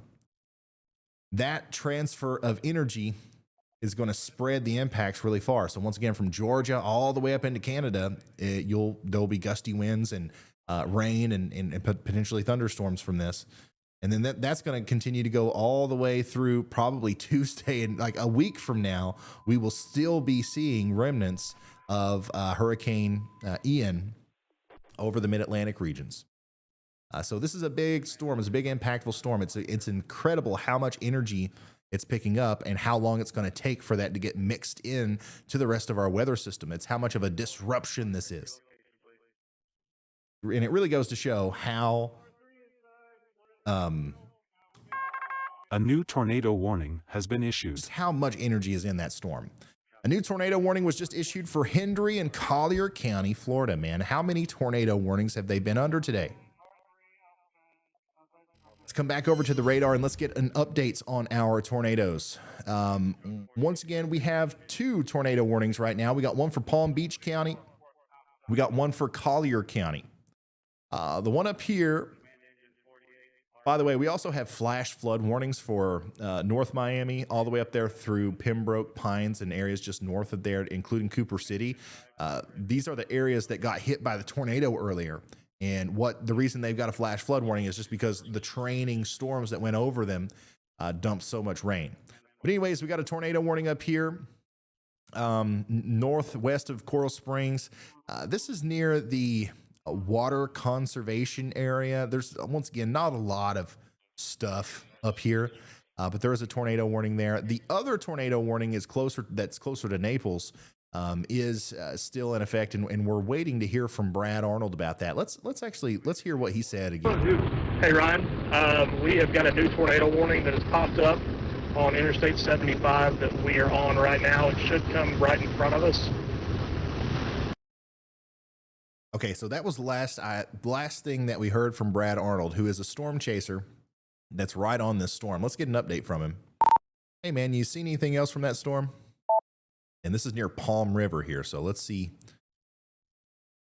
what else he's got to say. Not much right now. There's no lightning to help us out really at all. We're heading west right now, and we're about to probably run into the Gulf of Mexico here in a second, so it's about to be over the water. But nothing just yet. Radar doesn't look overly impressive, but we'll track it all the way to the Gulf. All right, sounds good. That's Storm Chaser Brad Arnold. And actually, that new tornado warning does include Felda. So if you're in Felda, take shelter now. And that's going to be for Palm Beach, Collier, and Hendry counties. All three of those counties, everybody in those counties needs to be in their safe spots right now as tornado warnings are in effect. And I know it's a little bit different in Florida, especially down here in the southern portion, that the counties are real big down here. It's more important that you respect the polygon, in the words of James Spann. But it's safe to say everybody in the county too, just in case. What do you got to lose? Get in that safe spot, keep the stream up. We'll get through this until the warnings are over. The good news is neither of these storms look to me like they are actively producing a tornado.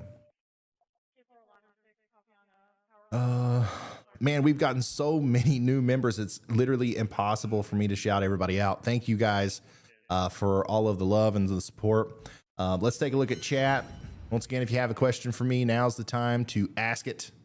Let's see here. Please let my friend Jess, who's on here for the first time, what she could expect with surge and winds in Lehigh Acres, Florida. All right. Let's do that real quick. Every time I go to the chat, the question is always about a very specific area, and then it takes me like 5 minutes to find the area and then go over the thing. There's gotta be a more streamlined way of doing this, and I'm gonna figure that out.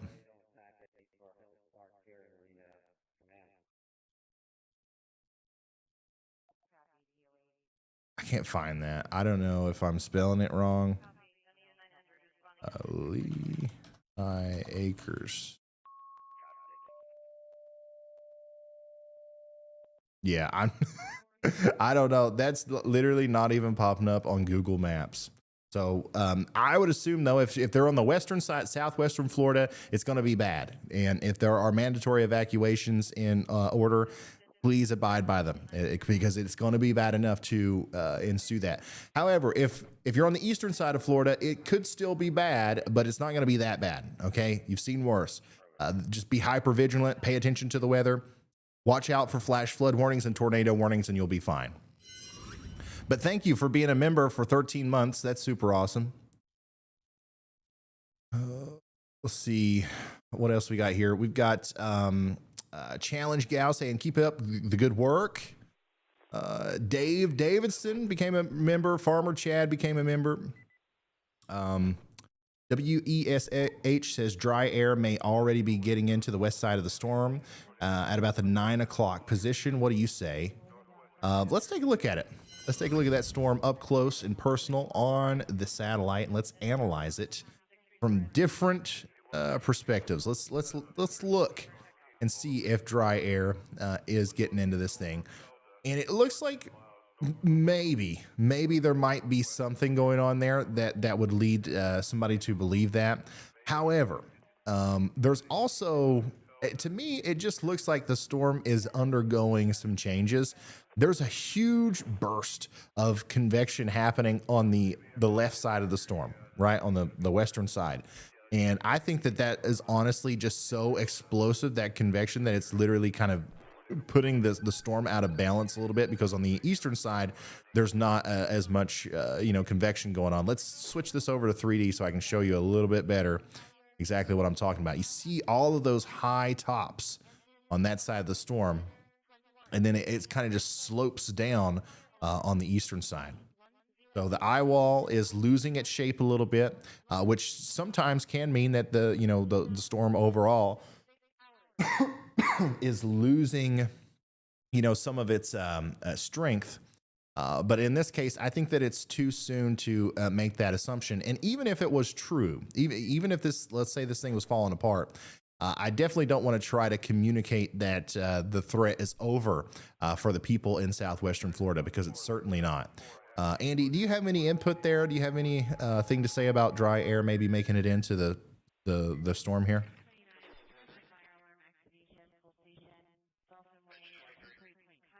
Sorry, Ryan, could you repeat that?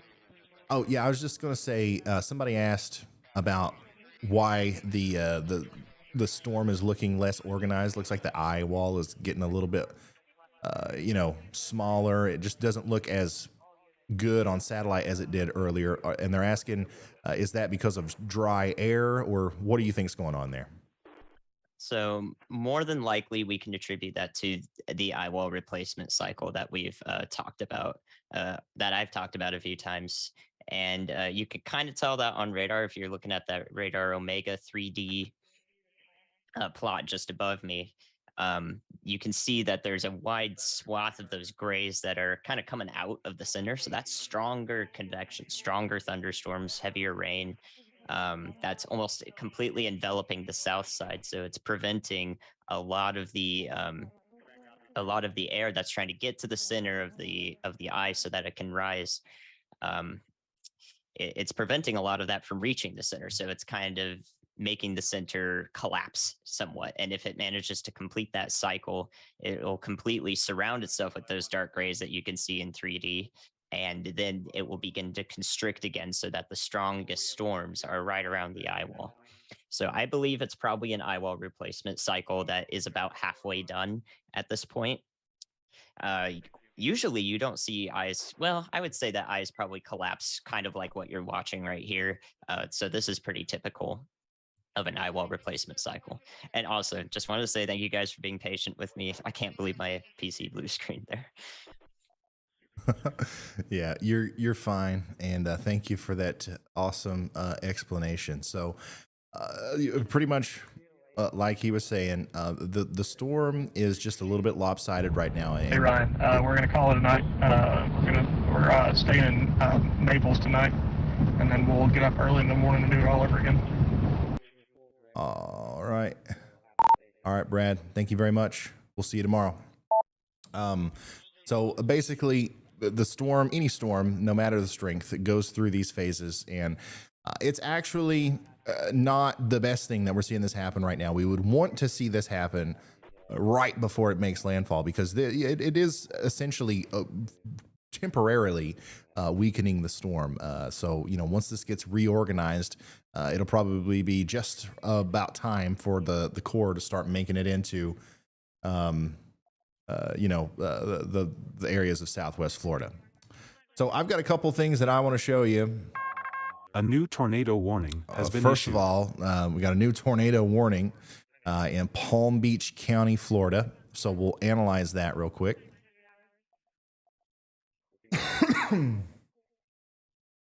That is, that's way over here. Man, they need more radars in Florida. It seems like just about everywhere does. But here we are, big area of rotation here, just to the south of West Palm Beach, near Highland Beach in Boca Raton. We have potentially another tornado trying to come together here. Let's take a look at this with motion, and yeah, you can see how that's kind of come onto shore here recently. And it's now promoting the idea that it could be rotating enough to produce a tornado. So if we are anywhere in front of this thing, Palm Beach County, Florida, we got to take shelter. Let me zoom in over here so I can show you some of the communities. If there's a tornado, it's somewhere near University Park right now, just to the west of I-95. And it's going to go up to the north and west towards villages of Oriole, Delray Gardens, Franwood Pines, Sun Valley, and Aberdeen. So if you are in or around any of those areas, you need to be taking shelter right now. It's a dangerous situation. We've seen these storms produce tornadoes today. It happens. so like this is how they all start off looking like too. So like make sure you're getting into shelter if you haven't already. This is not the kind of tornado warning that you can just forget about and not pay attention to, unfortunately. You should never do that, but especially with this one. Okay. So that's the latest tornado warning. I tell you, there's so much stuff that happens. I had something that I wanted to share with you guys, and now it's gone. Oh yeah, some more damage. This is from the North Perry Airport. This is from the North Perry Airport. Thank you guys for sharing this with me, by the way. You guys are the reason I'm even seeing this stuff. This is from the tornado earlier. So if you're under that tornado warning now south of West Palm Beach, this is the kind of damage these storms are doing. The same kind of storm is heading towards you in Sun Valley and Aberdeen. All right, so I'm not trying to scare you. I'm trying to make you take this seriously. Please take shelter. If it can throw planes around, it can damage your home. So you don't want to be near windows or anything like that. So yeah, that's what's going on with that. Let me see if there's anything else. Oh yeah, I wanted to show you this fascinating time lapse of Hurricane Ian. This is what the storm has looked like since pretty much birth to now. You can see that it rapidly intensified right before it hit Cuba. And then after it went by Cuba this morning, it just started really blowing up. And now, it's got to where it is currently. So there's really no reason to believe that this is going to slow down anytime soon. Like this is going to continue to be a problem all the way up until it slams into the side of Florida. So I just want to put it into perspective for you. Sometimes people get caught up only looking at the last 5 frames of a hurricane and watching those trends too much. This is what the storms look like overall. It's not slowing down. It's not going to back off. This is going to happen, and it's going to make landfall there in southwestern Florida as a major hurricane, unfortunately. If you're just now tuning in, if you're in Palm Beach County, if one of your family members just shared this to you and you're like, what in the world's going on? If you're in Palm Beach County, you need to take shelter because we have a potential tornado trying to come together here near Boca West and then move up Highway 806 towards Aberdeen. If you know where any of those places are, this is paralleling I-95 between Delray Beach and Lake Worth and South Palm Beach, like all these really populated areas. That's the area where this tornado is going up to the north. A super big shout out to SRQ Violinist. What are your thoughts for Sarasota? Best, worst, most likely scenario. We're near I-75 in central Sarasota. I think that Sarasota is definitely one of the places that's it's going to be bad there, no matter how much the storm track changes at this point. Okay, so Sarasota, unfortunately, I think that right now, a worst case scenario is that the eye of the storm goes just to your north. You get 12 feet of storm surge, 140 mile an hour winds, and it's just a really bad situation. Best case scenario is that for whatever reason, dry air infiltrates the storm and it just kind of disappears. Not disappears, but weakens tremendously before making landfall. Even though that's very unlikely, it is still possible. This thing could try, because of how much of the storm is going to be rubbing up against the landmass of the peninsula of Florida before the center actually makes landfall. There is a very small possibility that the thing just weakens tremendously before it gets there. And also there's a lot of wind shear and other things working against it. So the best case scenario is that this ends up never making it to a Cat 4, downgrades to a Cat 2 before making landfall. Even in that situation, though, you're going to have 100 mile an hour winds for several hours. You're going to have coastal flooding. You're going to have power outages. You're going to have all that. So the most likely scenario is somewhere in between. The most likely scenario, honestly, is probably a Category 3, high-end Category 3 impacts. And that's still going to be devastating for the area. So I would, like I said, somebody asked earlier if they were in Sarasota and, they could, would you evacuate? I would. If I was in Sarasota, I think that's one of the areas that needs to to be most vigilant and aware of what's going on. Don't be scared. Be prepared. Have a plan. Know what you're going to do. In a worst case scenario, and honestly, in a situation like this, a lot of times it's best to just get out. So, but thank you for your support. Julia says, thank you for all of your work. I live in Kentucky now, but I was raised in Myrtle Beach. Hurricane season is stressful. I know many people appreciate your efforts. Keep up the good work. Thank you so much. I appreciate the kind words, but you don't have to thank me. I love this. Like, I don't love the fact that there's a bad hurricane coming to Florida. I don't love that, but for whatever reason, I was born with this obsession with weather, and I am fascinated by it. Whether or not I had 30, 40,000 people watching me, I would be sitting here just geeking over the radars and the satellites and stuff. So to me, it's just like, I thank you for watching. Thanks for like validating my obsession with weather. Like, once again, I just love this stuff. I've been a weather geek, a weather fanatic since I was like 6 years old, and my whole life has revolved around it. So yeah, thank you for trusting me and tuning into me. You don't have to thank me. I'm just some weather nerd on YouTube. Let's see here. Robert West says, what do you think it'll be like in Northwest Alabama? I think that you might get some rain. I don't think that Northwest Alabama really has much of anything to worry about from the direct impacts from Hurricane Ian anyways. Ryan, you got a copy. Yes, sir, Mr. Kopic. What's up?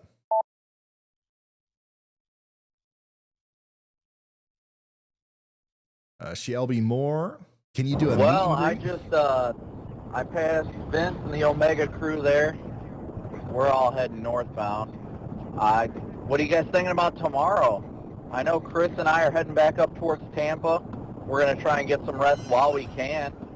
Just kind of want to get an idea for what you and Andy are thinking about tomorrow. Well, I think that we're probably going to start up the stream around 10 or 11 a.m. and just stay with it until the thing makes landfall. Looks like we're pretty much narrowing in on an area south of Tampa, probably around Sarasota or Fort Myers. So that's my plan, is just to wake up in the morning and turn on the stream and follow you guys around. What's your plan?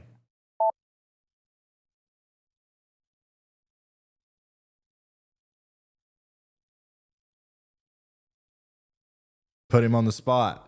Well, currently, my plan, at least, I'm going to wake up somewhat decently early. That's why we're kind of heading back to the hotel early. We got to scout some fueling locations.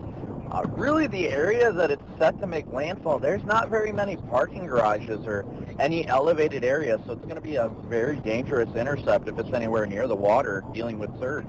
But we're going to scope those areas out better in the daylight tomorrow, and we'll get an idea of where we want to intercept, and hopefully we get to intercept live with you the eye of a hurricane and get some blue skies above it.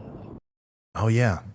Well, that might be interesting. Unfortunately, any terrible situation like this, it's hard to look at it from an angle of like, oh, that's cool. But it might be, if our storm chasers are able to get in the eye of the storm and show us the stadium effect, if that's something that can happen, that might be interesting. But anyways, my moderators are telling me to shout out Call Me Josh. And I know I've shouted out Call Me Josh. Chat, back me up. I have definitely shouted out Call Me Josh during the stream. But he has just been super supportive with the super chats and stuff. So I want to say once again, a huge thank you to Call Me Josh. Let's go check out this tornado warned storm here to the south of South Palm Beach once more. It does look like this might be trying to ramp up. There might be some bigger problems starting to form here in this area. I do believe a tornado is developing here. We've seen lots of damage pictures from storms to the south. So we know that these storms are producing tornadoes. This one looks like it might be the next one. So if I'm in Aberdeen or Sun Valley in Florida, I'm taking shelter right now. The very dangerous situation. Okay. And I wouldn't be surprised if we saw an upgrade on that warning with the next scan, if it continues to look more impressive like that. This is the hook. All right. This is the hook. We got the rotation like this. And then we can line that up and see that it's exactly in line with the velocity rotation. Red's next to green. When it looks like Christmas decorations, it's not good. All right. The red and green tell me that there is air moving away and towards the radar, very close to each other. A new tornado warning has been issued. Collier County, Florida just got another tornado warning issued there. We'll take a look at it here in a second. But once again, I'm watching this one closely because this is a very, very populated area that we got to keep an eye on here. Really close to Delray Beach. And tornadoes, yeah.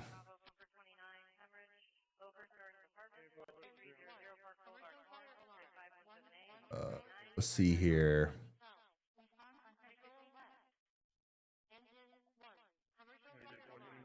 Oh boy. We got a lot. There's so much stuff happening. If you guys could see, if you go over to the TikTok live stream, I do like a behind the scenes TikTok live stream. You can see all the screens that are in front of me. There's like 8, and there's just so much information coming in at once. I'm trying to condense it all and give it to you. And here we go. Andy, go ahead. Hey, Ryan. Yeah, I don't know if you covered this yet, but that new tornado warning does have a very probable correlation coefficient drop or a tornado debris signature associated with it, if you haven't looked at that yet. Okay, so this is the one over here on the other side of Florida. And I believe this is the one that Brad Arnold was on, or at least he was close to. They've called it a night. But yeah, this is south of Naples. All right, so it looks like maybe we have a tornado coming together here as well. This one would, if it continues, this one would actually go right towards Naples. So we're going to continue to watch that one. So we've got 2 tornado warnings. Okay, we've got the one south of West Palm Beach, and we've got the one north of Everglades. The Collier and Palm Beach counties, both of these look really intense. And like we're probably going to have to deal with some a very good chance of a actual like tornado coming down with both of these. So I want everybody to take shelter in both of those counties. And I'm going to do my best to go back and forth between them. Andy, if you want to keep a close eye on the one near Naples, I'm going to try to focus a little bit more on the one on the eastern side of Florida. And then if you see any major updates, just chime in. Will do. So this is the one that's south of West Palm Beach. It looks to me like it's still trying very hard to produce a tornado if it isn't already. And this is going to potentially come right up next to the Delray Beach and eventually Lake Worth and Lantana. And I just hope that everybody in that area understands the severity of the situation because these storms have been producing tornadoes today. Now, anytime you get a tornado warning from the National Weather Service, you should take it seriously. You should. But sometimes it's a little bit more serious than others. On days like today, where we've seen similar looking storms produce tornadoes and we have picture proof that they happened, it's just more reason to take the warning seriously. Because, you know, I get it. If you live in Florida, you've probably been under 100 tornado warnings and you've never seen a tornado once in your life. But this is not one of those situations. So there could very well be a tornado happening here. And man, the storm surge is already getting really bad in Key West. I'm going to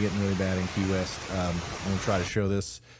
This is some video coming out of Key West here just moments ago from, I believe, a news reporter for a station down there. I retweeted this if you guys want to go look at it.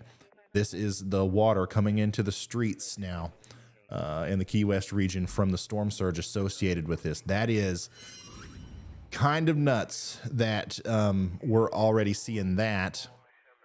And, you know, the storm is still a significant distance away, and it's not even in the exact spot where you would expect to see some of the worst storm surge. So really interesting stuff.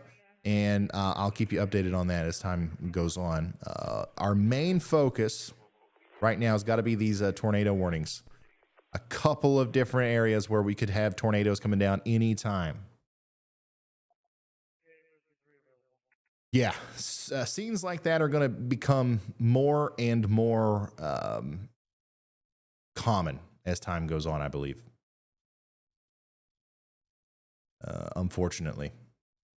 Coastal flooding is going to be probably the number one story that comes out of this, just because of the areas that it's impacting specifically. And this thing is going a lot farther south and east than what the forecasts were showing yesterday. So it's going to impact a little bit of a different area than maybe what some expected. So that's why I'm glad that we're able to do this live stream. I made, leading up to this, I did so many videos, and the information changed so fast. Sometimes the information in the video was almost irrelevant.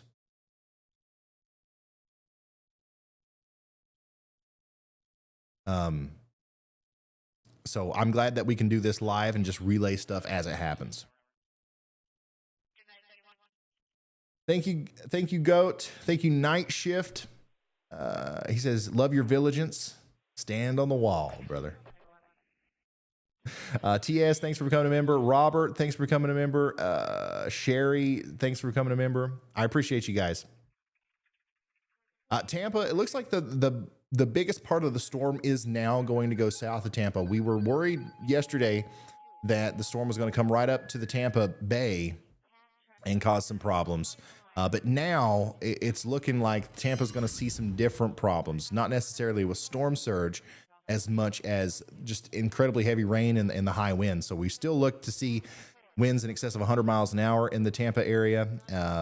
And we still look to see storm surge, but I think the biggest problem is going to be the heavy rain. There's just so much rain that's going to be coming out of this storm and flooding. The freshwater flooding will be the biggest concern there.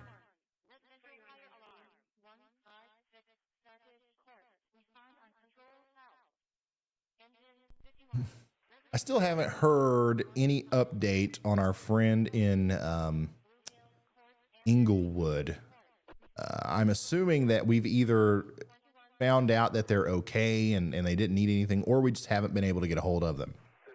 Obviously, having a person in chat is one thing, but like trying to isolate that person and find a way to get a hold of them. Like YouTube, you can't just go to their profile and DM them these days. So I'm sure that somebody's still working hard on that.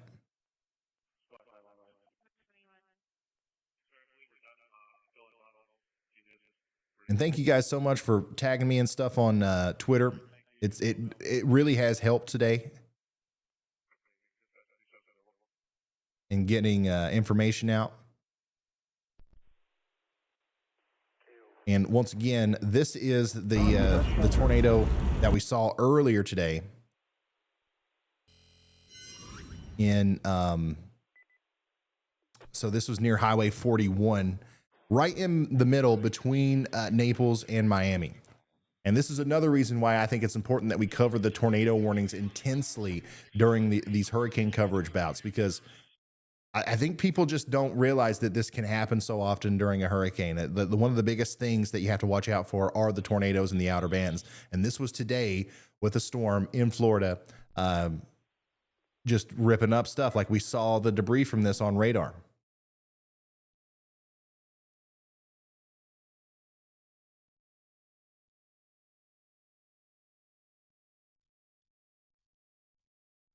Thank you all for becoming members. Geeking It with Cody, Soda, thank you for becoming a member. Pat Harney, thanks for becoming a member. I I know I've missed a lot. I haven't been able to shout everybody out, but I appreciate y'all.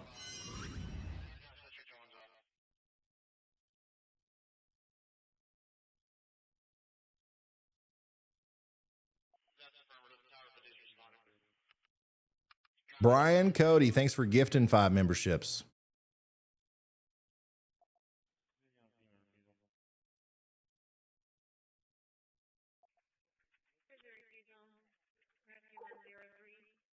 Oh yeah, so here's a good visualization of why we got those flash flood warnings earlier. Up to 3 inches an hour of rain fell from Miami-Dade up there through Coral Springs, Pembroke Pines. And in combination with the tornadic supercells that came through, there was just incredible rain. And you can see that happening here. So that's why we have flash flooding. It's probably still ongoing near Fort Lauderdale and Miami.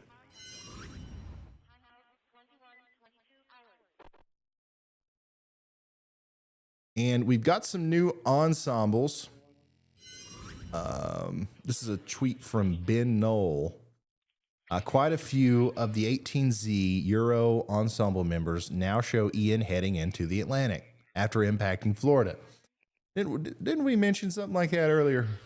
That obviously this was a possibility, but now it looks like even more of a possibility.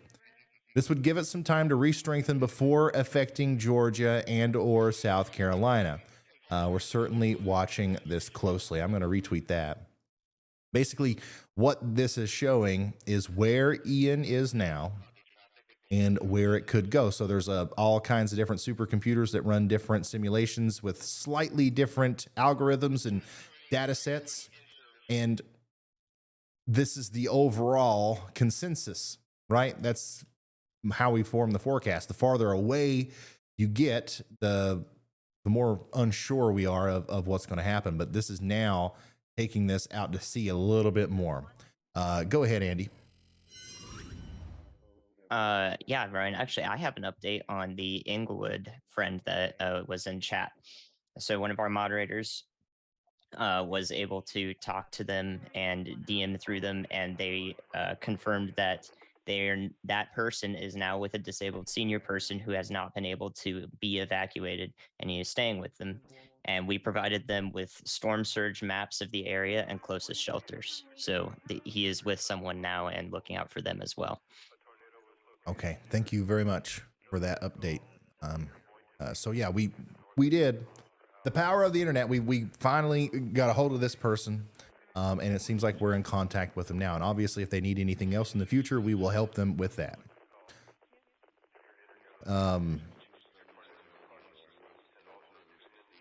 But yeah, that's at least that's some good news.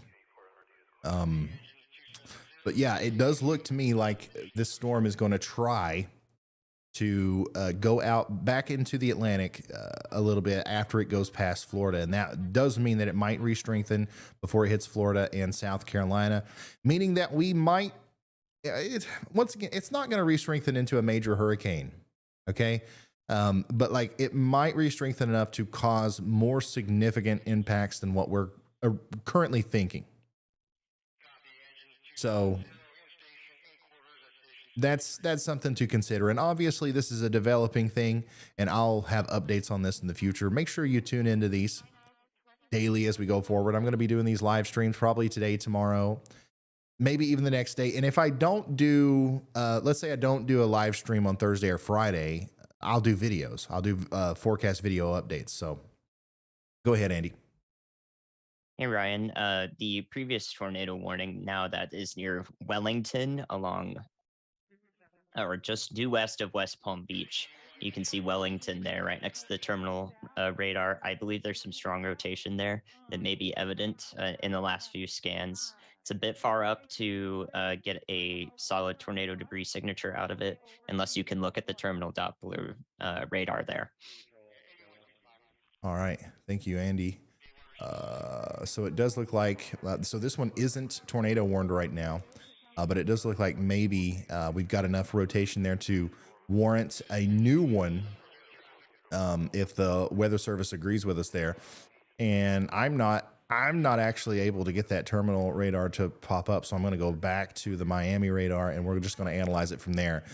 we do have a tornado warning for areas just to the south of here, right? So we still have got, let's see. There it A new is. tornado warning has been issued. There it is. So that's for the storm that Andy just called out. So we now do have a tornado warning for Wellington, Loxahatchee Groves, and areas just to the west of Royal Palm Beach. New tornado warning there. So make sure you get to your shelters. And let me zoom in on this for you and kind of show you where this is. We think we might have a tornado developing just to the south and west of Loxahatchee Groves.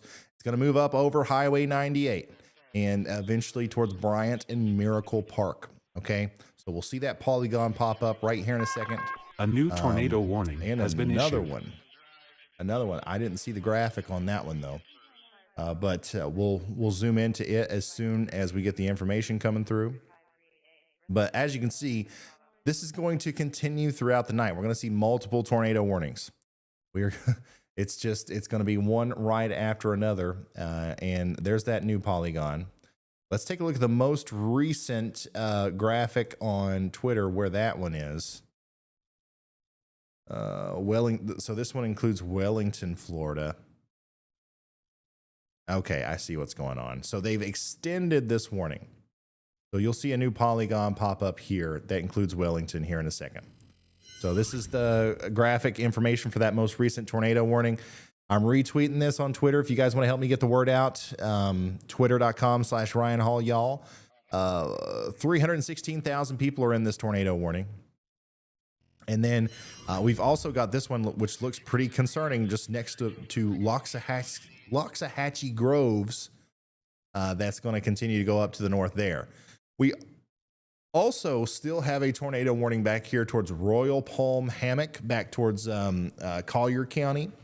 But it does look like a lot of the rotation with it has maybe let up a little bit. So now we've got a completely updated look at our tornado warning boxes here. And as you can see, everybody in the purple polygons, if you're in a community or town or along Highway 98 there, you need to be taking shelter immediately.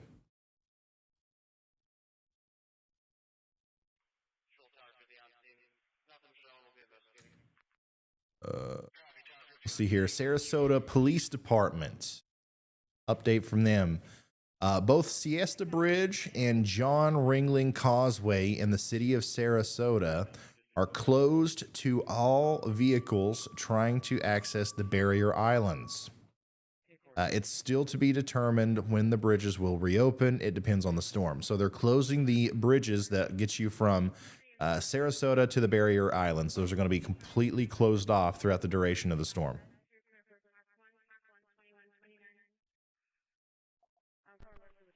Yes, absolutely. You want to get into the most interior room of your home if you're in one of these tornado warnings.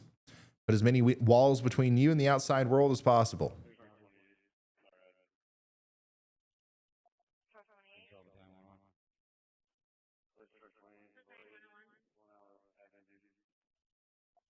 Oh, what's this camera from?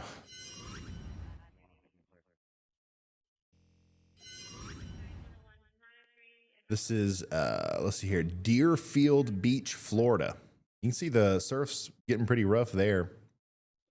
I don't know exactly where that is, though.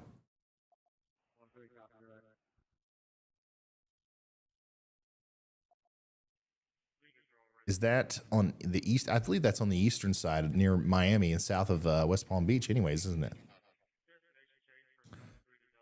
Okay, cool. Cool. Still looking at that rotation here near Wellington. We're going to watch that closely. Hey, Ryan, that is on the East Coast. It was in the area of that old tornado warning.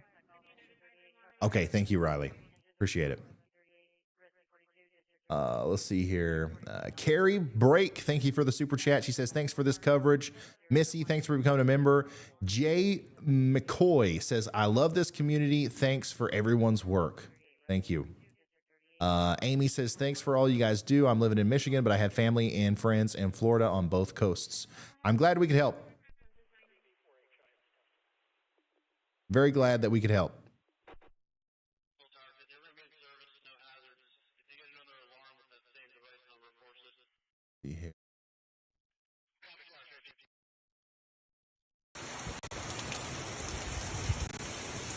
So here is a tweet from Tori Lauren that was sent in. And what she said, I don't know if you can see in this video or not, but I think this person is from near A Key new tornado West. warning has been issued. Because what they're saying is they sent this video and you see the water floating through the canal there. It says the storm really wasn't supposed to hit my sister, but now the canal is about to flood her out. So I don't know the exact location there, but that's a really unfortunate situation. The only place I can imagine that is somewhere a little bit farther to the south. So hopefully we can help those people out and make sure that they know where shelters are and stuff like that. We did just get a new tornado warning. And that's going to be for Collier County as well. So basically we got these two areas of tornadic activity, both on both coasts of Florida, and that we're going to continue to watch those. But right now, at this very moment, it doesn't look to me like there's a tornado down. In fact, probably the most convincing one is going to be right here near Jerome, that newest one. But even that's not very convincing. This one's letting up a little bit. So this is good news. This is very good news. We're going to continue to watch them, though.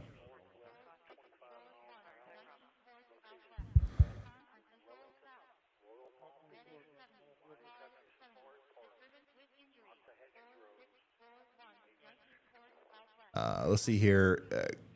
Cuba reports that the entire country is without power. Really? A new tornado warning has been issued. That's New York Times.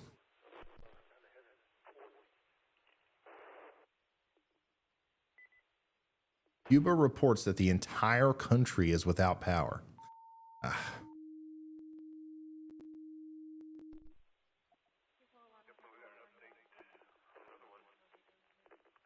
I hate that that's behind a paywall. But anyways, we'll try to find somebody to maybe find out some more information about that for us. But obviously, Cuba took a direct hit from this Category 3 Hurricane Ian before it started making it up towards Florida. So that's quite the impact, if that's true. Here's another view from Key West. At 9 p.m., a storm surge on the southwest side of Key West is slowly passing. I'll have updates on the Weather Channel. So that's Felicia Combs from the Weather Channel. Go ahead, Andy. Hi, Ryan. Yeah, that new tornado warning that came through is actually much further north on the west coast than any we've been looking at. That's east of Fort Myers, the Port Charlotte, Punta Gorda area in Charlotte and Lee County. Okay. All right. Thank you. Are you looking at that from Miami or can you see that better from Tampa or what? Do you know? I looked at both of them. It's equidistant yet again. Okay. All right. Thank you. So yeah, that newest tornado warning is going to be up here near Fort Myers, but it does not include the town of Fort Myers. Thankfully, it's in a little bit of a less populated area, but the road between Fort Myers and LaBelle is where this is now. So we want everybody in Charlotte and Lee counties in Florida to take shelter now. Okay, so we've now got multiple tornado warnings in effect, and I think that's that's just going to continue to be the story as we go forward. I don't think that. I really don't think that the story is going to become completely about storm surge or anything like that until early tomorrow morning, and then we're still going to have a tornado aspect at that point too. So Cuba is entirely without power after Hurricane Ian. That's incredible. That's wild. Cuba's electrical grid. For reference there, you can see Cuba on the southern side of the map. Cuba's entire electrical grid collapsed late on Tuesday, leaving the entire country without power shortly after the passage of Hurricane Ian, which ravaged the western end of the island with violent winds and flooding. That is crazy. So obviously, the entire island of Puerto Rico lost power after Hurricane Fiona, but I believe that that's a little bit more common than the entire Cuban island losing power. So that's a little bit, that's kind of why it took me by surprise. But still, pretty nuts. The entire island of Cuba without power right now. Oh, here's a view of it from space. Massive countrywide power outage in Cuba after the passing of Hurricane Ian. Strong winds took down Cuba's national electric system, leaving the entire country in the dark. Cuba's vast darkness is visible from space. What an incredibly wild thing to see.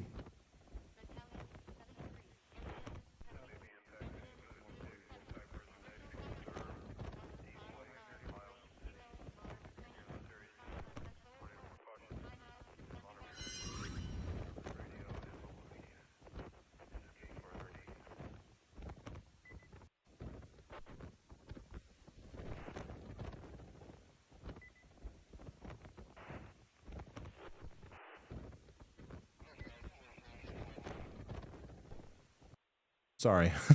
I didn't know where that wind noise was coming from in the background. I got rid of it though. But yeah, thank you guys for sending me those articles. I appreciate it.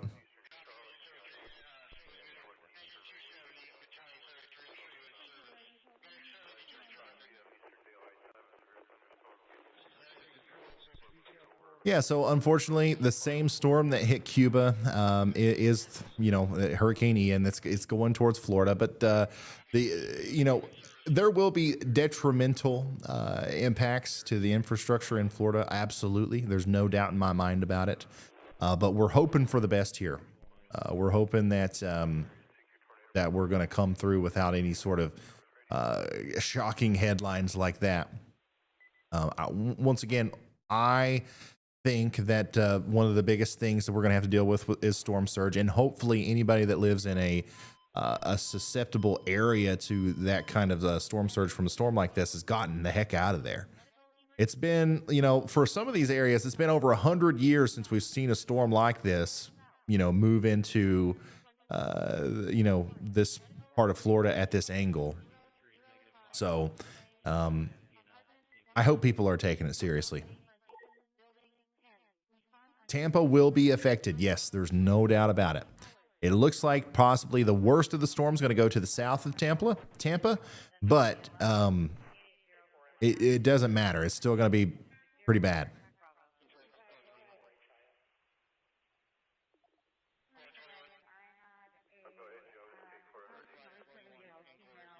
Currently looking at 4 tornado warnings. And I'm just taking a quick second here to kind of look in at all of our cameras that we have placed across the coastline, making sure everything's still online and we're still receiving data.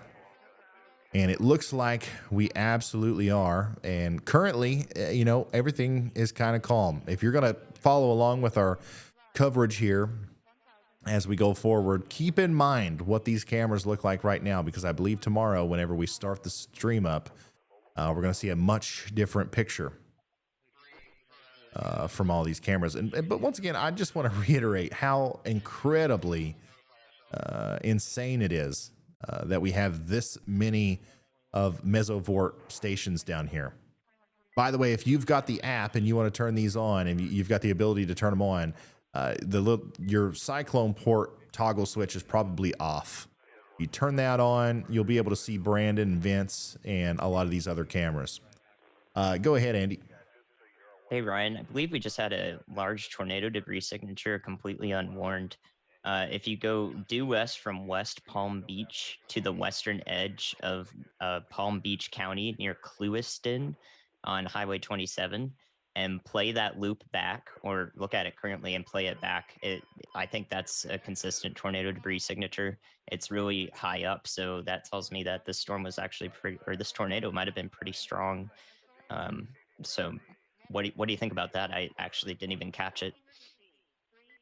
Wow. Yeah. So, it to kind of show you guys what exactly he was talking about, I want to play this loop one more time. Watch right there. You see how right within those past couple frames, we got that correlation coefficient drop that pops up. This is what we would normally look for if we're looking for a tornado debris signature, and that's exactly what it looks like. If we come over to velocity, we're pretty far away from the radar, so it's hard to tell what's going on, and there's so much interference. It's almost useless. You come to reflectivity, and once again, we're so far away from the radar, it's hard to tell anything. But one thing that I am interested in is the southern side of the storm here. Watch how it kind of dances around right at the same time as that correlation coefficient drops. Watch how it moves. Like, just imagine you had the ability in your mind to enhance that radar data. Like, there's a radar tower closer to it. You can almost see the spin. You can almost see the hook that we would normally see in a better situation where we've got a radar closer to the storm. So I 100% believe that there was probably a brief tornado there, and it was probably pretty strong, threw up debris in the air. And now that storm is moving towards Clewiston. I don't think that there's still a tornado with it. Obviously, it's hard to tell, but that one has to be watched very closely. A new tornado warning has been as issued. it moves off to the north. It looks like we got another new tornado warning. And if Tech Guy is listening in, it looks like we're not getting our pop-ups anymore once again. I don't know how he does it, but like, he's been able to keep this thing running for over a year. Go ahead, Andy. Yeah, Ryan, I just want to cover all bases here because this is so high up from the radar, it could be suspect. It's very possible that due to bias of the radar beam and the timing, like the algorithm determining velocity and so forth, it could actually be far away enough to where this is a clear air signature, meaning it's not actually corresponding to potential debris in the air that would be lofted by a tornado on the ground. So either way, I believe the storm is still dangerous. That may be why it's not warned. The National Weather Service, of course, is trained to keep an eye on these sorts of situations, especially in this area that's known as like a local radar hole. So if that does not get tornado warned by the National Weather Service, then it's very possible that this didn't impact anyone. I'm not sure if there are any local homes there, and it was actually a radar artifact. So just covering all bases there just in case, but still a potentially dangerous storm. Absolutely, Andy. Thank you very much. And once again, we don't know for sure if there was a tornado or not. We're just, the point of us being here is to help you be extra weather aware. It looks like that it very well could have been something like that. So if you're in Clewiston or Moorhaven, just know that, these storms that are coming in, take them seriously. All right. And if they do end up issuing a warning for it, you know why, or our thoughts behind the history of the storm. So anyways, that new warning that just came through actually does include West Palm Beach. The town of West Palm Beach is now under a tornado warning. Unbelievable radar hole here. I'm going to try to work my way around it and see if I can't get us a view of the velocity. There we go. So we do have some rotation here near Westgate and West Palm Beach. So once again, a tornado warning is now in effect for West Palm Beach. Take shelter immediately. This includes Cypress Lakes Military Park, Westgate, Gramercy Park, Mangoria Park, Haverhill, Golden Lakes, all the way out to the Grassy Waters Preserve. This is a dangerous storm, and we've seen these storms produce tornadoes today that are capable of producing damage like this. If I can get it pulled up. Earlier today, we had a storm throw a bunch of airplanes around near Miami and Fort Lauderdale. And it was the same group of thunderstorms or the same band of Hurricane Ian that's causing this tornado warning here. So keep that in mind. Take shelter and get into your safe spot. Want to get into the most interior room of your home and barricade yourself with as many walls between you and the outside world as possible. Looks like the National Weather Service has a new mesoscale discussion out. A new tornado warning has been issued. Still no pop-up on that. Let's see. 8:47 p.m. Central. The threat for a few tornadoes will continue overnight for all of southern Florida. All of southern Florida.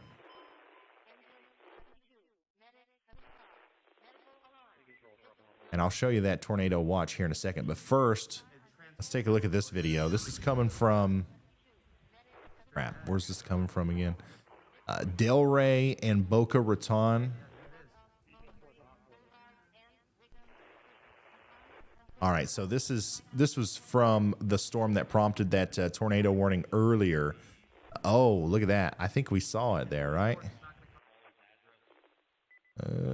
Definitely see power flashes. And right there, let's zoom and enhance. Right there might have been a tornado. And if this video was taken near Delray Beach, the storm that prompted it is moved off to the north. And it's actually the storm that's currently putting out a warning for Wellington and Loxahatchee Groves. It's also associated with the same group of storms that's currently putting out a warning for West Palm Beach. So, yeah, that looks like it could have definitely been a tornado there. So if you are in West Palm Beach, or if you are in, there are currently so many tornado warnings. If you are in any of these, please take shelter now. Let's see here. Charlotte, Lee, Palm Beach, or Collier counties, take shelter. Go ahead, Andy. Yeah, Ryan, I believe a new tornado warning is probably en route for the Collier County one. That's the western coast one, to the southeast of the current tornado warning, as that cell is starting to exhibit tight rotation. All right, thank you. All right, I want to see if I can.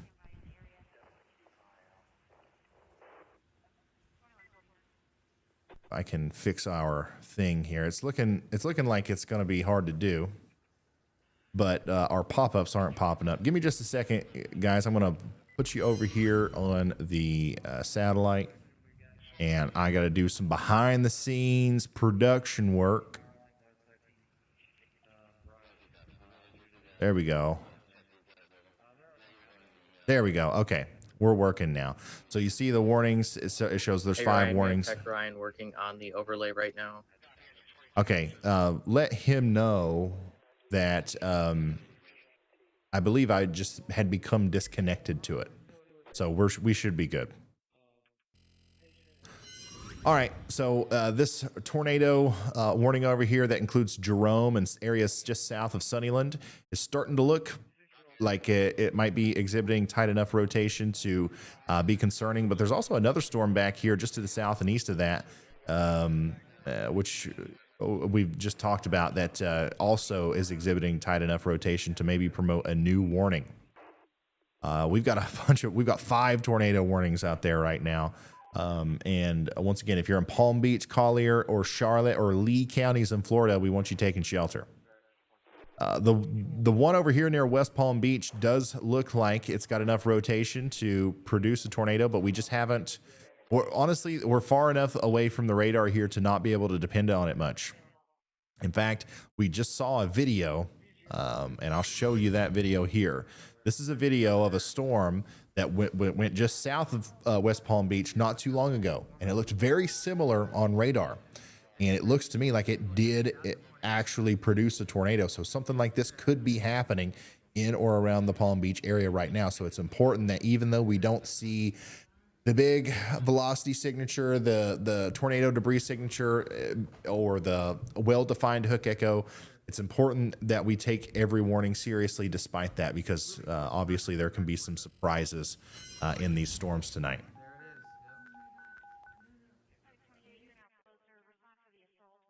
Yeah, 5 tornado warnings in the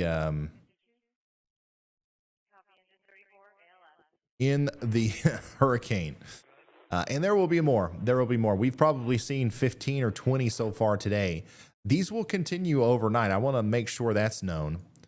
Watch this. Watch me put this into motion. See, you see how the center of Hurricane Ian is just kind of sitting there in the same spot. It hasn't really moved much in the past hour. But like all of these storms, all of these individual storms in the outer bands are moving at a pretty good clip.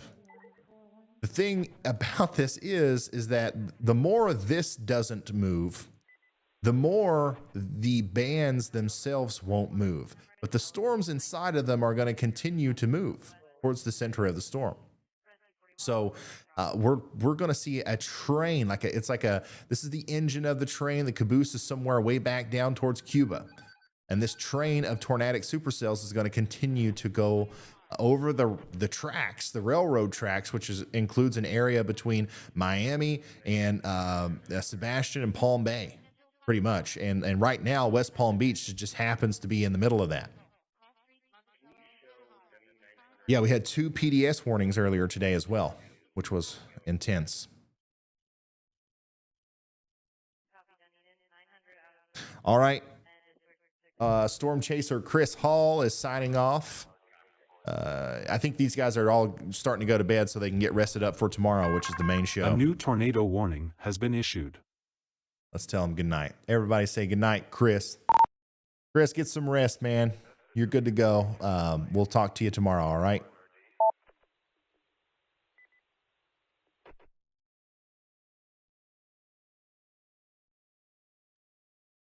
All right. All right, sounds good. We finally found a gas station, so topping it off for tomorrow. Awesome. I found Chris Hall here in Kentucky, guys. After those historic floods in Kentucky, Chris Hall is one of the people that was there. Like he's from Kentucky, and he's actually from the very town that got the brunt of the damage from those historic floods in Kentucky. And even though his home was like halfway hanging over into the river and everything, he set up a donation site and tried to help people and stuff. And it turns out he's a storm chaser, and we became friends, and now he's a part of Team Y'all. So it's awesome. Go ahead, Andy. Hi, Ryan. Yeah, that latest tornado warning includes a little bit of Miami-Dade County, just a sliver of it, but it's headed off into the remote Everglades again, of course. But it does have a probable light tornado debris signature associated with it, and you can see that there's a pretty tight rotation on it now, especially on the latest frame. We can see in outbound and inbound velocities. Awesome. Thank you, Andy. This is the storm that we were looking at just moments ago. Once again, we had that tornado warned storm south of Sunnyland, and we were watching the one to the south and east of it. Now it's tornado warned, and you can see why. Very strong rotation there, very traditional look to the tropical supercell, and then even maybe a tiny little tornado debris signature there. If we see that grow in the next scan, we've almost certainly got a tornado down here throwing up sugarcane, crocodiles, and whatever else is on the ground out there in this portion of the remote southern Florida area. So the video that we were just looking at, by the way, was some more of the a new tornado warning has been issued. Storm surge in and around Key West. My goodness, the tornado warnings just keep coming in. That was for Palm Beach County, so that's an extension of the warning up here. And look at this, another area of rotation right near downtown West Palm Beach. So how many people do we have watching right now from the Palm Beach area? Raise your hand in chat. If you have any friends or family in the area, Let them know that we've got a tornado warning, and it might look pretty serious. Okay, send them a link to the stream, or just send them a link to the Twitter warning information, or just let them know what's up. It's getting late. People are about to go to bed. People on this side of Florida, for whatever reason, believe that they're not going to be impacted as much by the by the hurricane. So they're not looking for this to happen as much, maybe. So there you go. This is where the tornado might be forming here near Gramercy Park. In the world is going on here?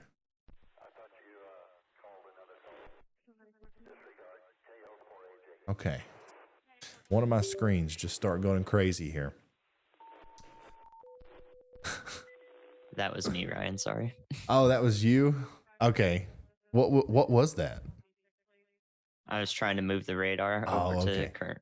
Yeah. I see. All right. So, yeah, I've got, for those of you guys who don't know, behind the scenes, not only is Andy here with me through this, this meeting, not only can I see him and we can talk to each other, he can literally control my computer. And sometimes things happen and I get spooked by it, but it's just Andy. It's all right. Let's see here.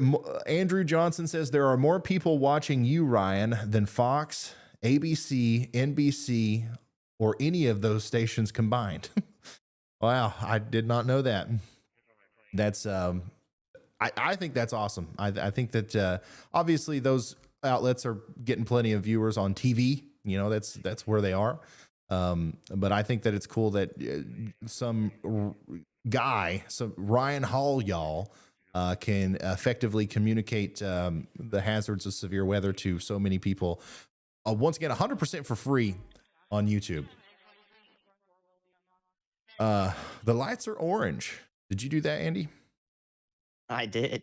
I got a news update for you. All right, go ahead. All right. It seems that Miami-Dade County schools will actually be closed tomorrow, Wednesday, and Thursday, per the superintendent of that district. And then Broward County schools will be closed Wednesday and possibly Thursday and Friday. So that encompasses most of Miami and the metro area to the north. Awesome. Thank you so much, Andy. So when the lights turn orange, that means we have some sort of news some sort of news coming in. And usually we have somebody else that relays news, and it's not all on Andy. That's why I was a little bit confused there. But looks like Miami-Dade County and Broward County are going to be out of school tomorrow. So continue to be vigilant tonight, especially as these supercells continue to come over the area. But I think tomorrow probably the gusty winds and the rain are probably going to be some of the bigger problems that we see over there. A lot of school closures in Southern Florida tomorrow. A lot of businesses will be closed, and that's a good thing. That's a very good thing.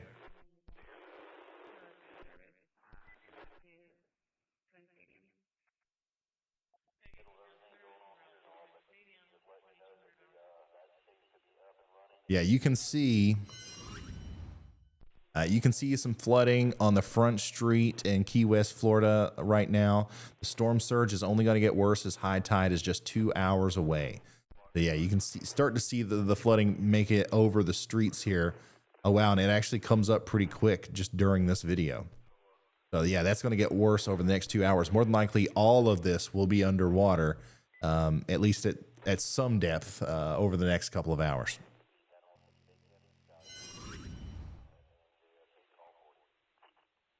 Huge shout out to a new tornado warning has been issued. New tornado warning for Collier and Hendry County once again. We'll zoom in to that one as soon as we see the box come through. But huge shout out to Bama and Speed Shifter. It says, hello, Ryan. Do you think Hutchinson Island will be under a tornado warning and wind? I don't think anytime soon, but I promise you, as soon as we get that information, I will be the first to let you know. Sarah Berry, thank you. Mama Jinx, thank you. Madeline Mullins, thanks for becoming a member. And Chris, thanks for being a member for 10 months. Says, let's hope for minimal loss of life in the wake of these storms. Stay hydrated, right? Oh, thanks.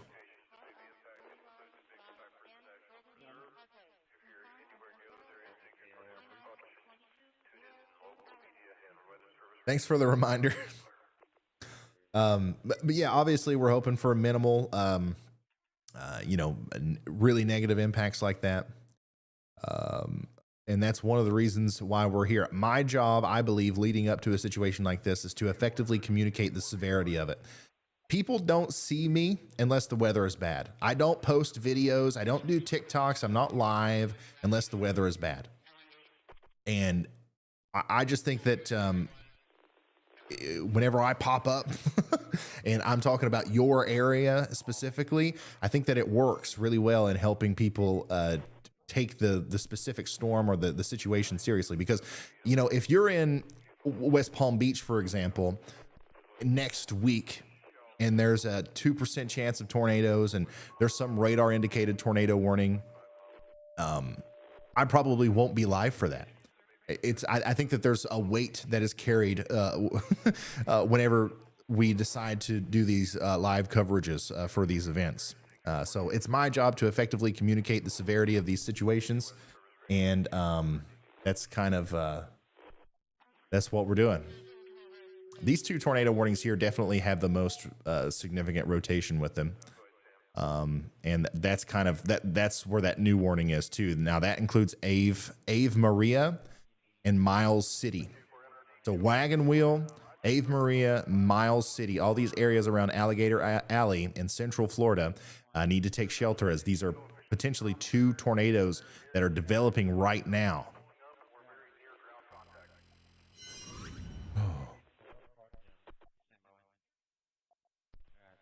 Lizzie Norton says, what was the app you mentioned? The app that we're using pretty much to run this show, how I am looking at radar, how I'm looking at where the tornadoes are and the cameras and everything. It's all coming from Radar Omega, and they are like a partner or like a sponsor of the channel. And there's a link in the description if you want it.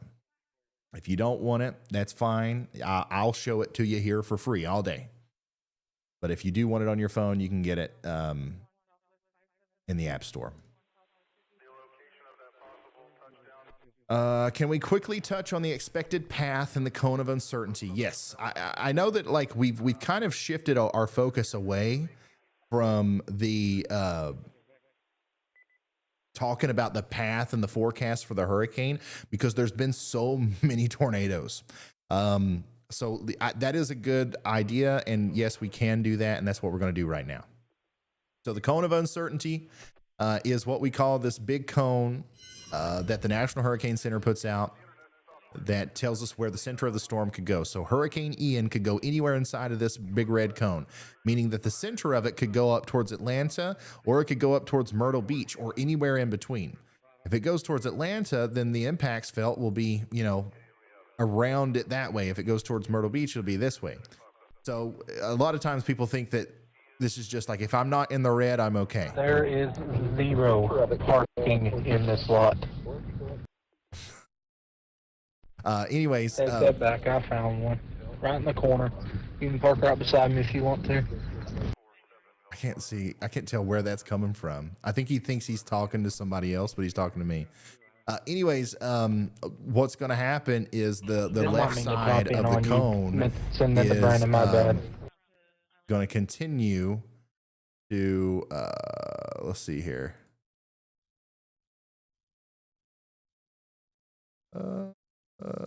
There we go. Okay. If you're in the cone, that doesn't mean that you're going to only receive the impacts. If you're outside of the cone, it doesn't mean that you're out of the woods. It's just forecasting the center of the storm. Anyways, let's talk about this. Notice how the cone is much smaller here on the coast of Florida. That's because we're really starting to narrow it down as to where we think the storm's going to hit. Let's go back to the HMON model and see if there's anything new that we can kind of talk about here. Looks to me like the National Hurricane Center is still expecting this storm to be a Category 4 at landfall. All right, Category 4 with 130 mile an hour winds and 160 mile an hour wind gusts around 2 to 4 p.m. tomorrow. And that's probably going to happen somewhere around Fort Myers, more than likely right around Northport or Inglewood and Cape Coral. All right. So we're going to continue to watch this here. Let's take a look at the model simulation, though. What could the radar look like as this storm takes that path? Notice how all of the models, including this one, show this storm continuing to get stronger right up until the point it makes landfall. Notice the number, right? It says 945 millibars, 939, 939, 940. So it strengthens. The lower that number gets, the stronger the storm. It strengthens right up before landfall. So at this point, the storm will be the strongest it's ever been, and it'll be brushing up against Cape Coral and Fort Myers. On the southern side, specifically in this area, up against the coast, we are going to see significant storm surge. Okay, this is where we're going to start seeing really bad flooding in Naples, Marcos Island, Cape Coral, all the way up into Port Charlotte. It's going to start getting really bad. We're going to start seeing hurricane force winds as far out as Tampa, possibly even, further inland towards Clewiston, LaBelle. Like, you guys will see some really gusty winds during this as well. And of course, Sarasota. And then, according to this model, landfall takes place just to the south of Sarasota, sending that surge way up into Cape Coral and sending the hurricane force winds, possibly maybe even in excess of 100 miles an hour at times near St. Petersburg, Clearwater, all the way down to Sarasota. From here, once the storm makes landfall, once it gets onto land, it is going to weaken very much so. But it's going to still be a problem. We're still going to see strong winds around Orlando and Daytona Beach, but it's not going to be over 100 miles an hour. It'll be 50, 60, 70 mile an hour. And then the storm's going to continue to go back out to sea a little bit. And it's going to try to reform. It's going to try to reorganize and maybe turn back into a tropical storm or something before making landfall again in South Carolina. All right. We're not 100% sure that that's going to happen. In fact, I'm not completely sold on that outcome yet, but it is possible. The main important thing to remember is that this area from Tampa down to North Point, Cape Coral to Fort Myers to Naples is in line for potentially a really bad situation tomorrow. A Category 4 storm in this part of Florida is uncommon. A lot of people watching, no matter how old you are, you probably haven't lived through something like this. So we want to make sure you take this seriously because it could be very bad. And the lights are purple. Who's that? Who am I talking to now? Is that you, Andy? That's me, Ryan. All right. We've got Josh gifting 50 memberships in the chat. Which is absolutely wild. Thank you so much, Josh. Thank you, everyone who has been participating, gifting stuff, even just sharing the screen. The stream allows us to do so much more for exponentially more people. So again, you are doing almost more than we are, essentially. You guys are incredible. Thank you so much. Yeah, that was a community update, by the way. That's what pink means. So right, I'm even forgetting now. It's been just me and you for so long. All right, but yeah, thank you, Andy, for that update, and thank you, Call Me Josh, for gifting 50 Ryan Hall y'all memberships. Basically, what that means is you can see here, Debbie was gifted a membership by Call Me Josh. It's random, right? So he just clicks a button and he pays for the memberships for all these people, and it randomly selects people who are watching, I guess. And now you've got memberships. And if you're a member, the cool thing about that is, if I can show you guys how that works, is you get access to members only emotes and chat. You get a badge next to your name.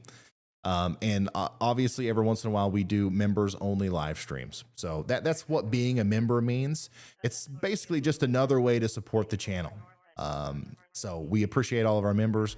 But we also appreciate our subscribers and everything else. So that, yeah, now everybody's like, wait, what? I can just be gifted a membership? Pick me. Oh man, that's funny.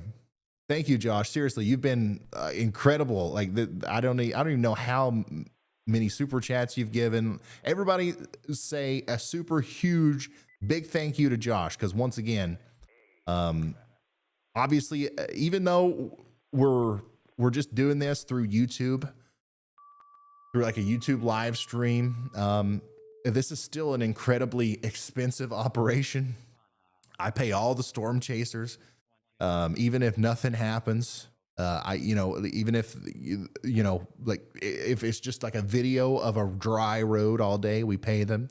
And of course we've got the meteorologists, and the internet that's required for this, and all the data, to get all that stuff back and forth. So, yeah, just super huge shout out to him. It's not required of anybody, but we like to celebrate it when we can. Yeah, there you go. Josh is feeling the love tonight. He's got thousands of people giving him love in the chat. That's awesome. Thank you, Josh. I've never seen the chat move that fast. Yeah, there's the yeah, thank you, Josh. Oh yeah, we still got Andy up. I forgot to hit my Andy button. Let's see here. We have been going now for going on 6 hours, and we've had a plethora of tornado warnings. And in fact, we still have 3 active warnings right now. Let me go over those real quick, just so we're not leaving anybody in the dark. I hate to think that, somebody tunes in right when a warning is issued for their area and we just don't look at it anymore. Please know that, like, I would never do that. Andy would never let me do that if there was reason to be honed in on it. The one over here in West Palm Beach, I'm not seeing much rotation now. Obviously, you still need to be in your safe spot, but there's nothing for me to update you on. These two over here moving towards Sunnyland are a little bit more impressive, but like until they get closer to those areas, once again, there's not a lot to update on. If you're in Alligator Alley on I-75 between these two cities, Naples and Fort Lauderdale, you need to, just take heed of this warning. But otherwise, thankfully, it doesn't look like we have anything as much of an emergency as what we were dealing with earlier. So that's always good. Always good. And yeah, the chat is still going absolutely nuts.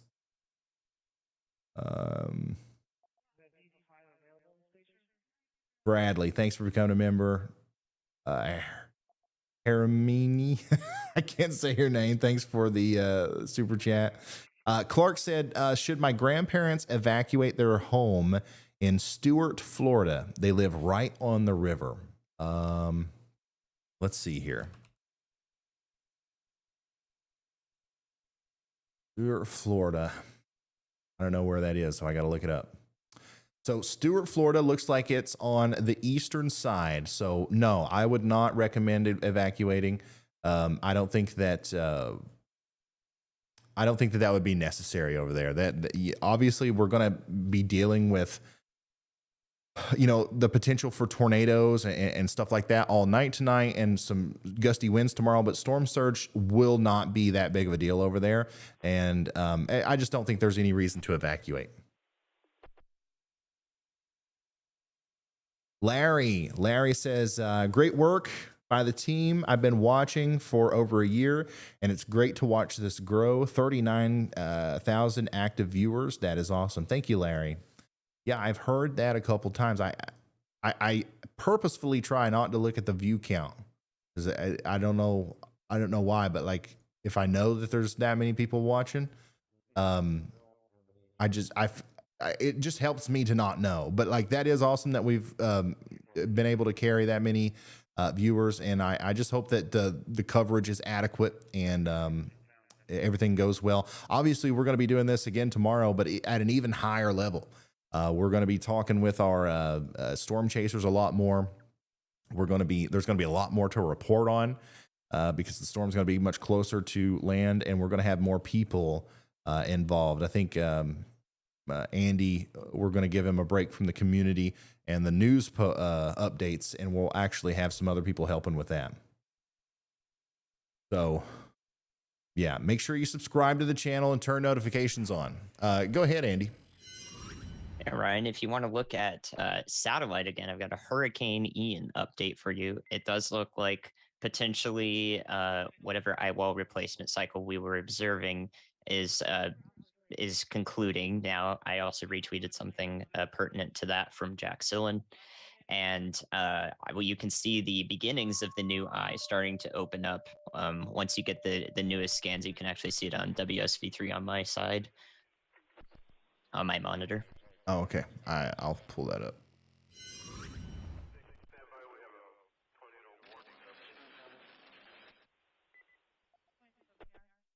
Okay, yeah, I see. We see it now. So there is that. Sorry, hold on. Andy, you got anything else? I got one more thing I gotta take care of here. Yeah, I'm fine. So I'll just explain the eyewall replacement cycle for y'all. Also, just to be sure, like we're not going off yet. I think Ryan didn't say we were going off yet, No. but there was kind of that vibe given off. We're still going to go for a couple more hours tonight at least. So don't leave us yet if you need that coverage for someone you care about or your loved one.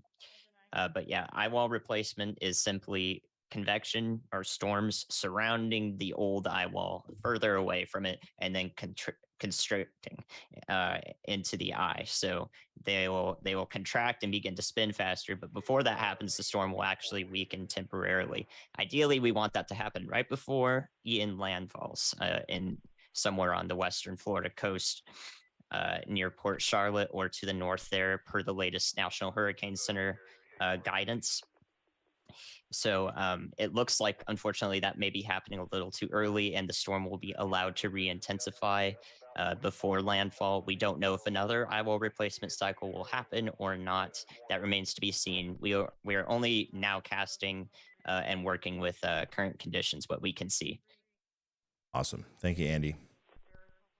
So this is the latest look at Hurricane Ian, and we're going to do, once again, you can see the new eye starting to form there, just like Andy was talking about, and you can see all of that big time convection. A new tornado warning on the has been southwestern side of the storm, telling us that it's still healthy. It's still being able to, kind of reform. But let's take a look at it in 3D. But first, I do want to maybe take a look at that newest tornado warning that just popped up there. I believe that is a new warning up here around West Palm Beach. Trying to take a look at this from a couple different angles. Unfortunately, West Palm Beach is in one of the worst areas I've seen for radar coverage. Ryan. I got you for that one. It's just for Juno Beach. There's a tight area of rotation right next to Jupiter and Juno Beach on Highway 1. Okay, there we go. I got it now. Here's the area of rotation. The warning box hasn't popped up yet, but that's going to include Juno Beach to Kesta, probably all the way up there to Hobe Sound and Gomez. So this is a new area of rotation that might be producing a water spout that's getting ready to come onto shore near Sellhaven and West Jupiter and Limestone Creek. So we want you to take shelter immediately and take this one seriously. Once again, all these storms are very capable of producing tornadoes. We've seen it happen, and we will likely see it happen again at some point tonight. So take shelter now. If you are in either of these storms near West Palm Beach, the entire area here is kind of dealing with these tornadic situations because we've got all these supercells going over the same areas over and over again. And look at how many more are yet to come. Lots of them. So we're going to keep a very close eye on this as time goes on. And we're going to keep you updated on the situation here. Remember, there is a tornado watch. Let me pull up that again because I I know that we've got some people tuning in that maybe weren't watching earlier. We've got a tornado watch that includes most of southern Florida. And I can't find it. There's so much like stuff that I can't find it. And I'm just about to find it. A new tornado warning is. has been issued. So another tornado warning was issued, but I want to show you this because this goes out to 5 a.m. The tornado watch here for the entire southern tip of Florida includes North Point, Cape Coral, Miami, Key Largo, Key West, Sebastian, Jupiter Farms, all these places. Goes until 5 a.m. So this is going to continue to be a thing. Tornado warning after tornado warning after tornado warning until potentially 5 a.m. So I just want to make sure that you guys understand that we are going to continue this coverage for you know, a longer period of time. But even when we shut this down so we can get some sleep before tomorrow, know that the threat is going to continue into the early morning hours. A new tornado Wow. warning has been issued. Wow. Okay, so another tornado warning has been issued. This one's for Martin County, Florida. That's a new county.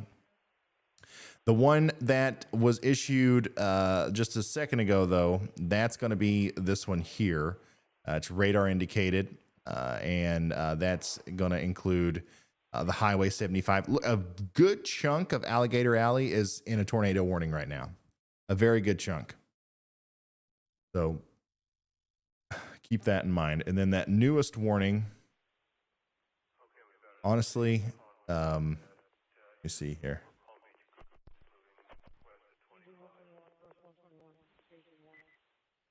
That newest warning is associated. Where's that most recent warning, Andy? Do you see it? Martin County is north of West Palm Beach. Okay. It's the latest, it's extension of the latest one in Juneau Beach. Okay. That's why it was hard for me to find it. It's not a separate storm. It's just an extension of this storm over here and the one near Jupiter. And this actually, once again, we're very far away from this storm, so it's hard to tell anything about it. But it looks like there might be a pretty good velocity signature there that's promoting the idea that there's a tornado imminent. So all the way up through Jupiter Island, please take shelter and take, take all the precautions if you're in Martin County, Florida. But also, if you are in Collier, Hendry, Palm Beach, if you're in any of those counties, you also should be taking shelter because there are a multitude of warnings over here approaching Sunnyland. So we've just got it's a tornado frenzy tonight in the southern part of Florida.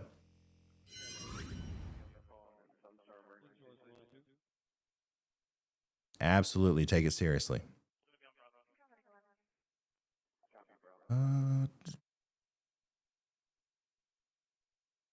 Got an update here.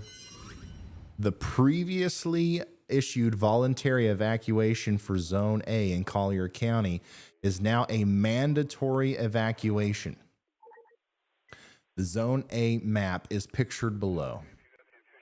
So Zone A in Collier County is now a mandatory evac.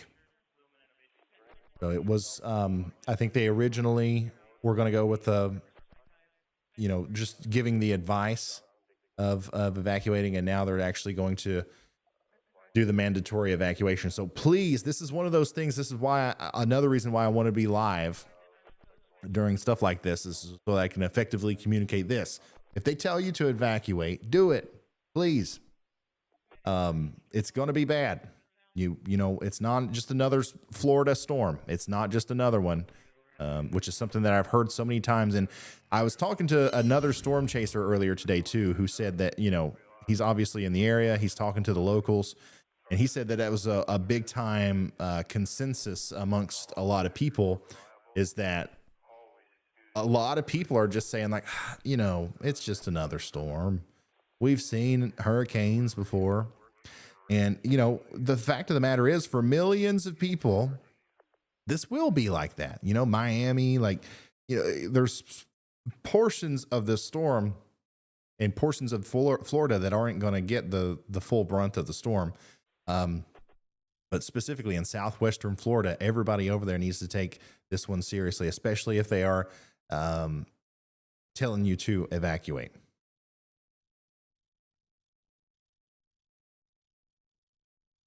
Earlier today, we showed a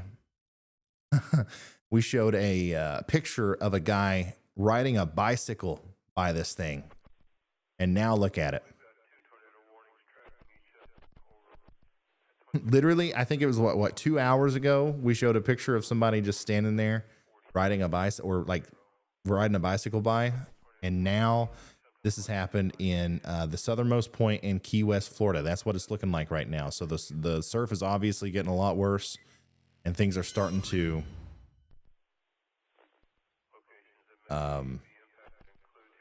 pick up. Gabby is saying that the wind is so strong in Key West, but the storm surge is even stronger.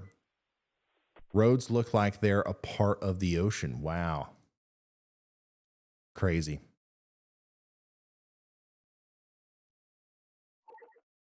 Mountain Angel says, how do I gift memberships? I'm not sure. I think you just hit the button where you would normally buy a membership, and then you have an option to. I don't know. I've never looked into it. You don't have to do that, though. If you can't figure it out, it's no big deal.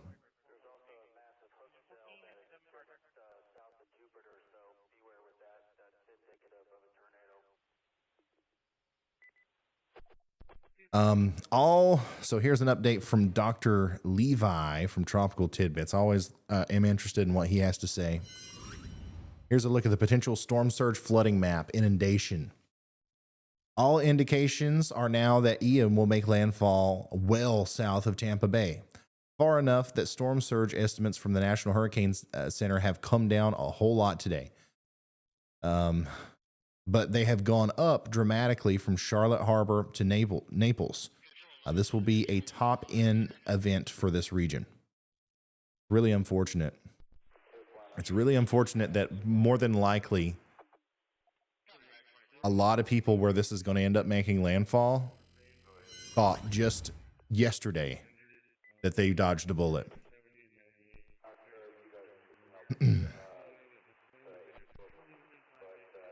That's why hurricane forecasting back in the day, in my opinion, was the way to do it. They didn't try to pinpoint cities. They just said, all right, there's a hurricane coming towards the western side of Florida. Everybody do what you need to do.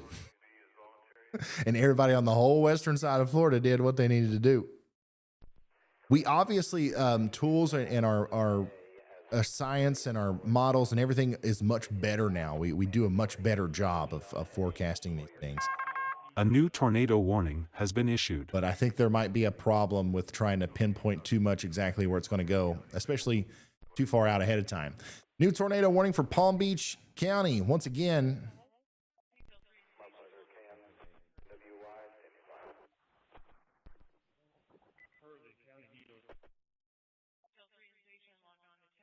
I'm going to wait for that new polygon to come in, but I believe it's just, once again, another part of our storm that we've been watching. And I believe, yeah, so Arundel and Tropical Park now are under this tornado warning. There's a really good amount of rotation here. So, but I haven't seen anything that confirms a tornado for the most part. So we're going to keep watching that. And obviously we want everybody in Palm Beach County to take shelter, and Martin County.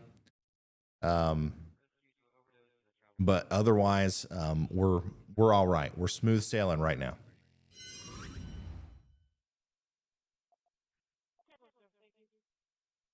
Yeah, huge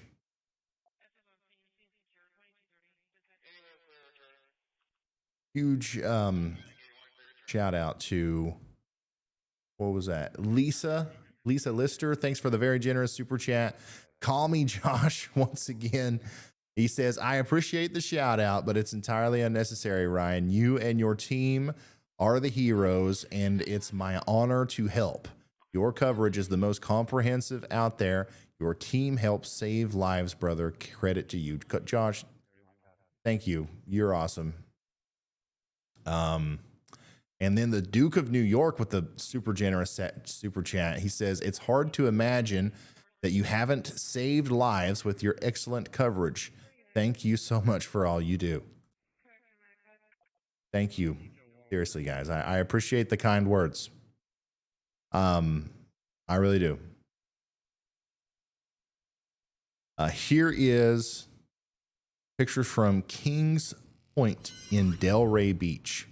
So more evidence of that tornado that we saw, or, you know, we saw on radar anyways, an hour and a half ago or something.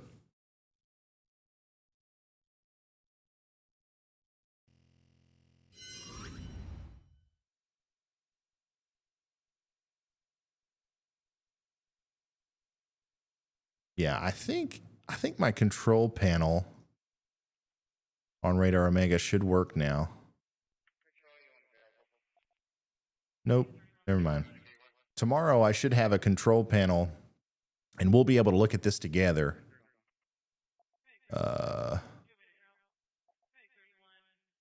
Yeah, this is what we'll be able to do. So we'll be able to look at the, obviously we won't do this all the time, but we'll be able to look at the satellite and Project Mesovore, all the different stations together at once.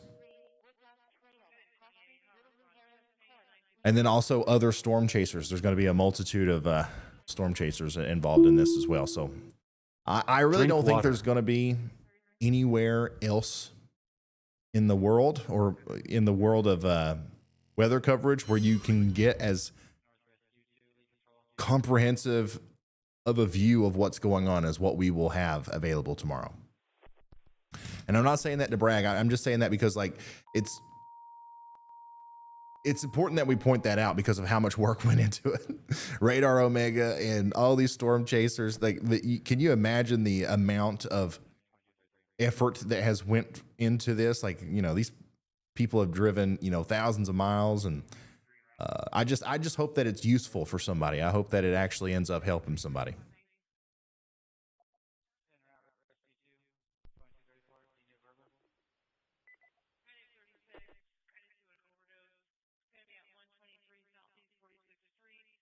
Drink water.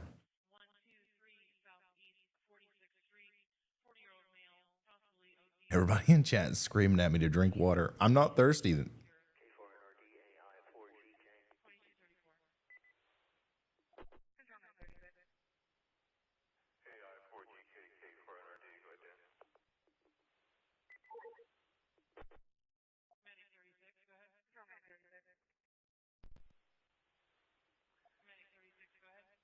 Sorry, I'm just looking through some of the stuff on Twitter. Oh, here's another really interesting video. This is from a Publix near Sheridan. Yeah, that's definitely tornado damage too. So that's why it's important. Ryan, before I go into the hotel for the night, anything you want to chat about? Buddy, I'm down for anything. What did you have for dinner tonight? I haven't really had anything to eat today. I mean, I don't know. I'm just kind of relaxing right now. I had some emails I had to take care of, but yeah, I'm just kind of mentally trying to prepare myself for tomorrow. I'm trying to think what the last thing I had to eat. Oh, mozzarella sticks. I had mozzarella sticks today. If for those of you who don't know, Brandon Kopic is one of our storm chasers, and all he eats is mozzarella sticks. I've never seen him eat anything else. He refuses to eat anything other than mozzarella sticks. I don't know if he just does it in the presence of other people as like a quirky thing, or if he's actually somebody who only eats nothing but mozzarella sticks. But I mean, hey, it works for him. What time do you think you're going to be out there tomorrow? I don't know. I'm kind of on the fence. I'm probably going to get up decently early. Not ridiculously early. You'll have to let me know what time you do decide to go live in the morning, because obviously I'll get out there in time to make sure you got the live stream as well. I'm thinking I'll probably get up sometime around 8 or 9 and probably prep.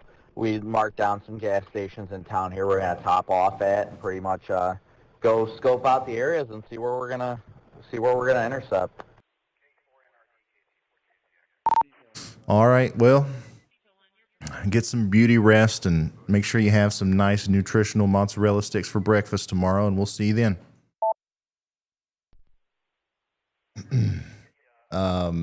AF Ohio Patriot says, I'm with a disaster relief team currently down in Florida. Industrial generators and fuel trucks inbound from Ohio. Hey, just do me a currently favor driving. though, while you've got the stream still going and everything, think up some challenges tomorrow. Like, we didn't have any challenges today. Like, I know we were thinking about chasing and all that stuff. We were all kind of in the zone, but you know. All right, we'll think of something. We will think of something. Anyways, Ohio Patriot says, I'm currently driving to Fort Lauderdale on an emergency generator repair call. I got to get back to Orlando tomorrow. Okay. I know there's a lot of disaster relief, like organizations that are already set up down here in Florida, and that's great. Hopefully they're not needed. Hopefully they are not needed, but if they are there. Another thing to mention is obviously we've got money that we've put aside for stuff like this. If it's needed, we will use it. I talk about this all the time, but a portion of every purchase on our website, on my website, shopryanhall.com, gets put aside into the, I think we call it the y'all fund or the stack of cash, whatever. And, if somebody needs help or somebody needs something, we've got the ability to do that for them. So we've got tens of thousands of dollars in that. So if it's needed, we will put it to use. Iris says, have you heard of Sharknado?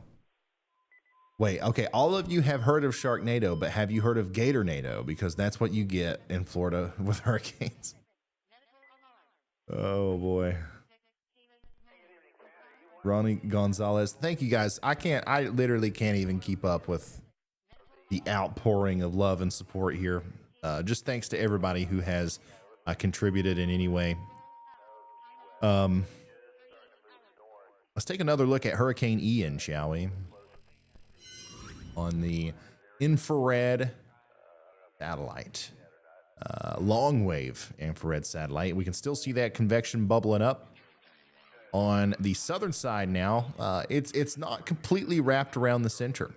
And that may not happen until the eye reforms. If it reforms in the same kind of really impressive way that it did earlier. We'll see what happens there. But if you see that this convection starts to wrap completely around the core, that's when we might be entering a worst case scenario there. Let's take a look at the most recent update from the National Hurricane Center. This was at 8 p.m. and winds were still at 120 miles an hour. So we still have that Category 3 storm. I think it's the next update. I believe we are supposed to be at a Category 4. It'll be interesting to see if that is actually what has happened. So we will learn that soon enough. And we will keep you updated on that, obviously. Peak storm surge is going to be somewhere down there near Fort Myers between 8 and 12 feet. It does look like 4 to 6 feet is still possible in Tampa. But most of the big storm surge is going to be down there near Fort Myers.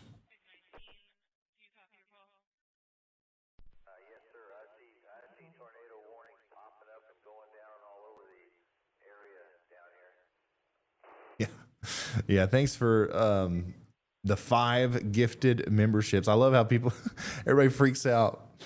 Anyways, back to Hurricane Ian here. Let's look at it in 3D once again. I know you guys get a kick out of that, but it is also really useful to kind of visualize what's going on with the storm. You can see that some of those higher cloud tops, some of those bigger thunderstorms are popping up over here, indicating that this is still a strengthening storm or a storm that's trying to strengthen. And Yeah, you can see a lot about the storm looking at it this way. You see those outer bands that are promoting the supercells and the potential tornadoes and stuff. Those are still just popping up and becoming a problem of their own. But the core of the storm is very well organized here, and we can see we can even like zoom down into the Eyewall here. How cool is this? But you can see how we're starting to see it try to reorganize here in the last couple of frames. And if it gets completely circular like we saw it earlier, that's going to be bad news, because it might be trying to reform right before making landfall.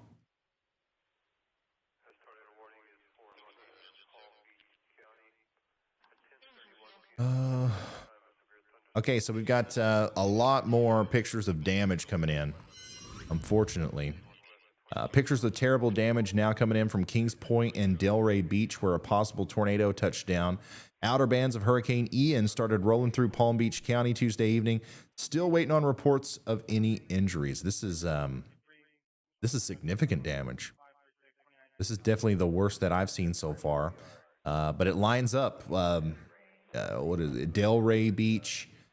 We said that multiple times during that string of tornado warnings, and this is, one of the tornadoes that we were all just looking at together on radar. And, at the time it looked like a Christmas tree, or it looked just like a bunch of colors on radar, but this is what's happening on the ground. And that's why we try to take it as seriously as we do. And we try to use some of the language that we do to get people's attention. And some people think that the lights flashing red behind me is too much, but I don't think it's enough. Honestly, I think that we need to do more to get people's attention in situations like this, where I'm telling you guys, I talk to people every day about the weather. I go to the grocery store, I go to anywhere on earth, pretty much, and I'm recognized as, hey, you're that guy I saw on TikTok as the doing the weather, and it leads to a conversation about weather.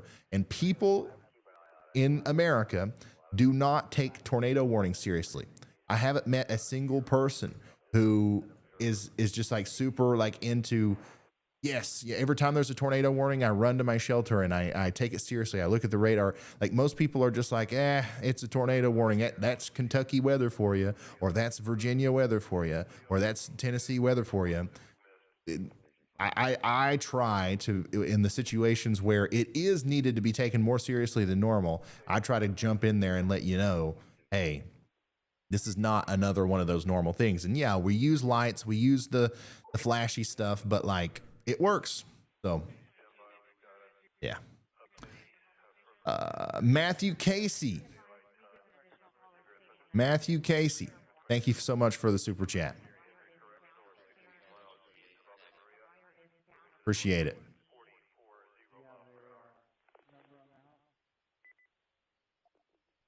I know everybody in the chat is like, wait, I take tornado warnings seriously. I know you guys do. The people who are here and they're members and they're in the chat and stuff, you guys are super weather aware. But a lot of the people who maybe aren't chatting or just watching in the background and stuff, a lot of those people aren't. And you shouldn't be. Like, not everybody should always be so constantly worried about what's happening with the weather. Sometimes it's good to have that attitude of like, oh well, we'll be all right. But sometimes it's not, and I'm just trying to make it to where I'm like in your face every time that you think that you're gonna blow a tornado warning off, but it's significant enough to where you shouldn't. I'm gonna try to be there and be like, hey man, this one's the real deal. Here's a look at Pigeon Key during the tornado warned storm. So we got some really strong winds there.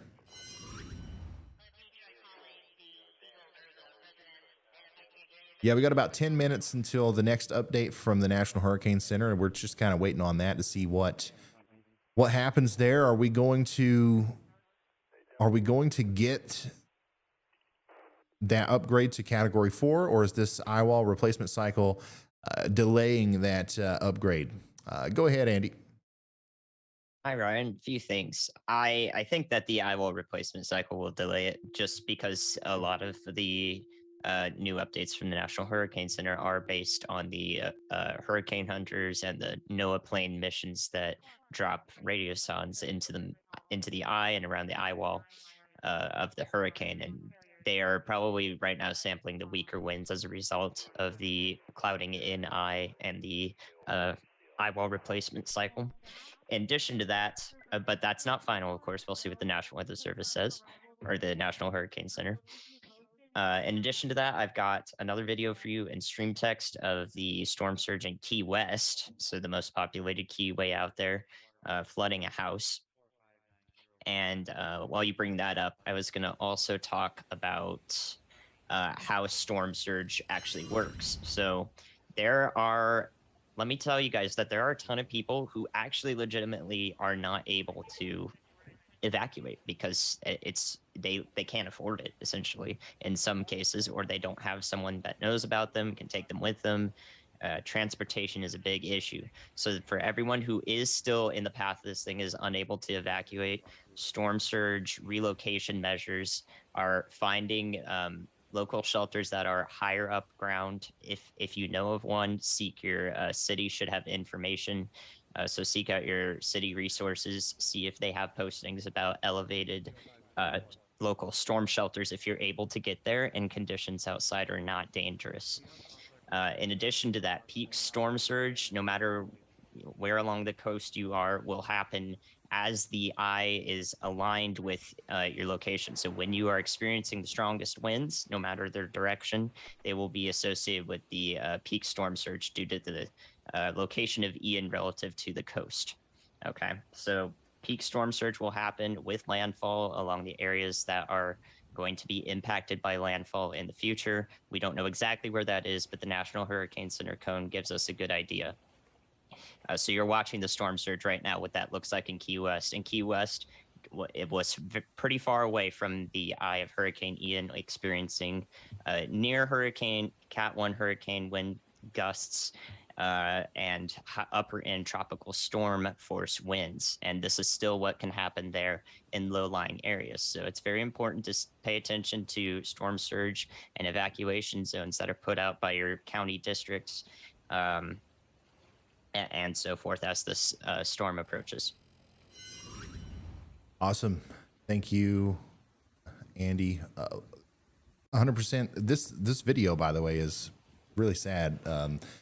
Already we're seeing some of the effects of storm surge. And unfortunately, I think tomorrow we'll see a lot more videos like that. So everything that Andy said, make sure you take it to heart there. And then, of course, all of these new mandatory evacuations that are coming out, especially if you live close enough to the coast for something bad to happen in a storm surge situation like that. Please take heed of those warnings and get out of there. Go.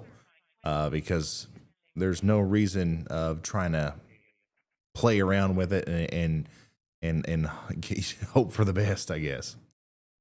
Let's see here. I'm trying to look at some other things. I want to say that I can't refresh my feed on Twitter without seeing somebody tagging me in like a sharing of this stream. So I want to say thank you to everybody who has shared the streams. We've been thanking a lot of people today for doing super chats and stuff. Hitting the share button and the like button and the subscribe button is free, and thank you just as much.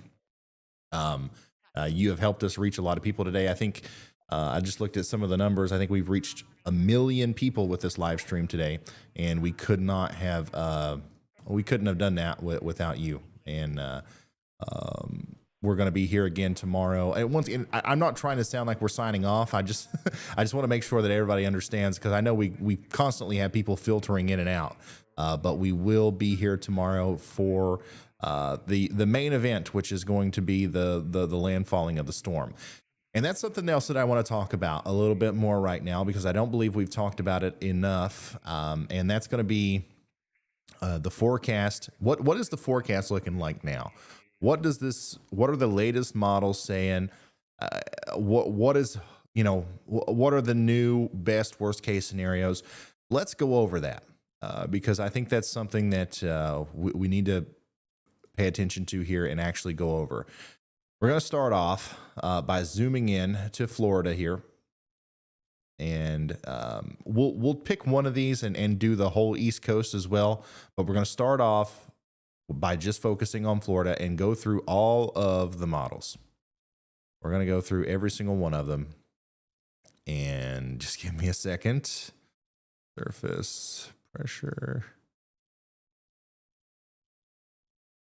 Okay, so right off the bat, the GFS is not the best one to look at. And I'll show you why. I think we're at least at 950 millibars with the central pressure on this, but the GFS initiates at 975 millibars.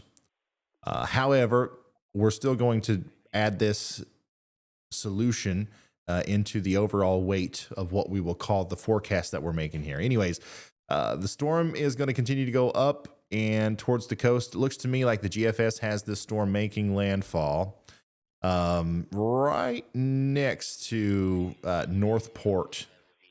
So the storm would make landfall at Northport, and this would actually be a pretty bad situation for flooding, coastal flooding specifically in the Cape Coral area and the Fort Myers area, all the way up into Port Charlotte. It takes that northern, if it clips the northern side of that bay there, then that's going to be the worst scenario that you could have in that situation. If the storm is actually that weak when it makes landfall, and once again, we're looking at a 975 millibar storm. I don't think it's going to be that weak, but we could still see right at landfall 70 to 90 mile per hour wind gusts. You can see all the areas in the pink and the darker pink there show that. And then you can also see kind of as this goes further inland, we've got 50, 60, 70 mile an hour winds possible all across the state as this goes to the other side. Remember, the biggest impacts are going to be felt right on the coast wherever this hits, but we're still going to see widespread tropical storm and hurricane force wind gusts all the way through Florida. And remember, these are gusts. These are not sustained winds that we're looking at here. Going over to the Euro, looking at the latest Euro model, and it looks a whole heck of a lot more concerning. So let me look at the pressure on this one. This one initiates a little bit closer to reality, closer to 960. This bottoms the storm out at 950 before landfall. So once again, it's like this. These models aren't initiating with the same initial strength as what we know the storm has. So that's one thing to consider. But this is still showing that the storm may make landfall in almost the same exact area as the GFS, as a 959 millibar low pressure center with wind gusts over 130 miles an hour. Okay, so we've got 150 mile an hour winds here, and then right around, let's see here, 2 p.m. when the storm makes landfall, we're still seeing some areas experiencing 130 to 140 mile an hour wind gusts. And then quickly, once this comes onto shore, we're down to 100, 120 mile an hour.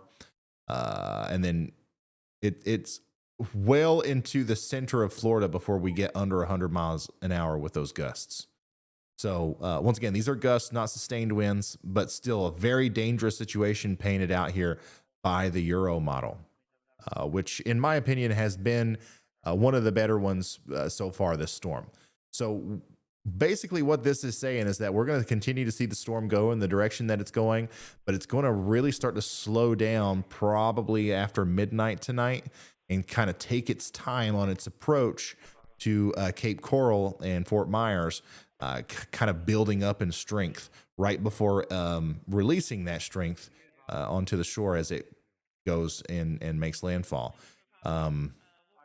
This is also painting a pretty dark picture in terms of how much rain we're going to see. See the areas in the purple there, we're thinking about maybe getting above 20 inches, maybe getting more than 20 inches of rain there, which is going to be pretty devastating for the areas that see that. According to this model, this is one model run, But according to this, Bradenton, Sarasota, Lakeland, Orlando, Deltona, all the way up to Daytona Beach and Palm Coast would be some of the areas that got hit hardest by this rain. And once again, well over 15 inches of rain, which will cause very bad flooding. And we're not talking about just coastal flooding here. We're talking about freshwater flooding from rivers and creeks and streams. So what about some of the shorter range models? The M12 kilometer, we'll look at that, and then we'll look at the HMON and the HWRF. And then we'll call it a day as far as looking at forecasts go. Because it's really, modelology is not what we need to be focusing on at this point. It's we need to be nowcasting more than we're forecasting. But we'll do a little bit more forecasting. This model shows landfall in the exact same place. So it's looking very likely now that this is going to come onto the shore right over Inglewood. Okay, meaning that Sarasota is going to be on the northern side of the Eyewall. Cape Coral and Fort Myers are going to be on the southern side. And that is, both of those areas are going to be susceptible to maybe 100 to 150 mile an hour wind gusts. And the southern side, specifically near Cape Coral, Fort Myers, Naples, all the way up to Port Charlotte, is going to be most susceptible to storm surge, maybe in excess of 12 feet in some areas. This one's also painting a very bad picture with rain.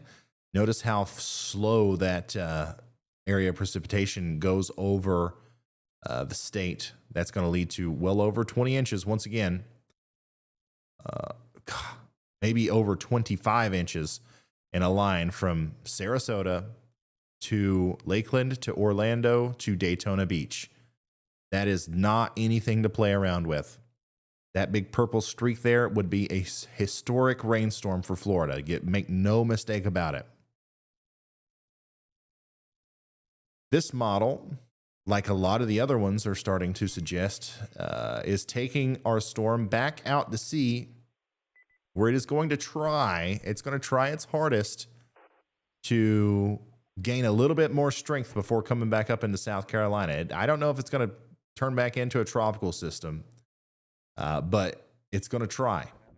And it'll have, if it's got any chance to do so, it'll have to come back out into the Atlantic like it does there. So that's that. Let's take a look at one more. We'll do the HWRF, and then we'll look at the latest hurricane update from the National Hurricane Center. All right.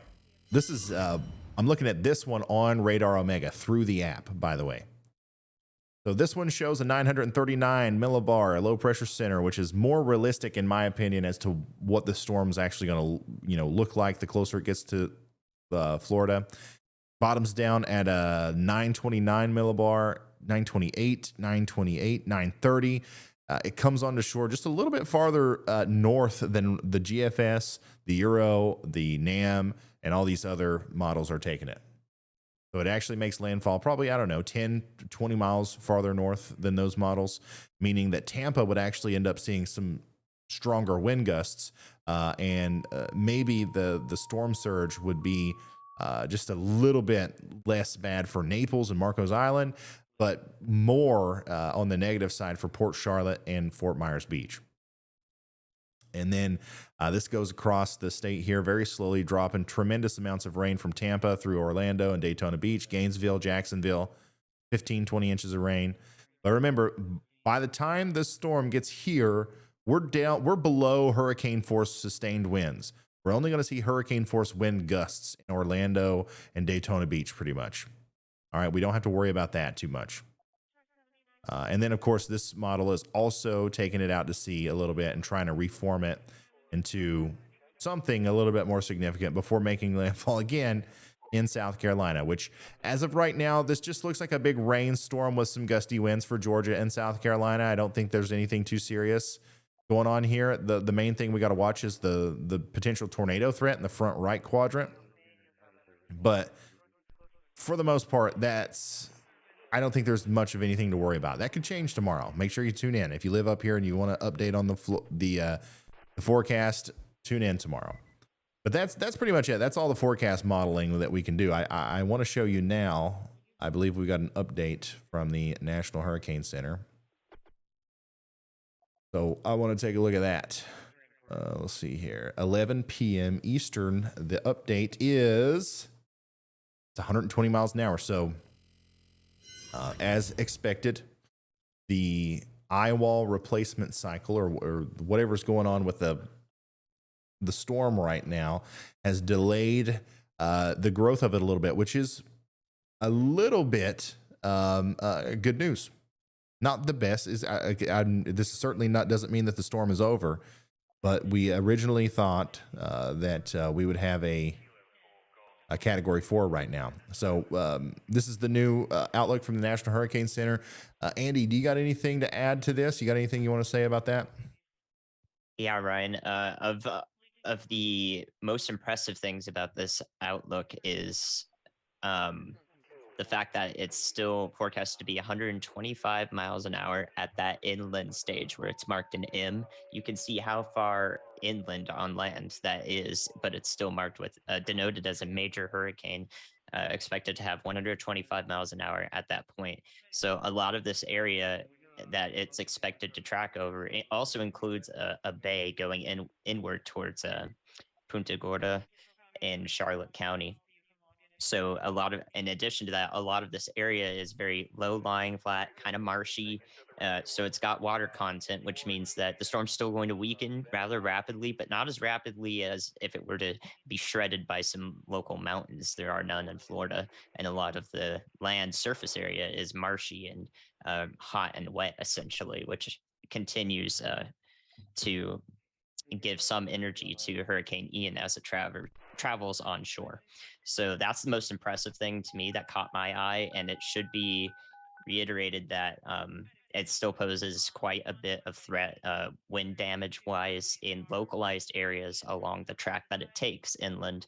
So I would still be very concerned about wind damage in Arcadia along Highway 17 for a little bit. Once it reaches further inland, though, so like you're thinking about maybe areas near Lake Okeechobee and also further inland towards Orlando, you can look at the National Hurricane Center forecast. It's already a tropical storm by that point, so it should maintain its strength for a little while, but then it will rapidly deteriorate the further inland it goes as the topography kind of churns into more lake and also somewhat desert-like. There are a bit of desert-like qualities in inland Florida. Hey, thank you, Andy. Really good thing to point out there is that the major hurricane indicator is still there after the hurricane makes landfall, and it's actually a little bit inland that you can see. 8 p.m. tomorrow, National Hurricane Center is saying that we may be still dealing with a major Hurricane Ian as it treks inland into this portion of Florida. So that's, that adds insult to injury with the potentially more square miles of land having to deal with those really strong wind gusts. But the overall consensus is that nothing much has changed. It still looks pretty bad for southwestern Florida. Hurricane warnings from Tampa all the way down to Naples. And we're watching this thing in real time, kind of go through the eyewall replacement cycle and start to strengthen. I can definitely tell in those past couple of frames there on the satellite, this thing's starting to look mean once again. You can tell that eye is getting ready to come back. It's getting ready to stabilize, and we're going to see all night tonight into the early morning hours tomorrow this thing continue to intensify, unfortunately. Huge huge shout out to all the love and support, man. I can't even I don't even know where to start. It looks like once again, the Duke of New York with a huge super chat. Matthew S. Baker, thank you for that overwhelmingly generous contribution. Says, thank you, Ryan and team, for all your hard work. To keep everyone weather aware and safe during Hurricane Ian, please let us know if we can assist you further with cleanup and basic needs. Thank you, S. Baker. Justin, thank you. Let's see here. Mountain Angel, thank you. The Hobbit Hole, thank you. Thank you, everybody. I appreciate it. And if I forgot to shout you out, just know that I'm going to go back at some point when I get the time, and I'm going to go through and read all those. I always try to do that. Let's see. Call me Josh once with another one. He says, get yourself a bag of those delicious nader beans and grab a cup. Yeah, I'm going to need it. I'm going to need it. I am starting to feel the tug of tiredness. But I'm not ready to call it a night yet. I think we're going to go a little bit longer and just continue to try to go through the forecast and all the updates here and kind of recap everything that's going on. And then eventually we will end the stream and we'll be back tomorrow morning. But I'm ready to keep going. For anybody though, Andy, at any point, if you're done, or anybody else that's in the background helping, if anybody needs to go to sleep now in order to prepare for tomorrow, you can. But I'm going to keep this going for a little while longer. Okay, this is what I was waiting for. We finally got the update on Radar Omega to see that new forecast. We still believe that this is going to be a Category 4 storm. So tomorrow morning, 8 a.m., we should see Hurricane Ian at Category 4 status with 130 mile an hour winds and 160 mile an hour wind gusts. And then by 8 p.m., wow, that's incredible. Literally over the town of Arcadia, we still expect this to be 125 mile an hour Category 3 major hurricane with 155 mile an hour gusts, meaning that places like Arcadia, Placid Lakes, Wauchula, Northport, all of these places in this very low-lying area in Florida are going to be susceptible to extremely damaging winds that are not common in this part of Florida. So it'll be unfortunate to see what comes of that. And of course, all the way up here towards Kissimmee, we're down to 70 mile an hour winds. So this thing's going to weaken obviously rapidly once it gets that far in, but even all the way up into Arcadia, we expect this to continue to be a major hurricane. So I agree with the National Hurricane Center's cone of uncertainty here, 100%. I believe that we're going to see landfall somewhere in this bay. Like the hurricane center of low pressure is going to go right over either Rotonda West, Port Charlotte, or Cape Coral, or somewhere in between in those areas. And it's going to go north and east from there. Unbelievable stuff, man. Cone of uncertainty also goes a little bit farther north now. It looks like the center of low pressure is going to go out to sea for just a little bit, make landfall again near Savannah, Georgia. At this point, it's just going to be a tropical depression, or if it doesn't strengthen enough to maintain its tropical storm strength, it'll very quickly become just a remnant low as it goes up into the Appalachians. Looks like it might actually track over my house at some point. But remember, if you're north of this line, more than likely you're just gonna see rain out of this, and maybe some gusty winds.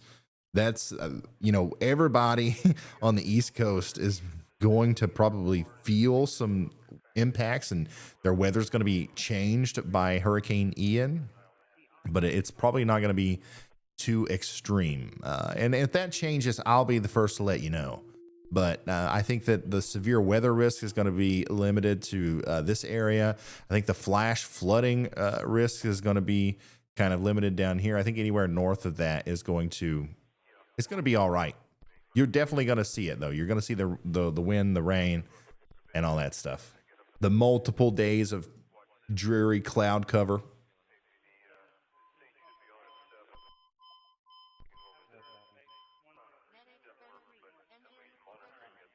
Oh yeah. Yeah, lots of trees getting ready to get eat up there in southwestern Florida.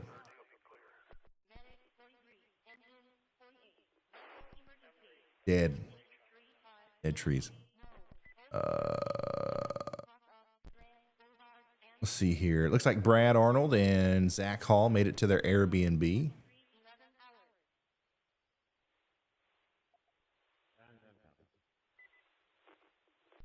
Oh, let's get an update from Brandon Kopic from his hotel room. Looking like we're going to... Hey guys, just wanted to give you a quick update. I just checked into my hotel here. Gonna try and get some shut-eye as I know I won't be sleeping tomorrow night after the Eyewall makes landfall. Looking like we're going to be up bright and early tomorrow. I intend to be live by about 10 a.m. Thank you guys all, the new subscribers, everything. Look me up, Storm Chaser Brandon Kopic on YouTube. We just hit that 13,000 threshold, so thank you guys so much. I truly can't be out here without your guys' support, and it's phenomenal, guys. So be sure to check that out. We'll be live tomorrow starting around or after about 10 a.m.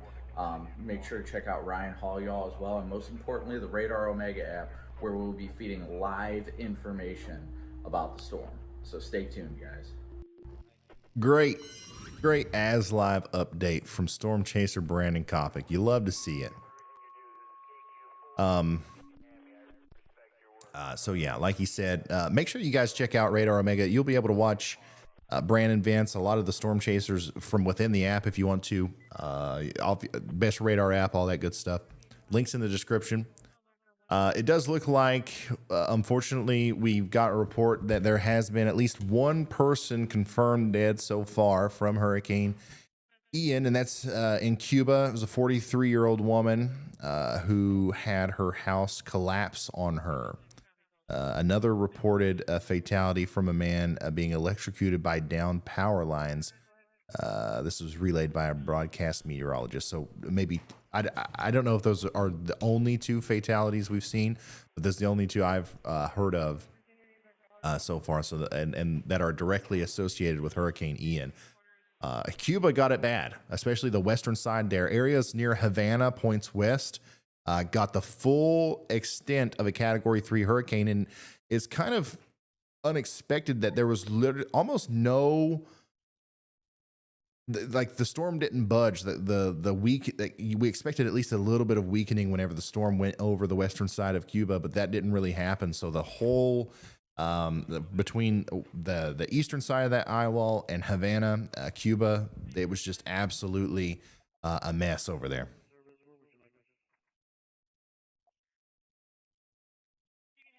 Let's see here.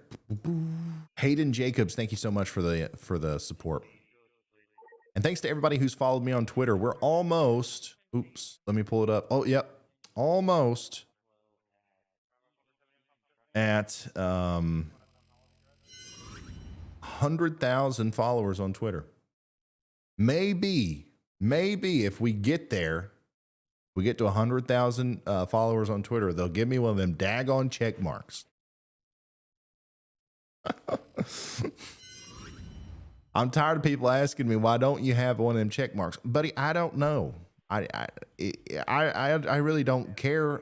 I don't want one, but like people are always asking me about like, why don't you have one? So maybe if we hit that number, they'll give me one. Let's see here. Call me Josh. He says, I want to be clear with everyone and Ryan and explain in more detail. But this is why I give to Ryan. And he's talking about the Y'all Squad and what we do to help those affected by severe weather. So yeah, what Josh is trying to convey is that any time that with the severe weather that happened in Kentucky, We had a big, bad, historic flash flood here. And we took that y'all squad fund, whatever you want to call it, that we have. And we literally took like $50,000 worth of supplies to people, directly to people in Kentucky who needed it. And we've done things like that through a bunch over time, over the past year, but never on that big of a scale. So that's, I hope we never have to do that again. But if needed, we always can. And people like Josh are helping to add to that. Basically, the more funds that are put into the overall machine, the more ability I have to do something like that. So that's the general gist behind it. The number one way to support something like that is if there's a specific cause that comes up. Let's say that, for example, this ends up being a really bad storm, and we need a new tornado warning has been issued to send supplies or something down to South Florida.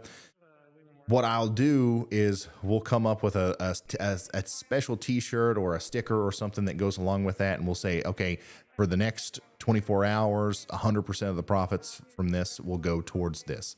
And that's what we take, all of that, and we put it into taking it down there on top of whatever we have built up.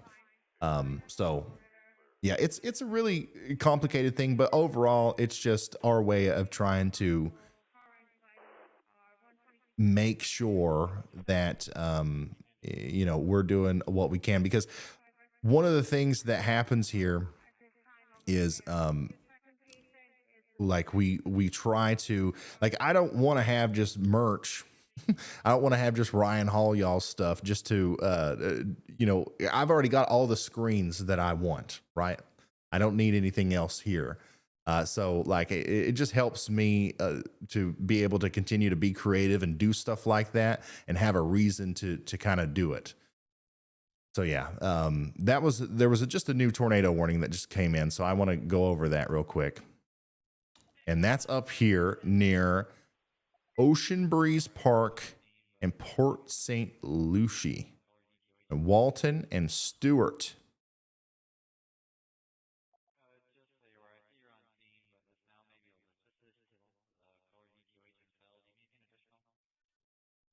So if you are in Martin County, once again in Florida, take shelter now. It does look like we can maybe see this better from the Palm Bay radar. We'll see. We'll see if we can't find anything out.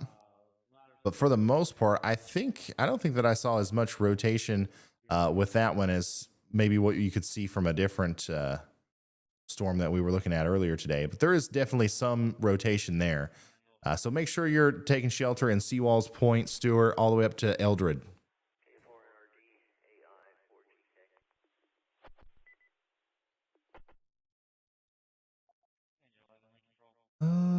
Any chance for tornadoes? Yeah, there's going to be a chance for tornadoes all night tonight.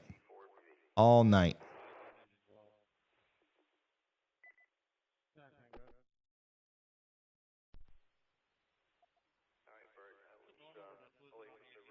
Thank you, Chris.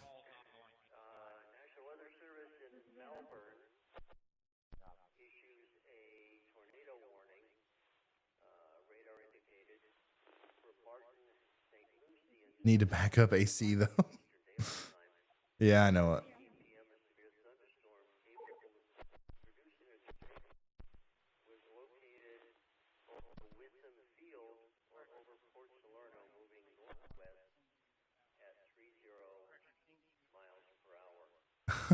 Yeah, Andy's still here. There's just not as much there's not as much going on right now. We're just kind of soaking in a bunch of the information and preparing for tomorrow. It's currently 11:22 p.m. on the East Coast. And by the way, I'm in Kentucky for anybody that didn't know. And we'll probably call it a night and end this stream at midnight. So we'll go through it for another 30 minutes or so. and then we'll call it a night, and we'll get ready for tomorrow. Once again, starting around 10 or 11 a.m., just depending on where the storm is. If it looks like it's really close to landfall, we might go 9, 10 a.m. If it looks like maybe it's slowed down a little bit and we're not going to see a landfall till 5, 6 p.m., we might wait until noon or so to start. But tomorrow, we're definitely probably going to go for 10, 11 hours total, and we'll be here from start to finish.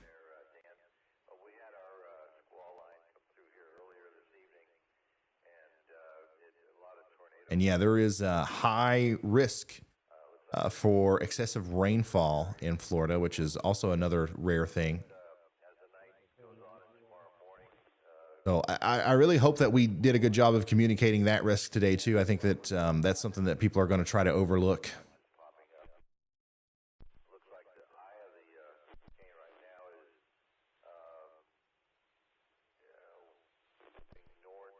But that's going to cause a lot of problems.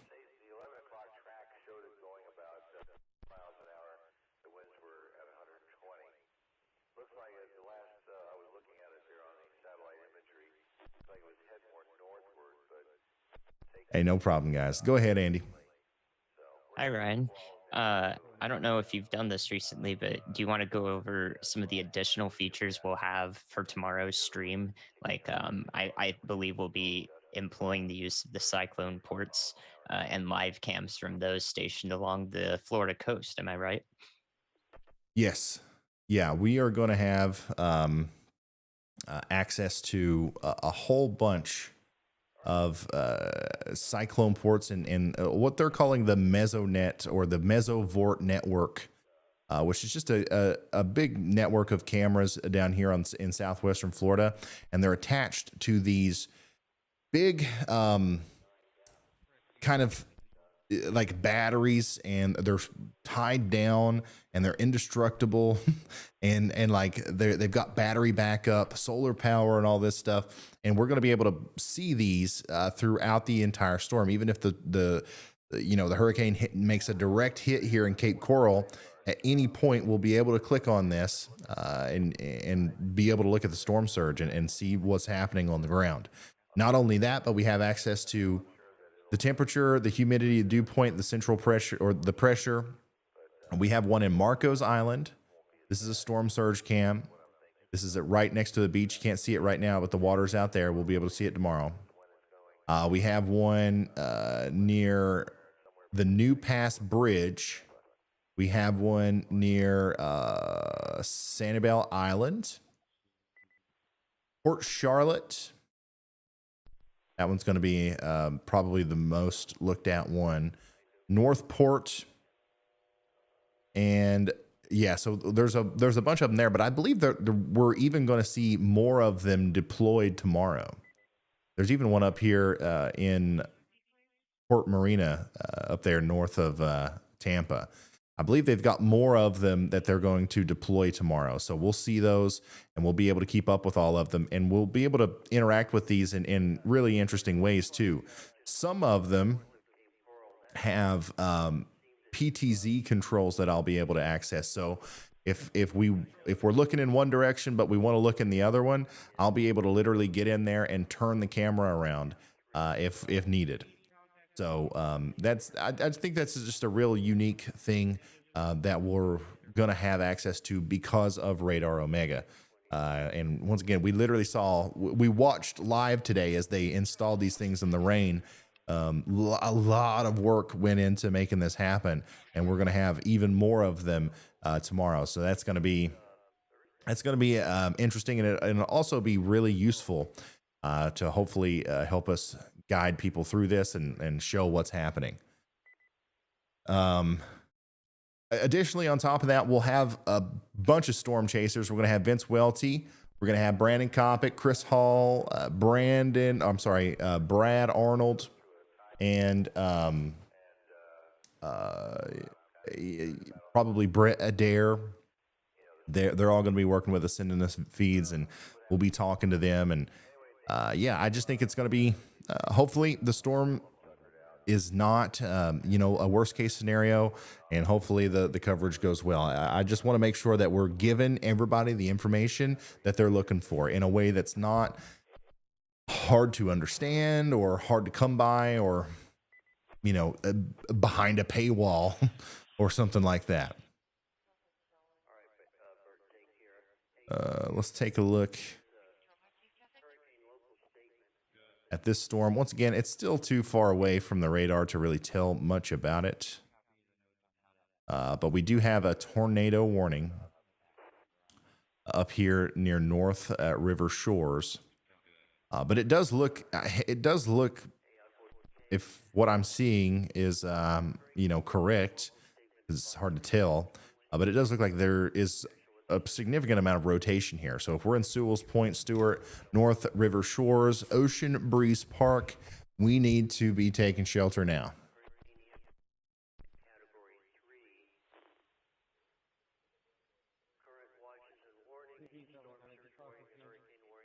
What would it take for Ian to make a northwest turn and head for the coast of Alabama in the Florida Panhandle? Just curious.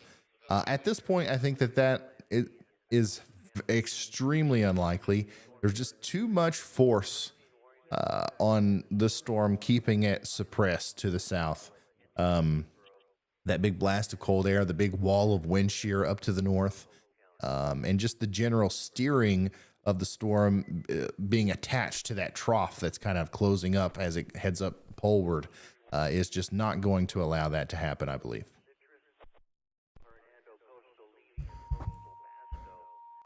Let's see. What else do we got?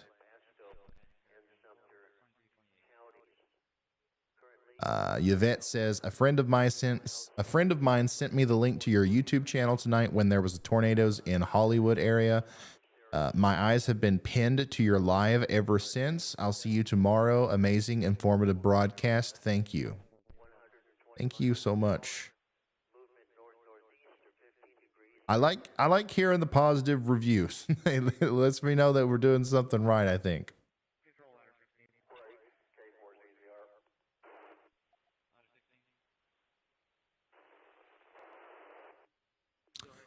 Go ahead, Andy.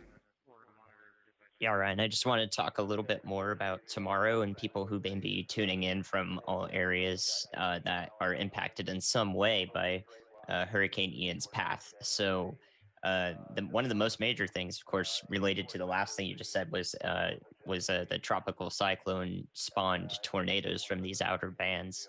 That happens in virtually every hurricane. If you didn't know, almost every single hurricane documented since we could, actually visualize tornadoes on radar has produced confirmed tornadoes, tornado damage, etc. And that almost always happens, like 99% of the time, in the front right quadrant of the hurricane and its path. So visualize Hurricane Ian, it's going basically straight north with a little bit of an east tilt. So imagine it's going just north. The northeast quadrant of that means everywhere points straight north and straight east. If you're south of that, you're out of by far the major risk of any tornadoes from the outer bands. If you're west of that, you're out of any risk. If you're in the Eyewall, well, you've got other problems to deal with there.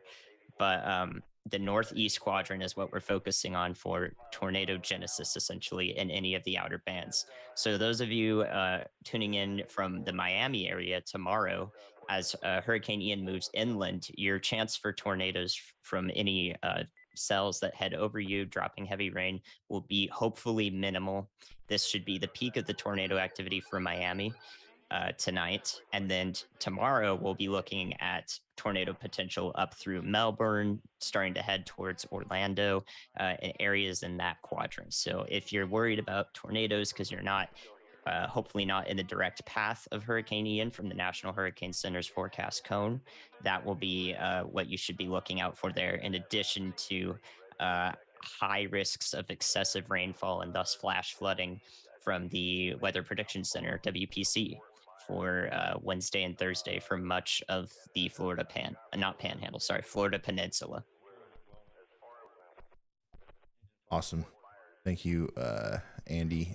I want to read an excerpt from a discussion from the National Hurricane Center here that I think is pretty interesting. It says, however, so this is after it talked about all of the things that could negatively impact the growth or the strength of Hurricane Ian. After that, it says, however, it is expected that this large system will be fairly resilient to the shear and dry air before landfall. Therefore, the official intensity forecast continues to show Ian reaching the coast with Category 4 intensity. So even though we don't necessarily have an indicator over Cape Coral that says for sure that, we'll be at a Category 4, it is still expected to make landfall with Category 4 intensity. And, just honestly, there's not a whole lot of shear and dry air overall trying to interact with this thing as much as maybe what it would be the case if it was a little bit farther north. So I'm curious to see what this thing's going to look like in the morning. I'm hoping for the best. I'm hoping that we don't see any sort of like rapid widespread intensification of the system, but I think we should all prepare for the worst and maybe expect this thing to kind of blow up overnight tonight. We're already starting to see some new towers pop up there. You see that big area of convection trying to blow up in the last couple of minutes. So yeah, this has still got a long way to go. It's got almost 12 hours before it's actually going to come ashore there. So we'll see what happens. I think it's just about time for me and the team to call it a night and get some rest for tomorrow. We're going to try to have a meeting at some point before we start. But I think that we're going to have everything ready to go and start streaming hopefully around 10 a.m., maybe earlier tomorrow. Once again, it depends on the speed of the storm. So I hope to see you all there. Once again, one last reminder, please subscribe. Hit the subscribe button. It's free. Turn notifications on. That way you get alerted to the stream when we go live. Additionally, follow me on Twitter. That's going to be the best backup to make sure that you get alerted to when we go live or we do a video or anything that I do. The first thing I do is I go to Twitter. To me, that's just my way of interacting with you guys. It's through Twitter. So follow me over there. And then, yeah, we should be good. Follow Andy on Twitter too. A new tornado warning has been issued. Obviously keep the tornado awareness kind of in your mind all night tonight. If you're in Southern Florida, we just got another tornado warning that was just now issued. That's going to happen all night. And I just want to make that abundantly clear that just because we're ending the live stream does not mean that the weather stops. So we're going to see that happen multiple times tonight. That newest warning is pretty much just a extension of the warning that we saw for Eldred and North River Shores, I believe, and it goes just a tiny bit farther north up towards White City and Fort Pierce. So we got a new tornado warning up there for Broward County. So if you're in Broward County, go ahead and take shelter. And we've got another storm, or we've got what world am I looking at? Here, let me switch over to the Miami radar. Broward County, this storm is actually closer to Miami. So let me tell you about this one. Andytown points south. Okay, Alligator Alley, I-27 intersection points south. That's the portion of Broward County that's included in this. So we got a tornado warning here for Broward County that includes this area. That is a little bit more of a concerning looking radar signature, but the velocity is not that impressive. So certainly something is happening here. We're seeing a developing storm that could possibly produce a tornado soon, but I don't think that it necessarily is right now. Thank goodness.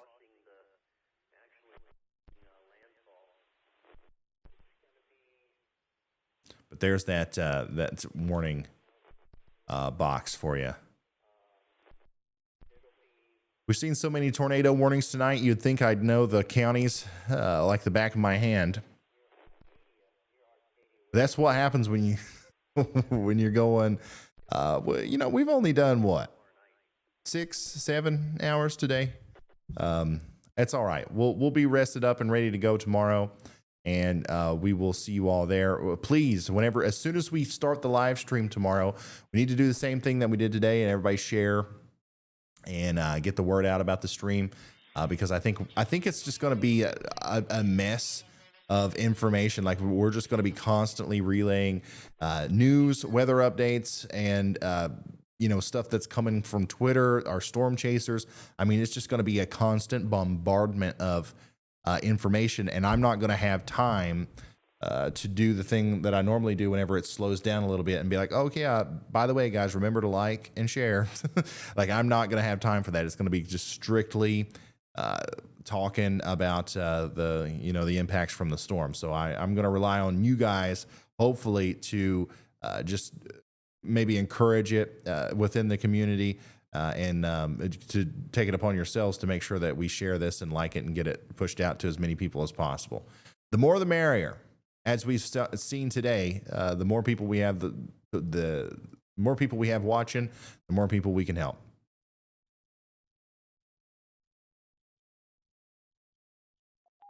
All right, Andy, you got any closing comments or statements?